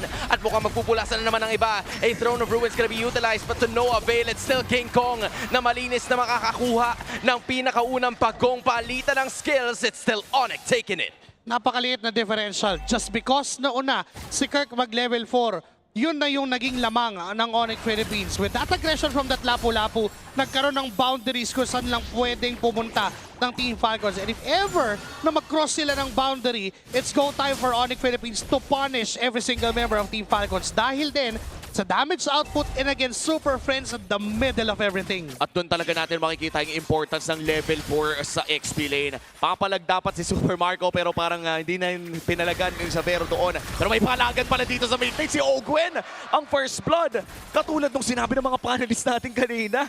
Bigla ang nagkaroon ng bawi ang ONIC after taking that first turtle. I think they're regarding to the point na si Kyle ay palaging inaalalayan pagdating dun sa pag-secure ng objective. So it's easier for ONIC to find their targets. Parang automatic na merong Kyle sa likod ng isang Ogwen. So alam nila, okay sige, bigyan na lang natin yung frontline and they have the means to do it. I mean, the Kalea, ito talaga yung laro ng isang Kalea. And ito yung hinahanap natin kanina from Team Falcons. That's true. Yung mag-i-initiate, yung mauuna, yung kukuha agad ng target at yun yung ginagawa ng ONIC. And tried and tested na rin yung itong combo na to, yung Kalea and Carry na para bang Kaja Carry pero mas pinaganda dahil mas maraming nagagawa ang isang Kalea sa loob ng ating meta. And looking at the objectives so far, first blood and first turtle, lahat ng yan ay napunta sa kamay ng ONIC Philippines at naghahanap pa rin ng bawi ang Team Falcons dito. Ang tanong ay paano nga ba sila babawi?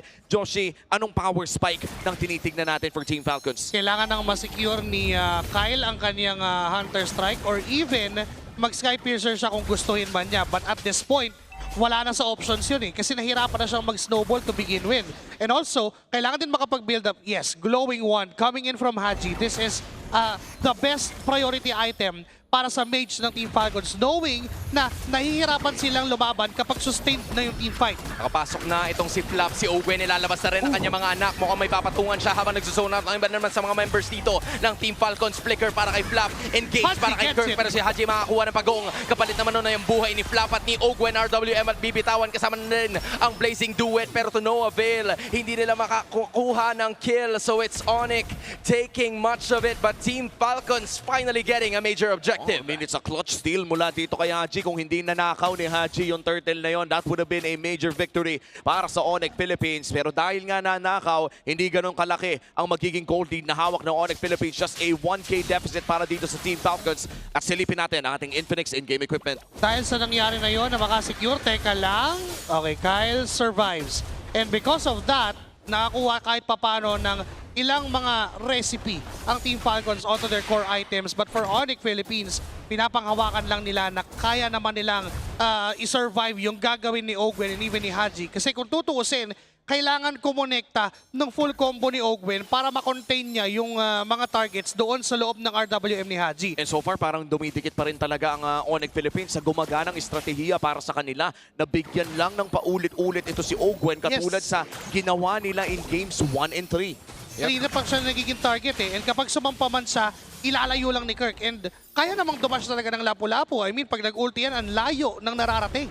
And you just got to appreciate yung ikot na ginagawa dito ng ONIC Philippines. Pagkatapos sila dun sa baba, they've slowly carved their way upstairs while Team Falcons was looking for a way to engage. Nakikita natin yung presensya ni Ogwen every now and then, pero tila ba wala siyang magawa because aside from flickers that are still available from the side of ONIC Philippines, marami din sila na doon nakapwesto and it's a sure way to take a turret para sa Super Family. At paparating na rin ang panghuling pagong ng laro na ito. ONIC Philippines ang may hawak ng 2,000 kalamangan at isang buong item ata ang magiging kalamangan nila in terms of the mid lane. Well, elegant gem lang naman, hindi naman na ipapalaki yan at sisimulan na rin ng Falcons ang pagong na ito. Ang huling pagong ay nanakaw ni Haji, pero ang ONIC Philippines ay naghahanap pa rin ng paraan na makuha ang huling pagong na ito. Parehas na junglers ay meron ng kanilang mga buffs. Tila nalilito ang pagong sa kung kanino ba siya lilingon. Flap is gonna be touching that major objective, pero magre-reset lang yan ng paulit-ulit. Oh, yung 5v5 at bigla ang magkakaroon ng atake si Brusco, pero wala siya mahahatak. A-throne of ruin mula kay Flap ay walang tatamaan, pero si Kyle mabubuhay pa. It's gonna be another attack mula sa rest of the members of Team Falcons, pero 1-for-1 ang magiging palitan. Now it's gonna be Kyle engaging once again. Savero's gonna be dashing out. Ogwen left to 15% of his HP, pero Team Falcons gets another turtle. 1-for-1 trade at sa Falcons mapupunta. Joshi, sobrang clutch yung ginawa ni Haji doon. RWM to that tsunami slam. Wala siyang purify, yes, but he made or he used that RWM for that CC immunity para hindi siya yung mahuli. And then, naipit na sa loob ng RWM ang ONIC Philippines. Yes, na-punish nila si Flap. Pero may counter trade naman ng Team Falcons. They got the turtle and alam nilang kaya na nilang pumalag ngayon. Slowly but surely, hindi na nagmamatter yung sustain ng Surge of Life mula kay Brusco. At kung sinilip natin ating Infinix in-game equipment, parehas ng may 2 items ang gold laner natin. Napaka-importante ng Swift Trinity para kay Super Marco at pati na rin dito kay Savero. At ang pinakamalaking diferensya dito ay si Savero ay nagtungo doon sa corrosion muna plus the golden staff. Meanwhile, for this Claude ay nag-DHS siya muna bago yung golden staff. Ano ba yung diferensya ng naging routes ng dalawang gold laners natin? Para sa carry, para maging efficient, kailangan niya ng maximum attack speed para ma-proc agad yung kanyang passive. And even yung golden staff na instead of 5 attacks, nagiging 3 attacks na lang para pumutok yung true damage. And para naman kay Super Marco, kaya niya inuna yung DHS kasi mas gusto mo yung value ng percent health damage plus yung AOE effect ay nadadamay doon sa DHS. So, that is the pathing for those gold laners. Separate ways man, pero doon pa rin pupunta sa punto na kailangan nilang makakuha ng magandang posisyon eh. Oo, and yung positioning dito ay napaka-importante talaga dahil ang daming gustong pumasok, ang daming gusto kang pitasin. And in terms of battle spells, sa paparating nating unang Lord, ay hawak pa naman ni Savero ang kanyang flicker by that time. The same could be said para dito kay Super Marco na may hawak na Purify. Pero in terms of pwestuhan, ay malakalamang ang ONIC Philippines dahil si Ogwin lamang makakapasok pero bibitawan din pala ng ONIC Philippines ang pwesto around that Lord. Omi, kanina mo pa sinasabi, humihiling ka ng lagpas 14 na minuto na laban. I think we're going that route depending on the team fight na makikita natin dahil sa pinakaunang major objective, nakapwesto si Brusco at si Prince. Humaharap na rin si Flap at Ogwen. It's still ONIC Philippines na magkakalma muna hanggang sa makita nila si Kyle sa taas. Nag-set up ng slow push etong si Kyle doon sa top lane. Could be a go signal for ONIC Philippines to start that Lord, pero good job from Ogwen na i-delay ng i-delay at mag-provide ng threat na pwede namang lumaban ang Team Falcons. Now, magpapakita si Savero sa top lane. This is go time for Team Falcons. Ang tanong ay ipo-burst ba nila ito? Mukhang si Super Marco ay wala din sa pwesto. Zone lamang ni Flap si Super Fritz at Kirk pero siya pa ata ang magdadali. Half HP onto Flap at si Ogwin pa rin ang may hawak ng Pixel Brush. Na mayroon ding flicker dito si Brusco. Kailangan nating abangan kung sino nga ba ang mauuna na mag-pull ng trigger. Sorry, flicker? Hindi, nag-ano lang naman, tumalon lang naman si Brusco. But both teams are gonna have to make a choice. Magsa-slow push ba sila sa taas o i-blitz ba nila ang Lord na nakikita natin sa ngayon? Simpleng pana lang mula kay Kyle ay magiging sapat na para kahit papano ay makapag-push yung mga minions sa taas para sa Team Falcons. Napakabagal, napakapasensyoso ng dalawa nating mga kupunan with only 100 or maybe pero naman yung pag-atake nila dahil yung Crimson Beacon ay nagamit kaagad. Here's gonna be the Blazing Duet as well at nawawala si Brusco. Dalawa ang patay sa ONIC.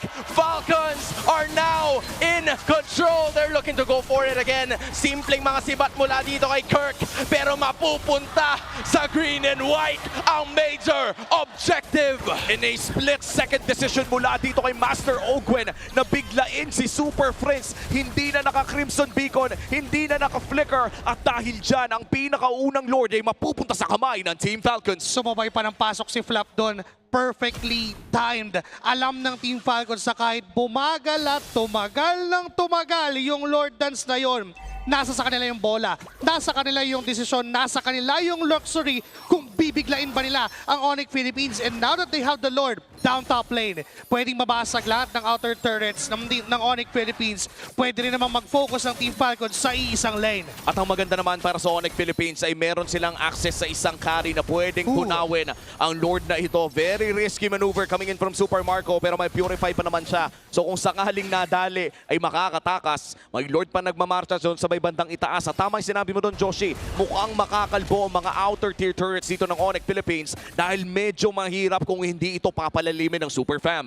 Dinedelay din ng Team Falcons yung pag-atake nitong Lord para mawala yung energy shields in under 2 seconds. At dahil dyan, nawala na ng biglaan. Si Ogwen na naman ang haharap. Hinihintay ko din na ilabas niya yung kanyang mga anak, aka the Patricklets na makikita natin maya-maya. Pero bumaba na yung Panginoon. RWM ay bibitawan na naman. It's gonna be another Throne of Ruin na bibitawan itong si Flap. Pag-atake ang gagawin, si King Kong, Phantom Steed, and that's gonna be more than enough. Pero si Flap ay nabalik. Nagsustain pa rin naman siya. Pero si Flap ang mawawala. And the rest of the members are gonna be here against si Kirk. And XP later, maybe for another. That's gonna be a kill. Ngayon ay lalaban na naman ng dalawa sa mga teams. Free hit para kay Savero. Si Brusco magbabakawin. Nakapag-flicker na rin si Ogwen. At siya pa yata ang malalagutan ng hininga. Pero hindi pa hayaan yan ng ONIC Philippines. Inhibitor man ang nawala. Dalawa naman ang kanilang nakitil. Nag-overheat ata ng slight ang Team Falcons doon. Lumaban ng matagal doon sa may top lane na nakapagdalawang Phantom Steed si King Kong. Them disrespecting what ONIC can do doon sa mismong base. Remember na kapag yung laban ay malapit sa base ng ONIC Philippines, sila yung may advantage dahil pwede silang mag-in-out every single time. And also, nandun din yung kakayahan nila na mag-chase down kung sakasakali. The moment na naipit si Flap, the moment na binuhat sila pa ulit-ulit ni Super Friends, it is the sign for ONIC Philippines na kaya naman nilang lumaban pa unti-unti, slowly but surely, cutting off that lead from Team Falcons. But we do not remove the fact na lamang pa rin sa control sa mapa, lamang sa gold ang Falcons at lamang sila sa estado ng laro. Oo, tsaka makikita natin, no, talagang sinubukan dito ni Kirk na makapagbay ng time. At muntikan pa nga si Savero dito, missing out on that flicker play ni Ogwen means na makukuha ang kanyang buhay ni King Kong. At mukhang magta-transition na agad tayo sa susunod na malaking objective, which is the second Lord of this game. Okay naman ang pwesto para sa ONIC Philippines dito dahil walang inhibitor turret yung malapit na lane doon sa Lord na ito. Makikita din natin yung kalamangan when it comes to items. Lamang pa rin si Super Marco ng at least 800 para doon sa kanyang Fury Hammer dahil going same ways. Yung dalawang gold laners going for that Malefic Gun on their very last item, and now for this Lord fight. Slow push, check para sa Falcons doon sa bottom lane. Andoon yung mga minions para makatulong ng bahagya in terms of macro. Basag na rin ang mga inhibitor para malinis pa nila yung trabaho. It's gonna be Team Falcons holding on to a 3.1k gold lead at tila sayawan lang ang ginagawa ng parehas na kupunan dahil iilawan lang ni Super Prince at hahawakan ni King Kong yung Lord. Papatagalin talaga ito ng Team Falcons knowing na lamang sila doon sa baba. Aantayin nilang may magpakita mula sa ONIC Philippines bago nila biglain itong Lord na ito. Makakadepensa naman ang ONIC doon sa may bandang itaas pero hindi alam ng Team Falcons kung magko-commit pa sa baba o magko-commit sa Lord ang Super Fam. Pero ang oras para sa ONIC Philippines ay limitado na. Pero ang target nila sa ngayon ay yung gitna para kahit papaano ay mapareact nila yung ilan sa mga miyembro ng Super Family. Hinihintay nila yung nasa baba na napakatabang minion wave pero ang pag-atake ay gagawin. Mag-flicker si Ogwen para makatakas pa. That's already 1 for 1 in terms of ultimates. A blitz is gonna be done para sa kupunan ng Team Falcons. Anong gagawin ni King Kong? Aatake pa rin ang kanilang gagawin pero magbaback away na lang kasi si Kirk nandun na sa baba. At ang Team Falcons playing with their minds para makuha ang objective na to. Every objective is a ticking time bomb for ONIC Philippines. May kakayahan ng Team Falcons na i-set up lahat ng macro, bigyan lahat ng check sa checklist, and they got that requirement. Slow po sa bottom lane. The moment someone shows off, nagkaroon na ng time ng Team Falcons, and the moment na nagmadali yung ONIC kasi kailangan nila and hindi sila naging successful onto taking Ogwen, yun na yung go time for Team Falcons na atin na tong Lord na to. Now marching down top lane, kailangan mag-ingat ng ONIC. Naging tama naman yung desisyon ng ONIC Philippines doon na pitasin na kung sino yung nasa harap, sadyang hindi lamang naging sapat yung damage ni Savero. And as you said, kailangan na nga mag-ingat dito ng ONIC Philippines dahil potentially pwedeng matapos ang larong ito kung hindi sila makakadepensa. Conceal play mula sa Falcons. Ogwen looking for the play. Walang flicker ang glue kaya naman hindi sila pwedeng pumasok ng basta-basta. Hinahayaan lang nila na basta makuha yung mga waves sa bandang ibaba. It's also gonna be the Lord na hindi nila mayu-utilize to the fullest of its potential. Pero ang pakiramdam ko, hinihintay nila yung pangalawang bugso ng mga minion waves na paparating. Si Ogwen na naman ang kanila magiging target. Sasama na naman si Super Marco na makakapag-BMI lamang. RWM ay binitawan na rin. It's gonna be A-OK para sa ONIC. In spite of them losing one inhibitor, they're still holding on to this game. At chip damage lang ang nangyari doon sa may bandang ibaba. Very successful defense para dito sa Super Family. Walang namatay, walang nabigay, at tuloy ang laro para sa ONIC. Agad din nilang nalaman na yung initiation ng Team Falcons would come from Haji. The moment na ilatag yung real world manipulation, yun na yung time ng Team Falcons para lumaban. But them, knowing that, bigla silang umatras lahat. Nakaalis sila dun sa boundaries ng RWM and nakadepensa ng maayos. With them also trying to get Super Marco every time na susubukan niya pumasok with that Blazing Duet, that initial reaction from King Kong, that Phantom Seed, okay na yon. It's looking good for ONIC Philippines. The defense is good. Pero hanggang kailan sila didepensa? And this is still anybody's ball game at this point dahil papasok na tayo sa punto kung saan hindi na rin masyado nagmamatter ang ating gold lead. Yes. Sa ngayon, no, nandito pa rin naman, nasa 51 to 49 pero dagdagan mo pa ng 3,000 yan. Everybody might be on even terms. And looking at our Infinix in-game equipment, makikita natin na ang naghahabulan na lang talaga dito ay ating mga roamers. Medyo malaki ang kalamangan ni Ogwen compared to Brusco in terms of items. Magiging crucial kung immortality itong pick up ni Ogwen dito sa kanyang 5th item. There goes that immortality.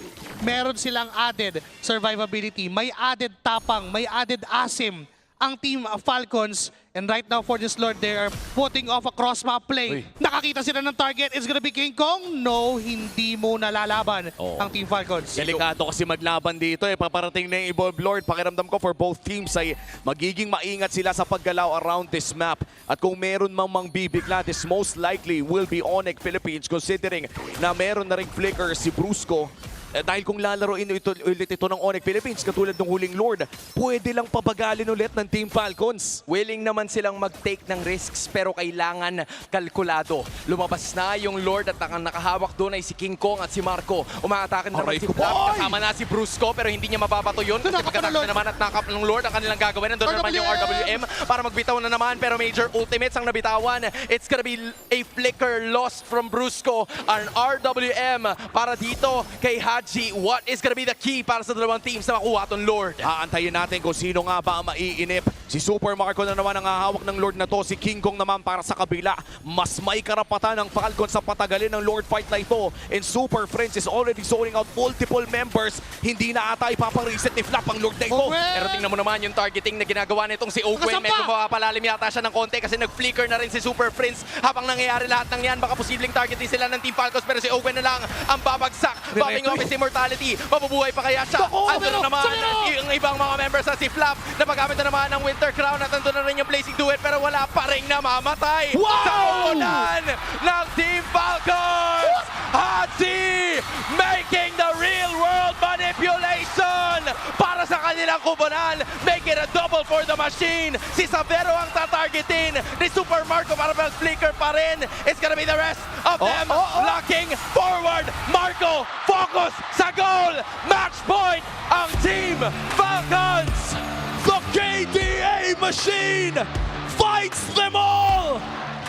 5 ang nakulong sa real world manipulation. Team Falcons headed by the KDA machine that perfectly layered, perfectly positioned. Real world manipulation is all what it takes para kunin ang match point. What a macrocentric type. And up to that last moment, nakita ng Falcons ang liwanag para tumungo sa match point. At mapapanood natin muli ang mga highlights ng larong ito. This was a slow tempo game kung saan parehas na gold laners ay gustong makapag-farm. We're looking at a carry, we're looking at a Claude. Dalawa sa mga talagang kailangan ng oras bago pumasok sa laban. Kaya naman naging mas importante pa kung paano nila minanipula ang mga waves natin. Sa tingin ko ay naging crucial para sa pagkapanalo ng Team Falcons. Sobra sila yung may lisensya na pabagalin at maghintay ng mga bagay-bagay. Sila yung nakapag-set up ng mga prerequisites na kinakailangan and this man just finished everything off. Haji, sa kanyang Eve, bukod sa mahirap na siyang abutin at habulin at puntahan, siya pa yung nagsiset na dito lang mangyayari yung laban. That crucial RWM, cherry on top for Team Falcons. Oo, grabe yun. Para bang may checkpoint na nangyari. Lahat sila napatigil ng saglit. Tigil ka muna, pasilit ng lisensya. And Haji doing that play, hindi lamang yun yung naging highlight ng laro na ito. I think there was also a big time play na sinubukan siyang kitilin ni Brusco pero naging sakto din ang kanyang RWM. Yes, every single micros na ginawa, yung mga decision making all led by the KDA machine. Pinakita niya kung paano gamitin ng Eve sa pinakamalinis na paraan. Oo, at yan o, saktong-sakto. Kakasabi lang natin, nakita agad natin sa ating MVP highlights. Ito yung mga klase ng mga plays na simple lang pero napakataas ng impact. Ang daming nakukulong, ang daming nababawasan. In multiple ends, makikita natin na untouchable ang pwesto ni Haji sa kanyang RWM. Hindi lang yun eh. Nagkaroon pa tayo ng mga combos noon, yung Gatot Katsa, tsaka yung Eve, yung RWM AOG na yung boundary ng RWM, nandun yung AOG. Ang ginagawa ng Team Falcons, si Flap yung nagmistulang Gatot Katsa. Siya yung nasa boundary ng mga RWM. It's either makakatakas ka ng sobrang aga or hindi na talaga at all kasi sa dulo may nag-aabang pa. And we've seen some games mula sa mga glue users in this current playoffs na tila sobrang nahirapan sila kasi every time na merong Kalea matchup dun sa kabila, yun yung binibigyan niya, yung glue kagad yung inuuna para hindi na sila makapag-fronta in that later portions ng ating laro. Pero hindi ganun yung ginawa ni Ogwen. He was more than willing to not only set up, commit his flicker, pero pagkatapos nun, tumagal pa sa laban ng maybe 5 or 7 seconds more para matulungan at makarespo yung kanyang kakampi. And this is by far our longest game sa seryeng ito. Saktong-sakto, malinis, umabot ng 20 minutos ang larong ito. And this is something that we predicted before the game even started. Pinag-usapan natin na ang isang carry at isang Claude ay talagang kailangan ng oras at nabigyan naman sila ng oras. Umabot pa nga sa punto na pinag-usapan na natin kung ano nga ba yung naging diferensya ng item progression ng dalawang hero na ito. But in terms of overall team fighting, parang dun ata nagkaroon ng diferensya between these teams. Yung pinakamalaking diferensya ng carry at ng Claude is that yung carry single target pa rin. Yes, attack speed wise, mabilis tumunaw, bigyan mo 2 segundo, papatay ng pinakamakunat na tank yan. But the thing is, for Super Marco, yung AOE ng Blazing Duet, yun yung pinakamahalaga for them. And yung timing din kung kailan niya binibigay. Kasi the moment na mag-Blazing Duet si Super Marco, na i-communicate na ng Team Falcons na wala ng resource ang ONIC Philippines. And because of that, yung clearing nitong si Super Marco pagdating dun sa mga minion waves ay mas malinis dahil din dun sa kawalan nung Pakito. I feel like this is a hero that's been heavily crucial, hindi lang sa series na to, kundi pati na rin sa kabuuan ng ating playoffs. Kung sakali na ma-pick up sana yun, it's gonna be harder for Team Falcons na ma-build yung kanilang box or maybe the front-to-back composition. Yes. Pero dahil wala yung hero na yun, once Kirk enters using his lapu-lapu, nagiging careful din siya eh. Kaya nga isa lang yung death niya kasi kahit anong gawin niya, he can't really put a stop to the very agile heroes na meron ng Team Falcons. And in addition to that, yung carry, naipit pa si Savero on getting this carry. Well, in fact, meron na agad counter yung Team Falcons out of that, yung Eve ni Haji. Once ma-contain mo yung carry dahil nga sa innate short range na meron ng carry compared to a Claude, pag naipit ka sa RWM, you would really expend your flicker or even your second skill para lang makaalis ka doon. And without those, it's go time for Ogwen and even Flap to control that carry. So overall, this is planned right ahead of Team Falcons. And as we look at that item progression, nakikita naman natin na hindi ganoon nagkakalayo yung timings ng items ni Savero at ni Super Marco. Nagkaroon ng major gap doon sa Wind of Nature. Kasi the moment na makuha ni Savero yung kanyang Trinity, mabubuo na yung Wind of Nature ni Super Marco. So mas kaya niya ng pumalag. Yun naman talaga yung din nakita natin, no? Katulad nung last game. And now for Team Falcons, na-break din nila yung pattern. Dahil kung mapapansin natin, di ba, ONIC ang nauna. Tapos may dumaan ng Team Falcons. Kumbaga sagutan sila. Yes. Ngayon lang tayo nagkaroon ng back-to-back sa serye na to kung saan Team Falcons ang nanaig kontra ONIC Philippines. And now at match point, they are 1 game away from securing a Grand Finals ticket para dito sa MPL Philippines. At hindi lamang yun, kundi ticket na rin patungo sa Esports World Cup in Paris. Just how poetic would it be na pagkatapos nung sweep na naranasan nila kontra sa ONIC Philippines ay makuha nila yung Game 6. Pero syempre, hindi papayag ang Super Family. They've had to work their way from the play-ins para makarating doon sa upper bracket finals. At kahit na kinulang sila against Team Liquid Philippines, this is their last and only opportunity para maipakita that they deserve to go to finals and to Paris. Bago tayo dumako sa napakainit na serye na ito, puntahan muna natin yung kasiyahan sa MPL Festival.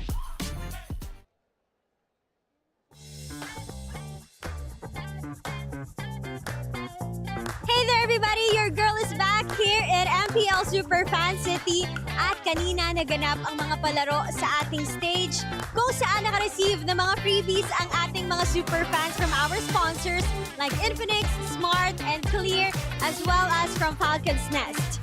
Kanina rin ay ginanap ang Infinix Fancy Cluban semifinal sa pagitan ng The Beast of AB Brand and Sonics of ONIC Philippines kung saan naka 2-0 sweep ang Sonics. Kaya naman bukas ay kahaharapin nila ang Auroras para sa Grand Finals ng Infinix Fancy Cluban.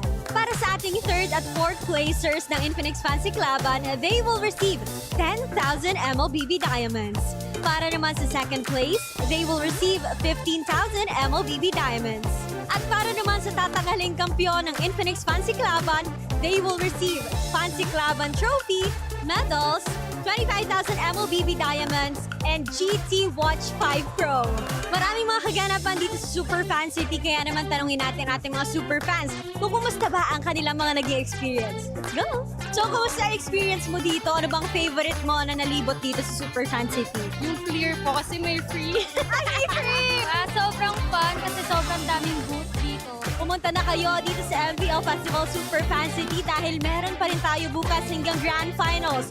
Dito na kayo makakita ng mga cosplayers at ML heroes na nagtatagalog. Kaya halina kayo dito!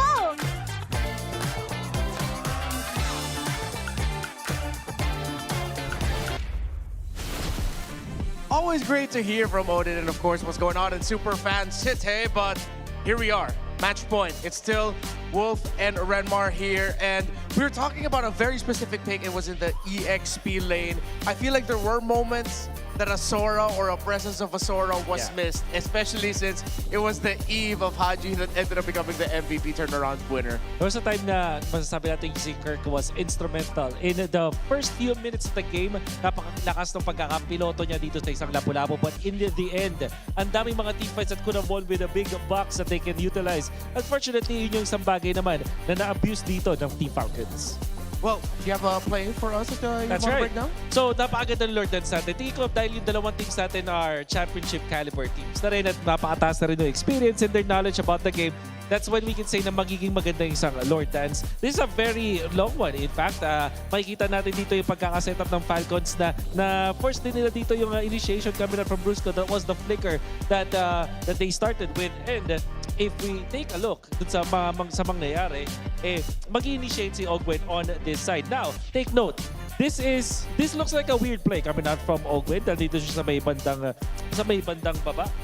Makikita natin dito malayo siya sa kanyang mga teammates. And then ito si King Kong na magiging crucial dahil hindi pa siya nakikita ng side ng ONIC. But watch out for what Flap can do na sinasabi natin dito na experience na talaga na player. What will happen is makikita niya kung nasa si King Kong parang talagang chinecheck niya lahat ng mga possibility dito kasi ONIC can either steal the Lord with King Kong or mag-team fight pa nga. Oh, so you're saying that in this moment, maybe Ogwen forced this because Falcons needed to look freaking Exactly. And they were able to get this one at mukhang makakapiglas na ang side ng ONIC Philippines dito at mukhang magkakaroon ng reset. At this reset will not favor Team Falcons eventually.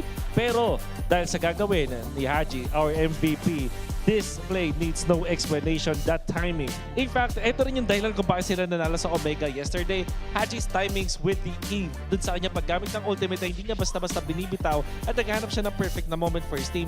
That is what allows Team Falcons to eventually win the team fights. Yeah, he didn't even need to get the kills within his own box. The moment that Immobilize hit, you knew that Falcons could just run down the members of ONIC Philippines. Yep. And then eventually yung mga ibang members pa dito like sila Kai, di ba napakaganda rin ng performance afterwards, the way that they outplayed at na-counter pa nga yung gustong gawin ng side ng ONIC Philippines eventually.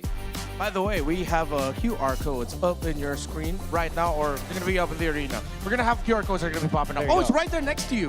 It's right next to you. Yeah, right over there. It's Palag Na To merchandise, of course, our anthem, performed and sang by the lovely Janine Berdine. Early access for the merchandise. Scan the QR codes on your screens. I should get in on that. I just realized, those are. I like the card that she got. Can we get those cards, you know? Can we get those cards? Like the Janine Berdine one? Oo nga naman. Alam mo naman, sobrang na-impress tayo sa performance ni Janine Berdine. Alam mo, yung Palag Na To, kaya pa pala siya pag-live. Yeah. When I saw it the first day. Yeah, I love her. I love her music. I love her performance of the anthem. It was really good. Siya rin naman. Okay din naman talaga si Madam Janine. Respect. Very, very talented. Very talented. Yeah. Okay. Draft was important in the first 5 games. At ito yung naging lead-up kung bakit nagkaroon ng match point dito ang Team of Falcons. Napansinin natin, nagpapalitan sila ng sides at first. It was actually Team Falcons who chooses itong mga sides natin. Dun sa first game, sila yung home team. So sila yung pumili ng blue side. Yeah.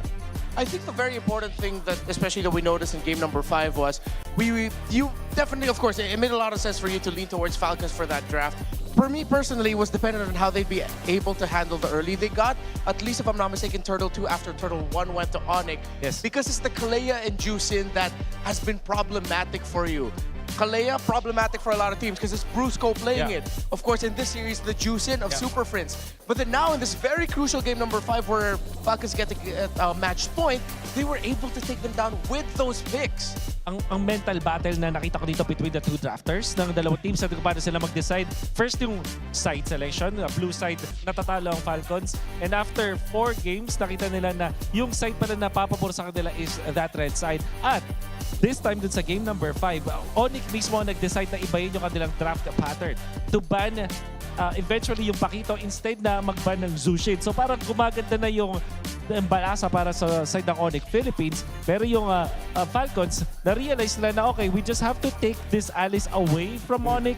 Kumuha tayo ng Suyo at yung EV pang sasagot natin dun sa Zushin na tumalo sa atin in the game number 1 and game number 3.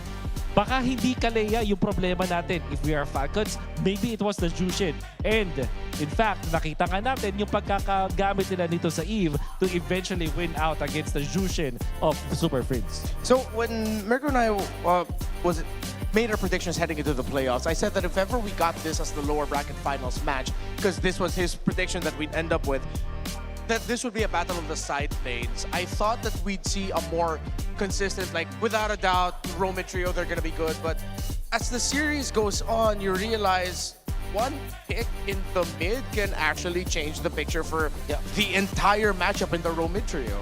And yung priority pa yun, di ba? Parang yung Zushin yung binigay nila, knowing full well that ONIC hindi sila magdadalawang isip na kunin yung Zushin na yun. That was the first pick Zushin. Immediately, they picked up the Eve. Medyo binangko muna nila yung kanilang jungler pick. Eventually, nakuha pa rin nila yung Suyo na gusto nila. Which to me is one of the decisions that ONIC Philippines had to really hard read on. But unfortunately for them, it did not work. Yung Leomord, tingin ko, in terms of like priority, so sabihin na natin yung term na hierarchy, Redmar, tingin ko para sa akin, di ba naman, kung naalala mo yung sa draft, sabi ko, first is Harley, then Suyo, then Leomord. They chose the Leomord at sila pa yung nauna mag-pick doon. And I think, syempre, nasa team play nila yun. Nasa practice nila kung paano nila na-feel na yun yung pinakamalakas. But for me personally, I would not put that as my priorities. At nakita naman natin kung ano yung mga limitations ng hero na yun. I think ONIC are probably gonna break glass in case of emergency. They're probably gonna end up with a Harley in this game. Something just about that. And how ONIC has played Harley, especially King Kong, they just really find the angles really well with getting those pickoffs. Or even if it doesn't lead to a kill, at least you get the -1 because most of the times it's the roamer or the EXP, sometimes even it's the mid laner, they go home and then you have an advantage in the turtle. Again, it just goes along with that ONIC style we've been saying all season long. Heading into objective fights, maghahanap sila ng laban. They're gonna look for a fight. Still, mapapansin natin yung ONIC Philippines high spirits pa rin. Look at this. The shared hero is... Baxia and Suyo. Baxia and Suyo. Hindi dapat ito yun. Pero, that's interesting. I think yung mas gusto kong bigyan ng pansin dito is yung mga unique heroes na nilalaro nila, which in this scenario, hindi pa masyado nag-Harley itong si Kyle. Whereas itong si Kiko, yan talaga yung pinaprioritize as long as as well as the Leomord. The Fredrin always banned in the second phase. Pero itong si Kyle, hindi pa niya hinawakan yung Guinevere. What's stopping Team Falcons dito to pick up the Guinevere? We don't know yet. Pero baka makita pa natin yan sa ating next game. What if that's what they were saving this for? Yes. This match point, time to make it to the grand finals pick, then they finally lock in the Guinevere. Tama. Okay, we'll pull the curtain back a little bit. All the casters have been looking for it. Versus Guinevere? Yeah, I can't remember if it was bad, but in the moments where we thought Falcons would pick it up, they don't. They don't? Yeah. Well, kasi naman available din yung Suyo na ang hirap talagang hindi piliin sa mga ganitong moments. But here we are, match point for Team Falcons. Always starts with the draft. Ang mga games natin, isang beses pa lang tayo umabot sa 20 minutes. Kadalasan na yung mga one-sided. Although sabihin natin may mga games na quote-unquote tumatagal, pero alam mong one-sided siya.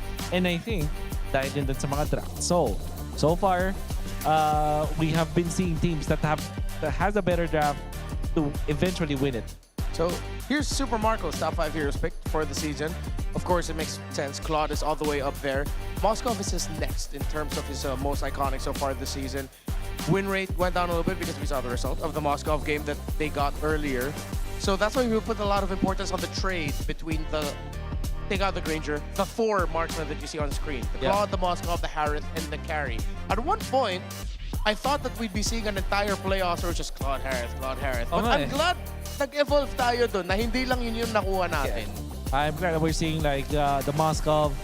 Eventually yung carry pag tama yung moment, but it just won't work.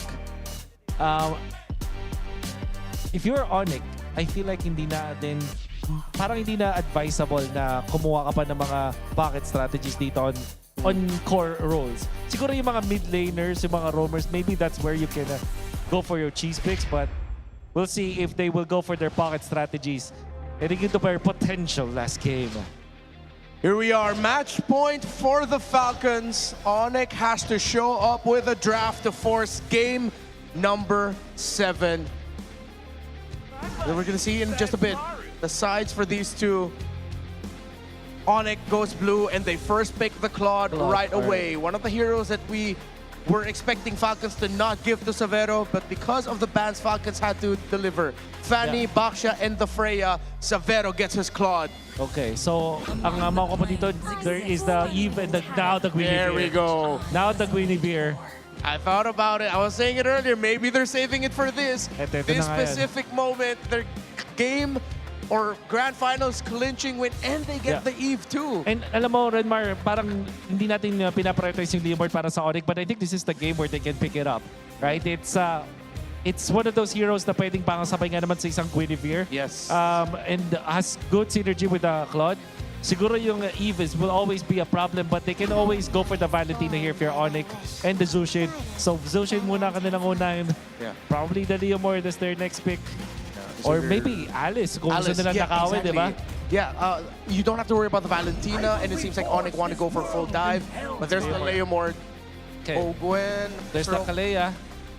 Kalea, play it safe, either high-loss Gatot. I think the Gatot would be good because there's a lot of dives.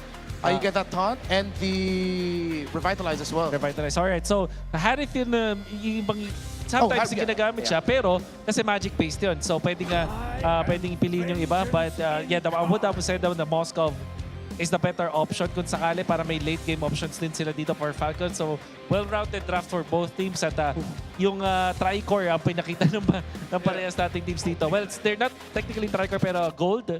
Tapos mid lane and then the jungler. Roam EXP for both to show their last picks. It's gonna be brutal in the second phase of the draft. You remove Gato at high loss, Kalea, all of those heroes that have our holy trinity of Revitalize / healing. And then you're left with either the damaged ones, the Kali, the Hilda, and then the Cho. Yeah. Okay, so that's 2 picks for both teams. So we're gonna be starting with the bans. That is Yuzhong. Alright, so that's Yuzhong from Falcons, the respect from their team. Para din mapalakas nila yung kanilang turtle fight. Para sa ONIC, ang kanilang tingnan din dito is the possible roam options din. Like the Gatot Kacha na magiging problema para sa isang Claude. There's also that Sora factor for both teams. At dahil mauuna yung Team Falcons, baka yung ONIC ay magban ng Sora eventually. I think ONIC will probably look at the roamers and Falcons might look at the EXP laners here. Because even if they get the Sora... Oh, no, yeah. No, yeah, it'll be really good. Yeah, ONIC is pan out the Sora. Oo, pero may option din ng Valentina dito para sa ONIC. Pero alam mo yung maka-counter nga niya yung Sora pero hindi gaganda yung composition nila if that is picked up.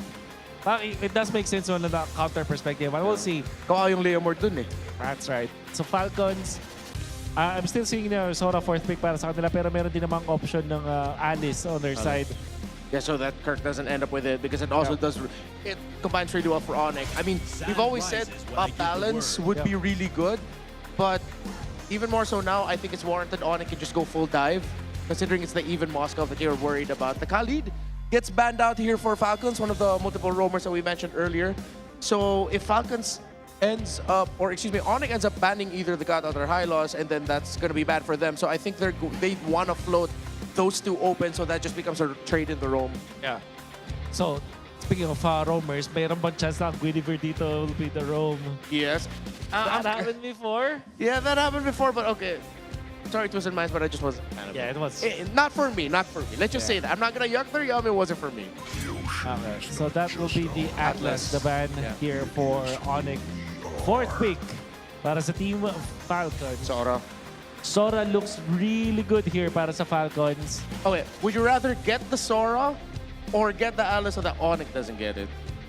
I'd rather go to Sora kasi mas madami siya na-achieve dito pag dive na rin and everything.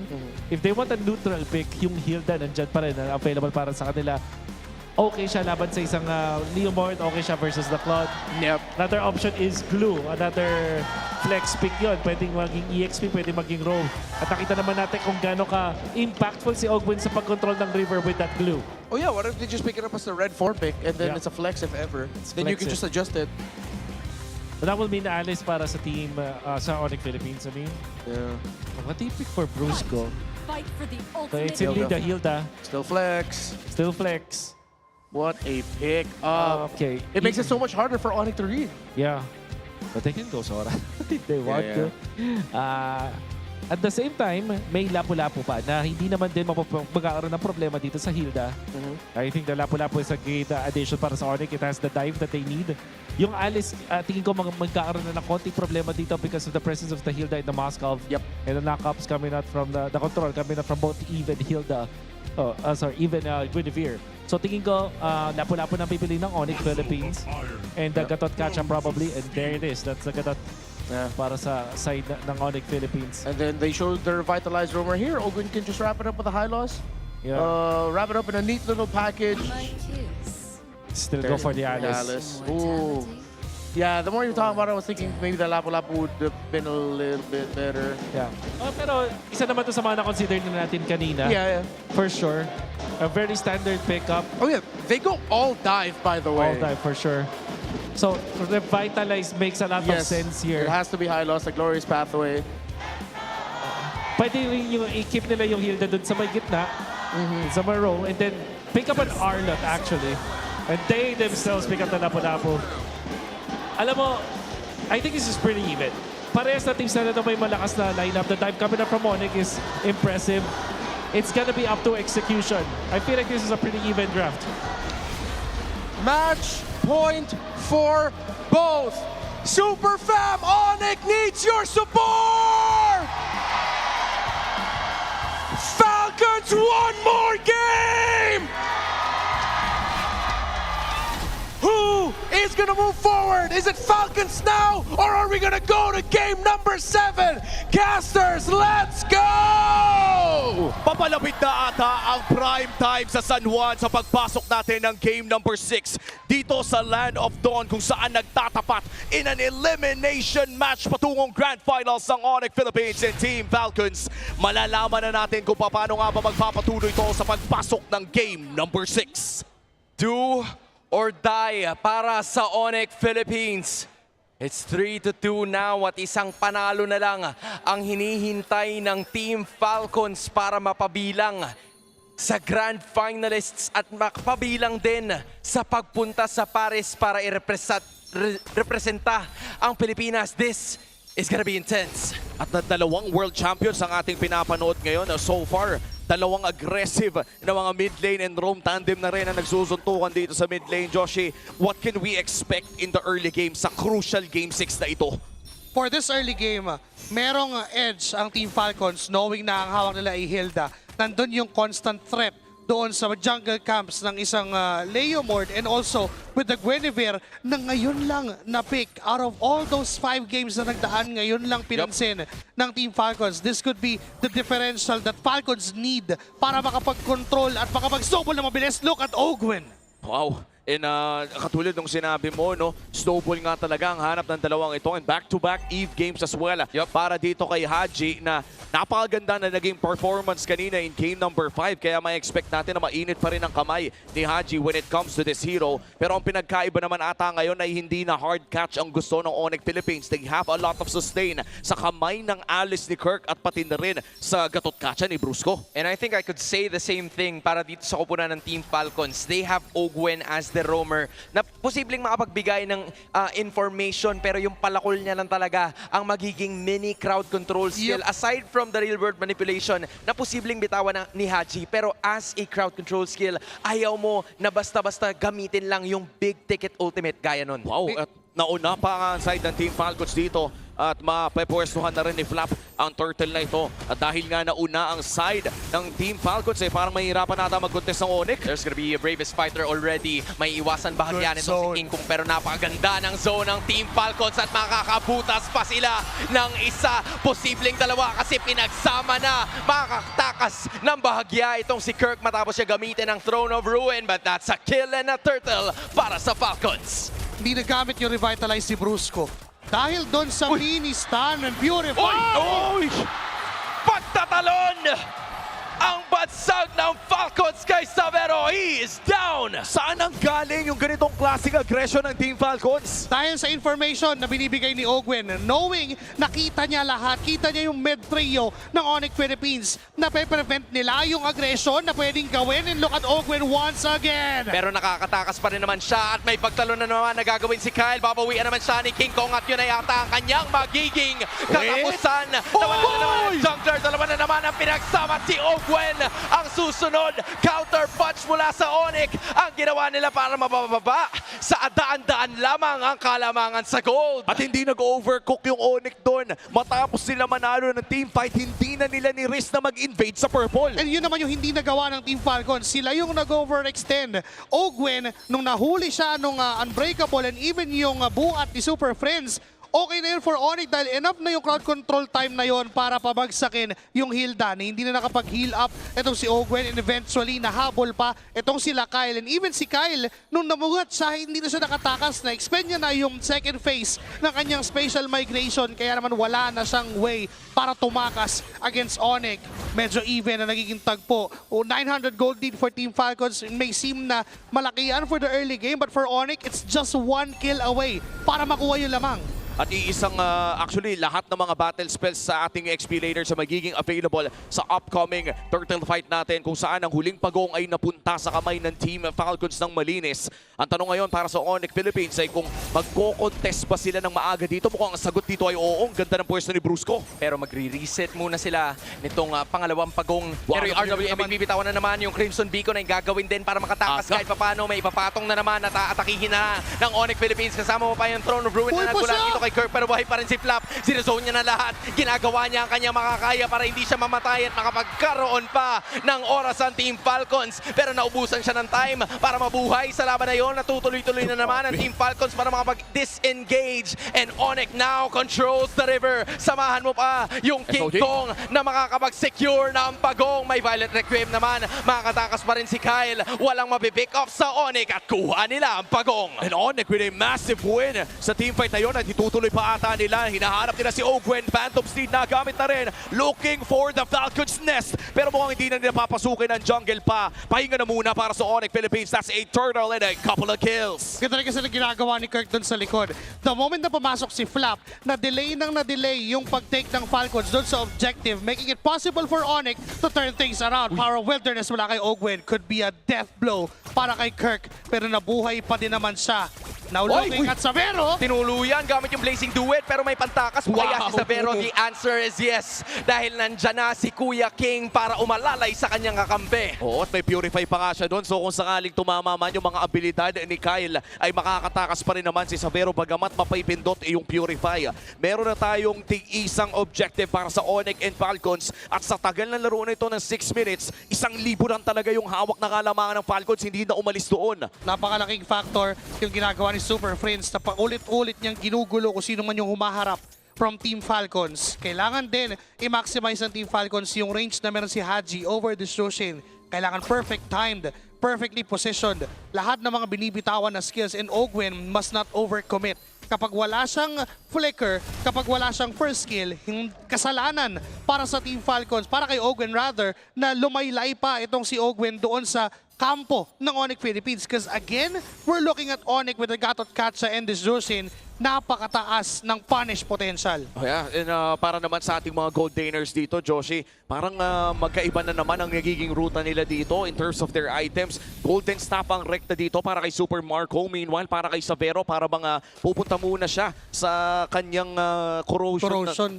And I feel like that's a big difference in terms of DPS. Pero sa paparating na turtle na ito, ONIC Philippines ang mauunang humawak. 5v4, ito kalahati na naman ang buhay ng Pagongmo. Ang bibitawan na to dahil biniblitz ng ONIC ang major objective. Makukuha nila ang 2 sa 3. Ngayon naghahanap sila ng conversion. It's gonna be Kyle na makikita nitong si Kirk, pero si Ogwen ay aalalay din naman. Hindi na biglaan, pero si Brusco simply face-checking the rest of the members of ONIC Philippines as we speak. It's gonna be another 1.1k gold na hinahawakan pa rin nila. Yung Crimson Beacon, mababat si Ogwen na makakapag-flicker din naman ng biglaan. Wow! Set their sights on Flap na binato na ang kanyang espada. At sa dami na nangyari mo kung wala na naman magkakamatayan. Pero yung RWM na naman! Aray ko po! Si Haji ang nagsimula at nagtapos ng lahat! Pero teka lang si Kyle, naghahanap pa ng dugo. Wala ng Phantom Seed si King Kong. At mukhang naghahanap pa ng chance ang Falcon sa patagalin ng laro.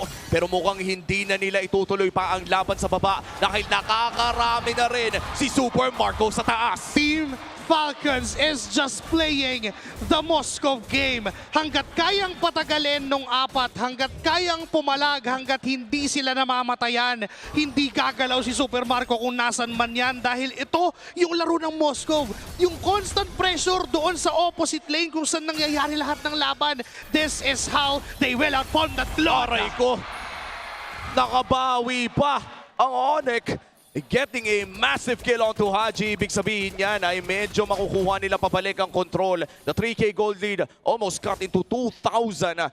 Kung nakakabawi pa naman ang Super Family dito. But this was a great find na nagmula sa ONIC Philippines. Talagang nakuha nila yung medyo out of position na hero. Pero kahit wala sa posisyon, pwedeng malagay sa alanganin itong si Super Prince na kahit papano ay meron naman ng stacks. But those lanterns are gonna be enough para makakuha sila ng kaunting lupa sa mapa. Taking that top turret down and maybe even more. Kasi si Savero hinahantay si Marco. Si Ogwen ay ibabato na naman at si King Kong nandun lang sa kabila. Tatalon ba si Flap? Mukhang hindi yata ang kasagutan. And that's gonna be the end of it all. Hindi pa ata mag-GG dito ang side ng Team Falcons. Masasaktan lamang ako si Super Prince. Na naman ang pagtalon. Sinama na naman si Super Prince sa hukay pero yung talon para makatakas ang ginawa nitong si Brusco. Meron man siyang flicker. Hindi niya yun ginamit kasi alam niya na for the greater good ang major objective.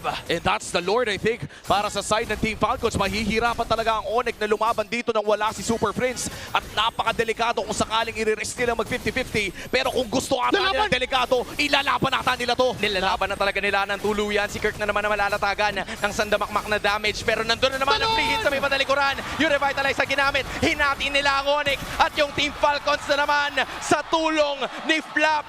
The Canon event is happening for Team Falcons. At ngayon, walang ibang team sa frame para kunin ang Lord na ito.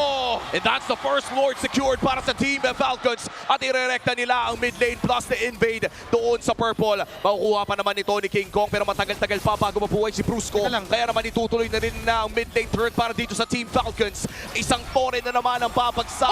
Dalawa na naman ang mahuhuli. Si Super Prince delikado pero nabaliktad itong sitwasyon kasi may AOG na naman na bibitawan si Flap. Yata ako naman nalagot ng hilinga. Nagsasama-sama na naman ang Super Family dahil ikakasa nila ang laban na ito. What a way to counter-attack pero si Kyle ay buhay pa kontra dito sa tatlo na hinahabol na naman siya. Pero wala na yata siyang pupuntahan pa. ONIC Philippines with a crucial counter-attack to stay alive in the tournament. Equalized ang laro dahil sa team fight na yan at makakadepensa pa ang Super Fam. Because of that, hindi mamamaximize ng Team Falcons yung Lord na hawak nila. ONIC Philippines knowing what to do at the rightest moment. The moment na nakatakas sila doon sa RWM at tinanggal ni Haji yon. It's go time. Nabuhay na rin naman si Kirk. Mataas na yung frontline. Napakakunat na rin. And hindi pa kinakaya ng dami si Super Marco na tunawin lahat ng nasa harap ng ONIC Philippines. That is why they have the license to chase down. At saka kung iisipin, yung 3,000 na lamang kanina at pati na rin yung Lord ay na-cut down na muli sa 1,000. Ibig sabihin yan ay pwede nang lumaban ng ONIC Philippines sa isang patas na 5v5. Kanina-nina lamang ay hindi na nila pwedeng gawin yon pero kahit sa napakagandang pagpasok ni Kirk doon sa pinakahuli nilang team fight ay narito na rin ang core items sa kamay ni King Kong. Mahirapan din ang Falcons if they will give up this position for this Lord. 72 seconds pa naman, matagal-tagal pa. For them, kasalanan na magpuwersa ng teamfight dahil lamang pa rin naman sila sa control sa mapa. But for ONIC Philippines, if they happen to find an opening, if they happen to find someone na matatarget, even if it's Pulap or Ogwen, it's go signal for them to try and take this position for this Lord Savero, baiting himself doon sa bottom lane. Tapos may nakahandang King Kong Super Friends at Brusco sa tabi. Oo, big item progression din para dito kay Super Marco. Available na ang kanyang Wind of Nature. Meanwhile, para naman dito kay Savero ay mukhang re-recta siya sa kanyang Malefic Gun, which means na yung susunod nating teamfight ay hindi pwedeng basta-basta pumasok si King Kong at Savero sa mukha ni Super Marco, considering na meron siyang iilang segundo ng invulnerability sa physical damage. At pasisilip po natin yan sa ating Infinix in-game equipment. 20 segundos bago magsimula ang pangalawang Lord ng larong ito. Ang huling Lord ay napunta sa kamay ng Team Falcons at napasama pa ang Falcons Nest dahil sa nangyari doon. It's been a push and pull sa pagitan ng dalawang kupunan na ito. Kanina'y lamang ang Falcons ng halos 4,000 pero nabawi yan sa isang iglap ng ONIC Philippines para idikit ang laban na ito. Control na naman nila ang River as they transition towards the Lord. Kaya na nga, Malefic Gun para dito kay Savero. Ang River ay kontrolado ng side ng Team Falcon. Sinusubukan ni Brusco magbigay ng espasyo para sa ONIC Philippines. At hahawakan na nga ito ni Savero. This is the second Lord of the game kung saan pwedeng mabaliktad ang laro na ito. Super Marco na sa gilid at kita siya ng ONIC. Pero nangangalahati na ang buhay nitong Lord. Is it gonna be enough time para makapag-dish out sila ng damage? Getting it again para sa kupunan ng Team Falcons. Pero yung Storm of Ruin ay bibitawan na naman ni Kirk. May pagtalo na naman nagkakawin sa mga members and Brusco's gonna be going down. Tuloy-tuloy pa rin ang aksyon. It's gonna be free hitting para kay Super Marco. Nagkakalunan ang ONIC. One by one they go down. And they are down to just 2. Buhay pa ang machine at nakuha nila ang Lord.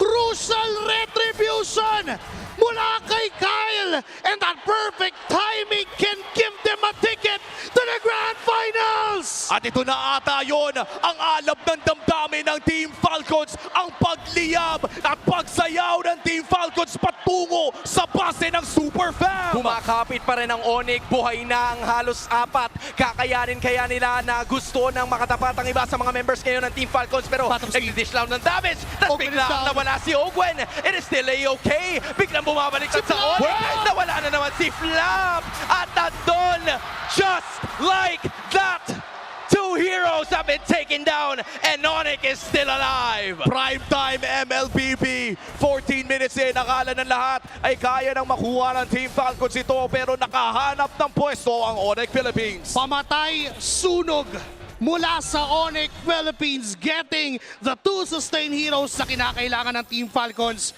para dun sa mga clashes. It's good sign from ONIC, a breather. At sila naman ngayon ay may lisensyang lumabas. Kaya nilang lumaban. Wala pat matagal. Nandyan na si Ogwen, pero 5 seconds pa para kay Flap. Uy, Kirk! Medyo manalatagan siya. Damage siya naman ng HP. Ando naman yung RWM, pero makakatakas siya ng mabilisan. Hindi makakarespo kaagad ang iba sa mga members ng Team Falcon. So doon hihinto ang laban. Again, 2 inhibitor turrets are finally down, pero 10-10 ang ating kill score. So team fights are of the essence. Medyo mahihirapan na team pa ang side ng ONIC Philippines sa susunod na Lord fight natin a minute from now.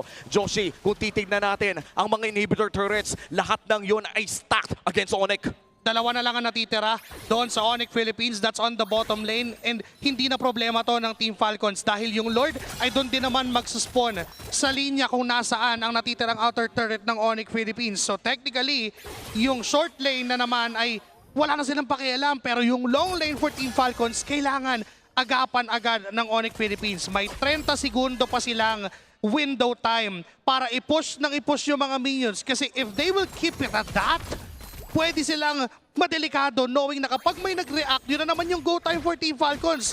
Classic 101, Lord Dance 101, yun lang ang gagawin, and it's a Moskov game we're talking about. Oo, pwedeng itimbre ng Team Falcons yung Moskov doon sa long lane at mas lalong mape-pressure ang ONIC at mawawala ng oras sa mag-contest sa upcoming Lord fight natin.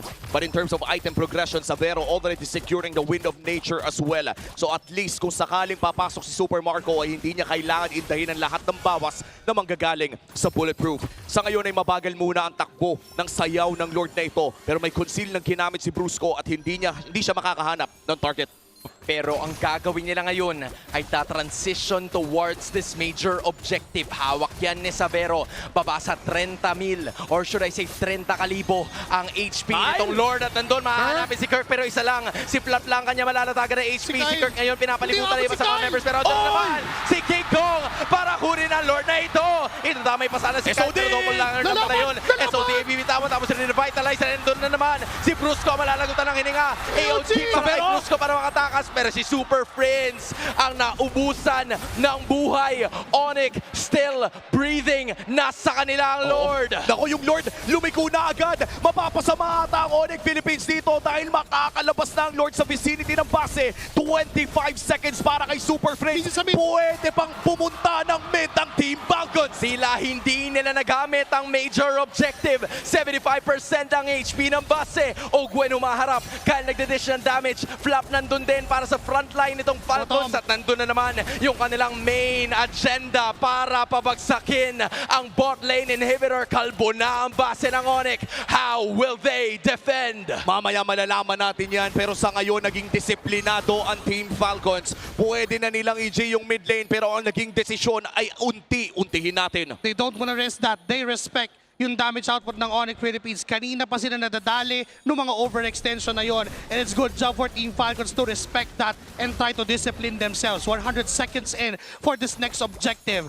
The only thing na kayang manalo ng ONIC Philippines dito sa next na Lord fight na to ay ma-address ng maaga yung mga minion waves, just like what they did doon sa prior na Lord fight. Nakuha nga nila yung Lord pero they have to quick disengage kasi mataas din naman ang chase mechanics na meron ng Team Falcons. Looking at this instant replay na kung saan hindi na nakalapit si Kyle, all because of Super Friends and Kirk. It is perfect for ONIC Philippines. But the way na lumaban pa sila at sinubukan nila, that split-second differential and that SOD na kumonekta mula kay Super Marco, it is go time for Team Falcons. Oo, at kamunting ang pangamait ng minions on the side of ONIC Philippines dahil napatagal yung pagstay ng ONIC sa loob ng sarili ng gupat. At sa handset, kalbo na ang base ng ONIC Philippines. In this elimination game number 6 ay mahihirapan sila mas lalo na sa susunod na Lord fight dahil 3 waves ang kailangan nilang tignan with a Moscow on the side of Team Falcons. In terms of macro advantages ay lamang na lamang talaga ang Team Falcons. Ang laki. If we're gonna measure that real-time win percentage, it's still at 70% for Team Falcons, knowing how they control the map and even the state of the game. Looking at it, ONIC Philippines, kailangan nilang panghawakan din yung kanilang mga immortalities. They have to invest on that kasi hahaba ng hahaba yung team fight and they have to win that extended team fight. At yung extended team fight na yun no, parang hindi, ang hirap din basahin kasi kung sino bang mananalo dahil hindi natin alam kung biglang tatama yung violent requiem dito ni Kyle o kung manghuhuli ba si Ogwen. Haji, just delaying that real-world manipulation. Ang daming ginagawa ng mga manlalaro sa larong ito, world-class MLPP, in a way na hindi mo alam kung kailan nila ilalabas sa tamang panahon ang mga barahan nila. And Womi, lagpas 20 minutos na ang ating laban. This goes to show you na mas dahan-dahan na ang approach ng parehas na kupunan kahit lamang ng 3 inhibitors at sandamakmak na tore ang kupunan ng Team Falcons. Hindi sila pwedeng magpadala. Nandun na naman si Savero sa baba. This might be the blitz that Team Falcons is gonna go for. Information is finally there. It's gonna be a 5v4 situation at mamadaliin ito ni Super Marco and the rest of the gang. Pero Super Prince and Kirk, tinutulak sila palayo at mukhang reset na naman ang kanilang gagawin. Hihintayin nilang makabalik itong si Savero. Surgical ang gagawin ng Team Falcons dito. Kulang ang oras ng ONIC Philippines. They have to make a decision now. Kailangan nilang kunin tong Lord. Hahawakan ni Kirk pero na-reset yung wave sa baba. At ay inuunti-unti na. At mukhang lilipat sila ng target dito pero mabilis na naka-eskapo. Si Marco, itong si Super Prince. Tignan nyo si Marco. May binabalak na planong masama pero instead lilipat na lang sila dito sa kabila. Nandun na naman yung SOD. The Prince goes down. Idadamay na yata nila yung iba. Andun yung AOG para sana makatulong pa dun sa iba. Pero tingnan mo naman yung minions na nandun sa may banda ibaba. It's still Super Marco dishing the damage. Brusco throwing it all. At siya ay babagsak din.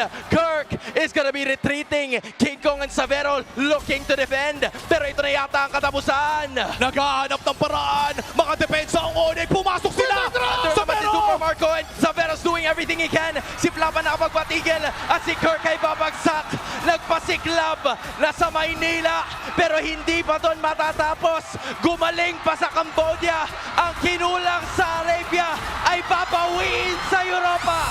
Ang ikalawang grand finalist at tutungtong sa Paris, Team Falcons! Grand final secured para sa Team Falcons. Booking a ticket to Paris as well. Ang World Tour 2.0 ay kumakaway na muli para sa Team Falcons. They may have been brought down to the lower bracket, but they found their way up top, taking flight again to the grand finals and to Paris. And this is perhaps one of the best MLBB series na mapapanood natin. Ang nag-aantay sa Team Falcons ay Team Liquid Philippines, the final boss of MPL PH. Para sa ONIC Philippines, dito na nagtatapos ang kanilang journey sa playoffs, finishing at third. At kailangan na nila munang magpahinga. Hindi makakalipad ang ONIC Philippines sa ngayon pero naging napakaganda ng kanilang journey looking back at their regular season. Many have doubted Savero's ability to play in the Philippines pero pinakita niya sa buong mundo na ang Indonesian na goaltender ay kayang-kayang pumalag in one of the biggest stages of MLBB. Pero babalikan na natin ang ating highlights para sa game number 6. This was a seesaw battle. Hindi natin alam until umabot na sa punto na sinasakal na ng Falcons ang ONIC. This was a game that was macro-centric. Kahit anong sabihin natin in terms of team fights, there was just a huge significant advantage na naipundar itong Team Falcons dahil lamang sa pagbasag nila noong dalawang inhibitors. Right after that, it was just so difficult for ONIC to continue. But a valiant effort still. In 6 games, they gave Falcons a run for their money. Props to ONIC Philippines. They really put up a good fight, and even up to that last minute, hindi tayo sure kung kaya ba nilang lumaban and kung sinong mananalo sa Lord fight. But then, lumipad ang mga Falcon. And this was such a great series sa lower bracket finals. Kaya kausapin na natin ang mga manlalaro sa main stage. ML Superfans, they delivered a brave fight and gave brilliant praise, come back from a lot of games. But unfortunately, the road of ONIC Philippines will end right here. Now, Brusco, nakita ng lahat kung gaano nyo nilaban yung game na yon. Yung puyat, yung sakripisyo, para kayong dumaan sa butas ng karayom. Ano ngayon, at lahat ng yon nangyari kasama ang buong team ng ONIC Philippines. Ano ang message mo sa 4 na teammates mo ngayon?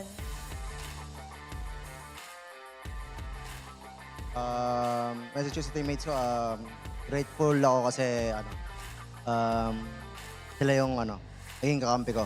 And proud ako sa kanila na lagi akong tutulungan sa mga pag nanadown ako ganun. Kaya super grateful talaga ako. And that fight is something to be proud of, Denise. Grabing puso at tapang.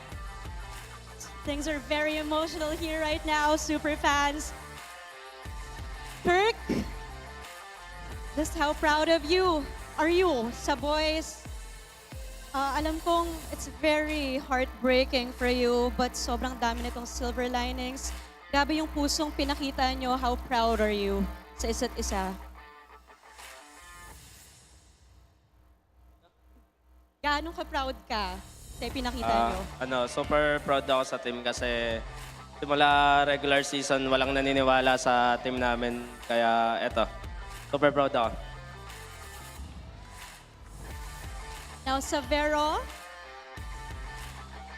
I would like to, congratulate you dahil grabe yung ipinakita mo for your first season here in the MPL Philippines.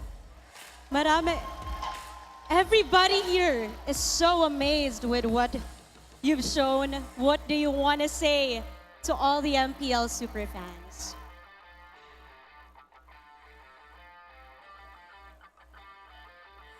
Makasih buat yang udah dukung, makasih buat yang kalian MPL PH sama ONIC PH juga welcome gue, support gue. Sorry buat Sonic semua karena hasilnya nggak sesuai ekspektasi. Makasih buat semua yang udah dukung. Maraming salamat po daw sa mga sumuporta at dumating dito at maraming salamat rin sa MPL PH at maraming salamat rin po sa ONIC page na naniwala sa akin. And for one last time, Sonics! Let's give them a big round of applause! You may now take your final bow. Maraming salamat, ONIC Philippines! As much as it is very heavy, Thea, in every game, one has to bow, one conquers. And MPL Superfans, after 3 seasons, babalik ang Team Falcons sa Grand Finals! And bonjour, Paris! Kumpleto na ang cast natin para sa Grand Finals bukas, Falcons! Makingay! Thea, masasabi ko lang, at sure ako na sulit ang puyat ng Team Falcons ngayon. Balita ko, 5 a.m. na silang nakatulog. Kagabi, Flap, uunahin na kita. Nung nasira nyo yung base, anong unang pumasok sa utak mo? Nung nasira nyo yung base for that last game, anong unang pumasok sa utak mo?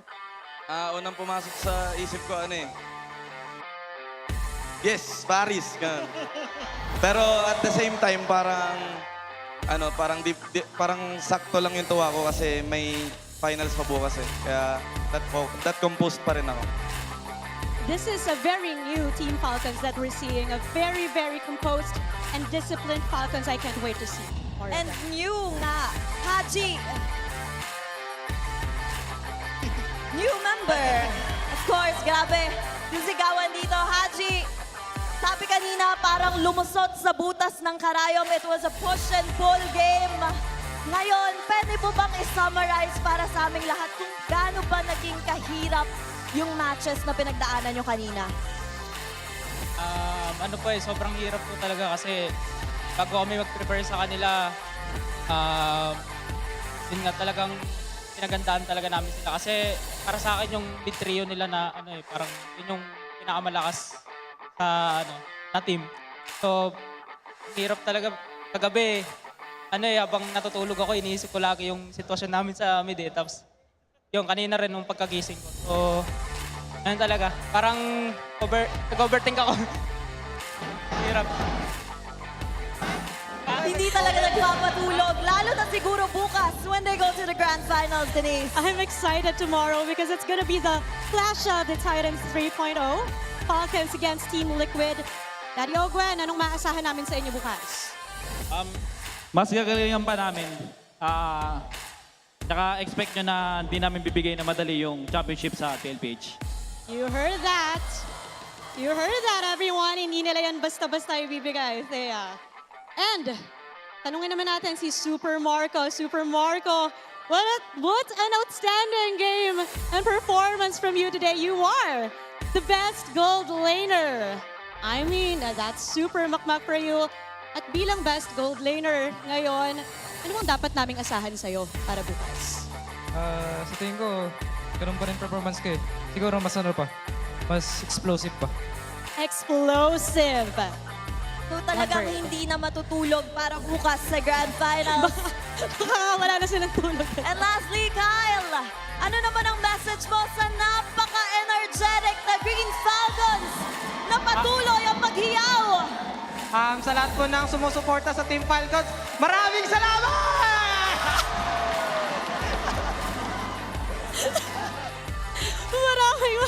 Maraming salamat! At maraming salamat, Team Falcons. You may now take your bow. And you may now take your walk-up victory to the Grand Finals and to Paris! Inabot man sila ng 3 season, Thea, bago makabalik ng Grand Finals. But hey, the Green Falcons are so back, Thea. And kabang-abang talaga ang magiging matchup bukas between TL PH and Team Falcons. Pero bago tayo pumunta sa Grand Finals, balikan muna natin ang nangyari sa last match. Casters, palag na to.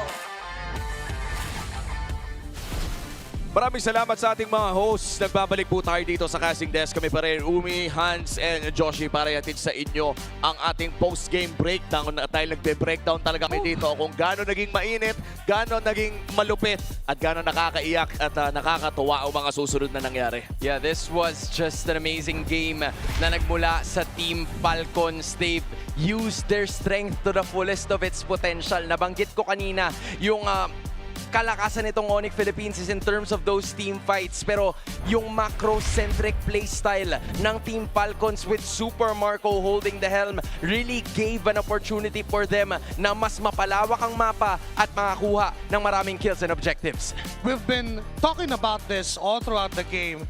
Yung Moscow game na kung saan lagi lang siyang nasa opposite lane, long lane lang, hindi siya sasama sa mga clash. It would not be very good if hindi kayang gampanan ng 4 na members ng Team Falcons yung Moscow game na sinasabi natin. With Ogwen being the front line. And itong si Flap, there were times na yes, sobrang aga ng engagement from Flap na medyo questionable na to a point na nakaka-counter pa o nakukuha na to turn around ng ONIC Philippines yung laban against Team Falcons. But because of Super Marco being the last line of offense na pwedeng panggalingan from Team Falcons, yung pinaka magbibigay ng sakit ng ulo, yung laging isipin na kahit wala siya dun sa laban, iniisip pa rin siya ng ONIC Philippines. Sisibat na ba? Tumama ba? Pupunta ba? At sa mga ganong klaseng mga downs kasi doon ka mapapailang ng konti. And in the moment na may mailang ng ganon nakikita natin na for Team Falcons ay nakakapitalize talaga nila. At some point in this game, Joshi, nakakita na tayo na hindi na nga nila pinapakita agad si Super Marco to the point na pag nag-SOD na, tsaka lang talagang gumigera. Yun hindi niya nilalaro yung long lane, talagang nakatago lang siya. Just giving a lot of threat. Kumbaga may isipin na nasan ba yung Moscow? Bakit wala sa long lane? Baka nandyan lang sa gilid. And yun yung nagme-mess up ng formation na ginagawa ng ONIC Philippines. Kasi if we're gonna look at the lineup of ONIC Philippines, they will run a dive comp. Pero ang first contact mo dito, box type. Dahil dun sa Alice and Dagatot Katsa plus Savero. Kumbaga nagiging 4 protect 1 yung dating Kailangan makapwesto si Savero ng tama. But because of them not knowing where Super Marco is, nagkakaroon ng butas dun sa box. Nasisira yung formation and yung timing even ng pagpasok ng ONIC. I wanna go back dun sa sinabi mo kanina na may mga oras na para bang masyadong maaga yung pagdating ni Flap na minsan napapa-bravest fighter agad siya. And I'd like to think na sabihin nating sinadya yun. Nakakatulong ba yung mga ginagawa ni Flap na in a way na para bang ilang na pumasok si Savero? Kasi pakiramdam ko yun yung nagiging difference maker Dahil din sa kakunatan nung lapo-lapo ni Flap, nauubos yung resource ng mga members ng ONIC Philippines. And with Flap just casually going in doon sa backlines, napepwersa yung BMI ni Savero. And once you mess up the timing of that BMI, mawalan lang siya ng mag-cooldown man lang yun. Alam ng side ng Team Falcons na, teka, nag-BMI na, so pwede tayong gumalaw. And Ogwen, siya yung nagiging center pa ng mga ganong bagay kasi siya yung nakakakita ng lahat. Siya yung nagbibigay ng informasyon, tinatimeran niya lahat ng bagay, and it is for Team Falcons knowing what they need to do at that specific moment. Oo, and looking at the item progression, no, Joshi, interesting pala makita na nag-double defensive dito si Super Marco, running both the Wind of Nature and the Rose Gold Meteor come late game. And parang ngayon ko lang na-realize, so kaya naman pala nagkaroon ng lisensya na maging sobrang agresibo ng Falcons by late game dahil ang daming defensive ni Super Marco. Diba, independent na nga yung hero itself na Moscow. Kaya niyang mabuhay na mag-isa, kaya niyang umoutplay. And we all know Super Marco, I mean, when it comes to Moscow, naging signature na rin yan ni Marco. So technically, bigyan mo pa siya ng 2 defensive items para mas mabuhay. Independent na nga siya to begin with. Hindi mo na siya iisipin if you're Team Falcons. Ang iisipin na lang ng other members, papaano natin gagampanan yung responsibilidad natin. At sobrang hype ng naging series na to. Sobrang exciting din malaman kung ano nga ba yung mga sinasabi nila. Kaya silipin na natin yan sa Infinix Liquid Cooling Beast Mode Mic Check. Bot flap. Farm lang muna, Moscow tayo. Winning condition natin. Ipitin natin bot flap. Okay, walang gugo sa'yo dyan, flap. Pag na, flap, pag na. Kaya, kaya. Bante, kaya. Velocidad, ah. Okay lang. Liga na. Nice one. Asa, flap. Gusto niya? Ito nga. Puro. Libro pa ta. Tara, baksa ko. Isang ka ba? Nice! Tara, push ko. Gano'n natin, flap. Tama na. Tara boys. Stang ka boy, Stang ka. Limod ako. Out tayo. Tara. Wait lang, Mike, Walang ulti alis. Kaya. Walang kabayo. Club. Purify. Club. Go lang. Mark, ready mo ba yun sila? Boy, ready ako. Positioning mo, Mark, ayusin mo. Yeah, ako din. Positioning ko din. Kayo din, pre, Pre. Positioning ko rin. Ayusin natin lahat. Bawat isa. Ang Leomord. Pre, magugo pa to, pre. Balong alert. Alis, pre, alis. Pre, siya, palulod. Susin sa mukha ko. Okay, alis muna. Boy ako, boy. Stang ko, dalawa. Harapan lang. Brusko lang. Alis.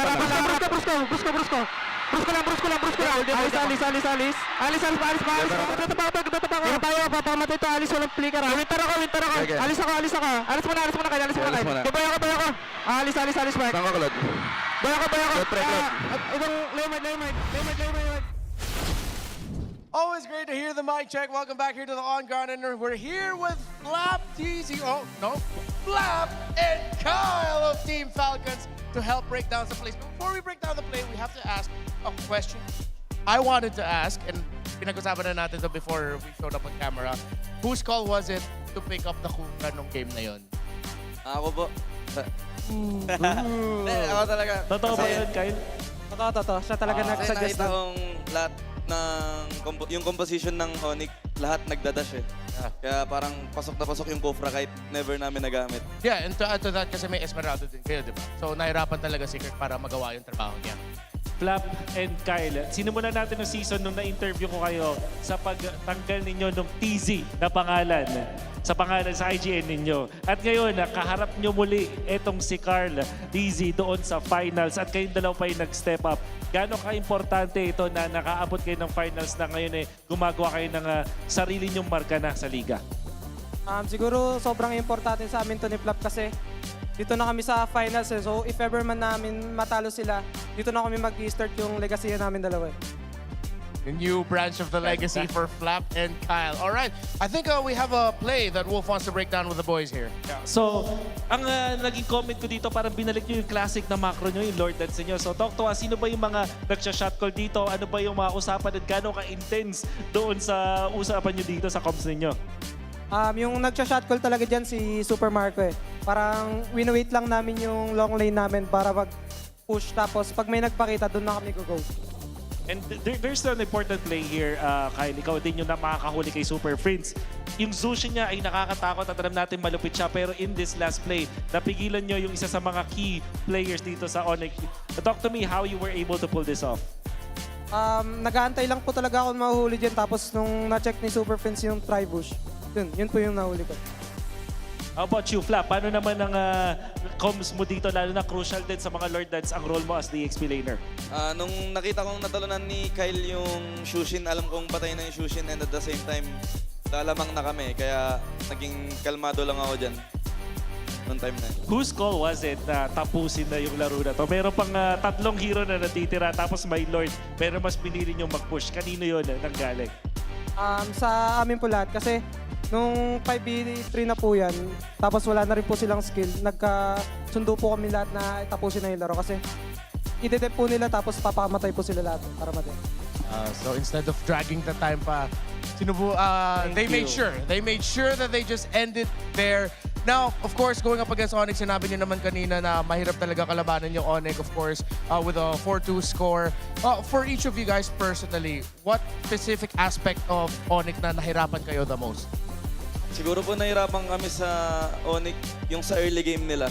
Parang sobrang lakas nilang sa early game, sobrang dominating nila. Kaya, ayun, doon kami hirap na hirap talaga sa mid nila.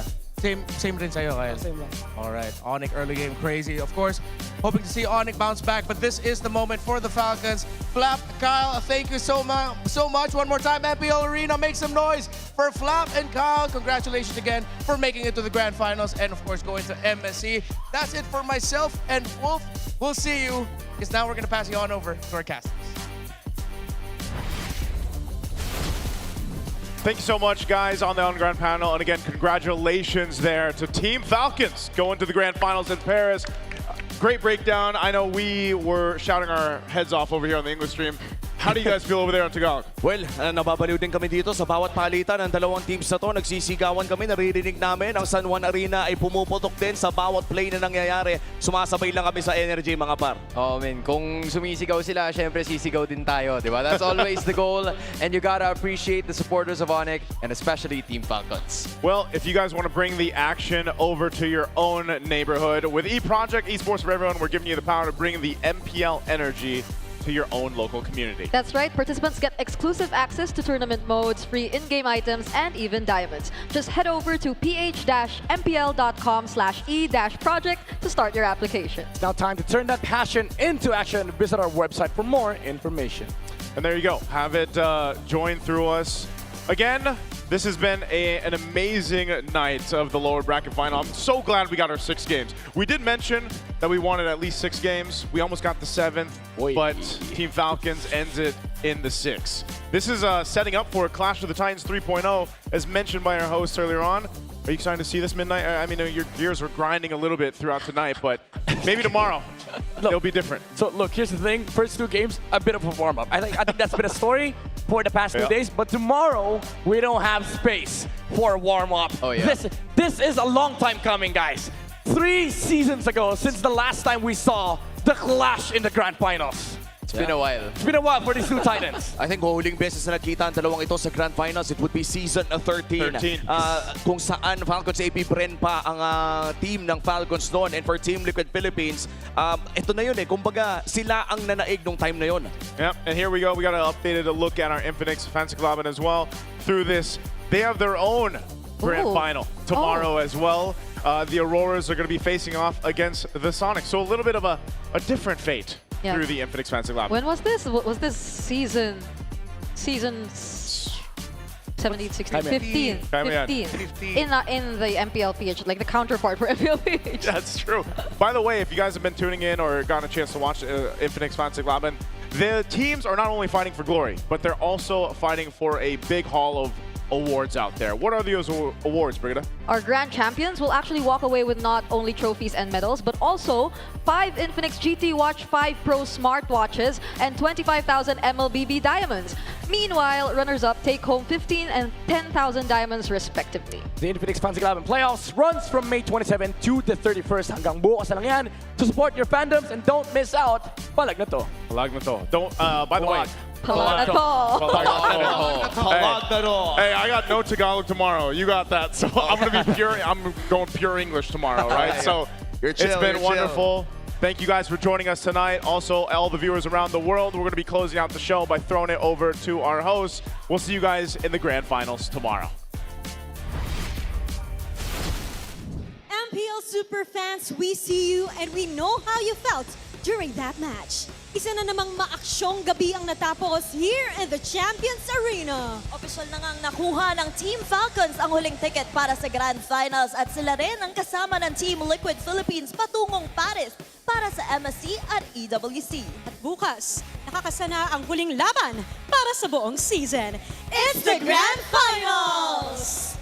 All eyes on the stage dahil malalaman na natin kung sino ang hihiranging pinakamalakas sa tahanan ng pinakamalalakas. Kaya samahan niyo kami uli bukas. This is your host, Thea. At ako naman, si Denise. And this is your very own Odin.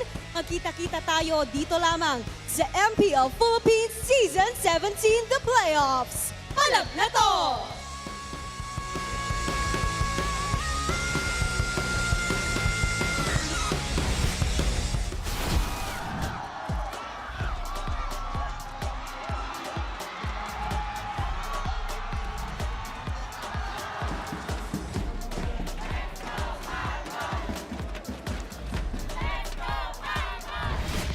The 17th season of MPL Philippines is brought to you by the following sponsors. Infinix, the official gaming phone partner, the power behind every madlang gamer. Smart, the simply reliable connectivity partner of the MPL. Our partner in esports, Clear Men. And our strategic partners, TT Racing, Theory, and SIP. Don't miss any MPL action by following our official Facebook and subscribing to our YouTube channel. Follow MPL PH on TikTok for more content. Catch the MPL PH Season 17 playoffs live at the San Juan Arena. Grab your tickets now via the official MPL PH website, Palag Na To.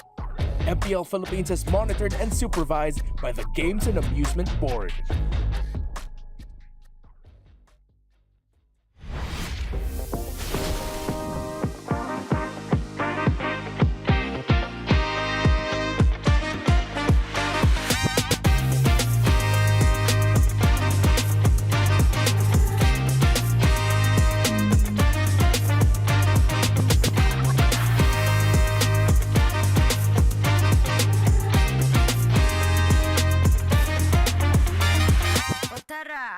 Pala ka ba? Pala!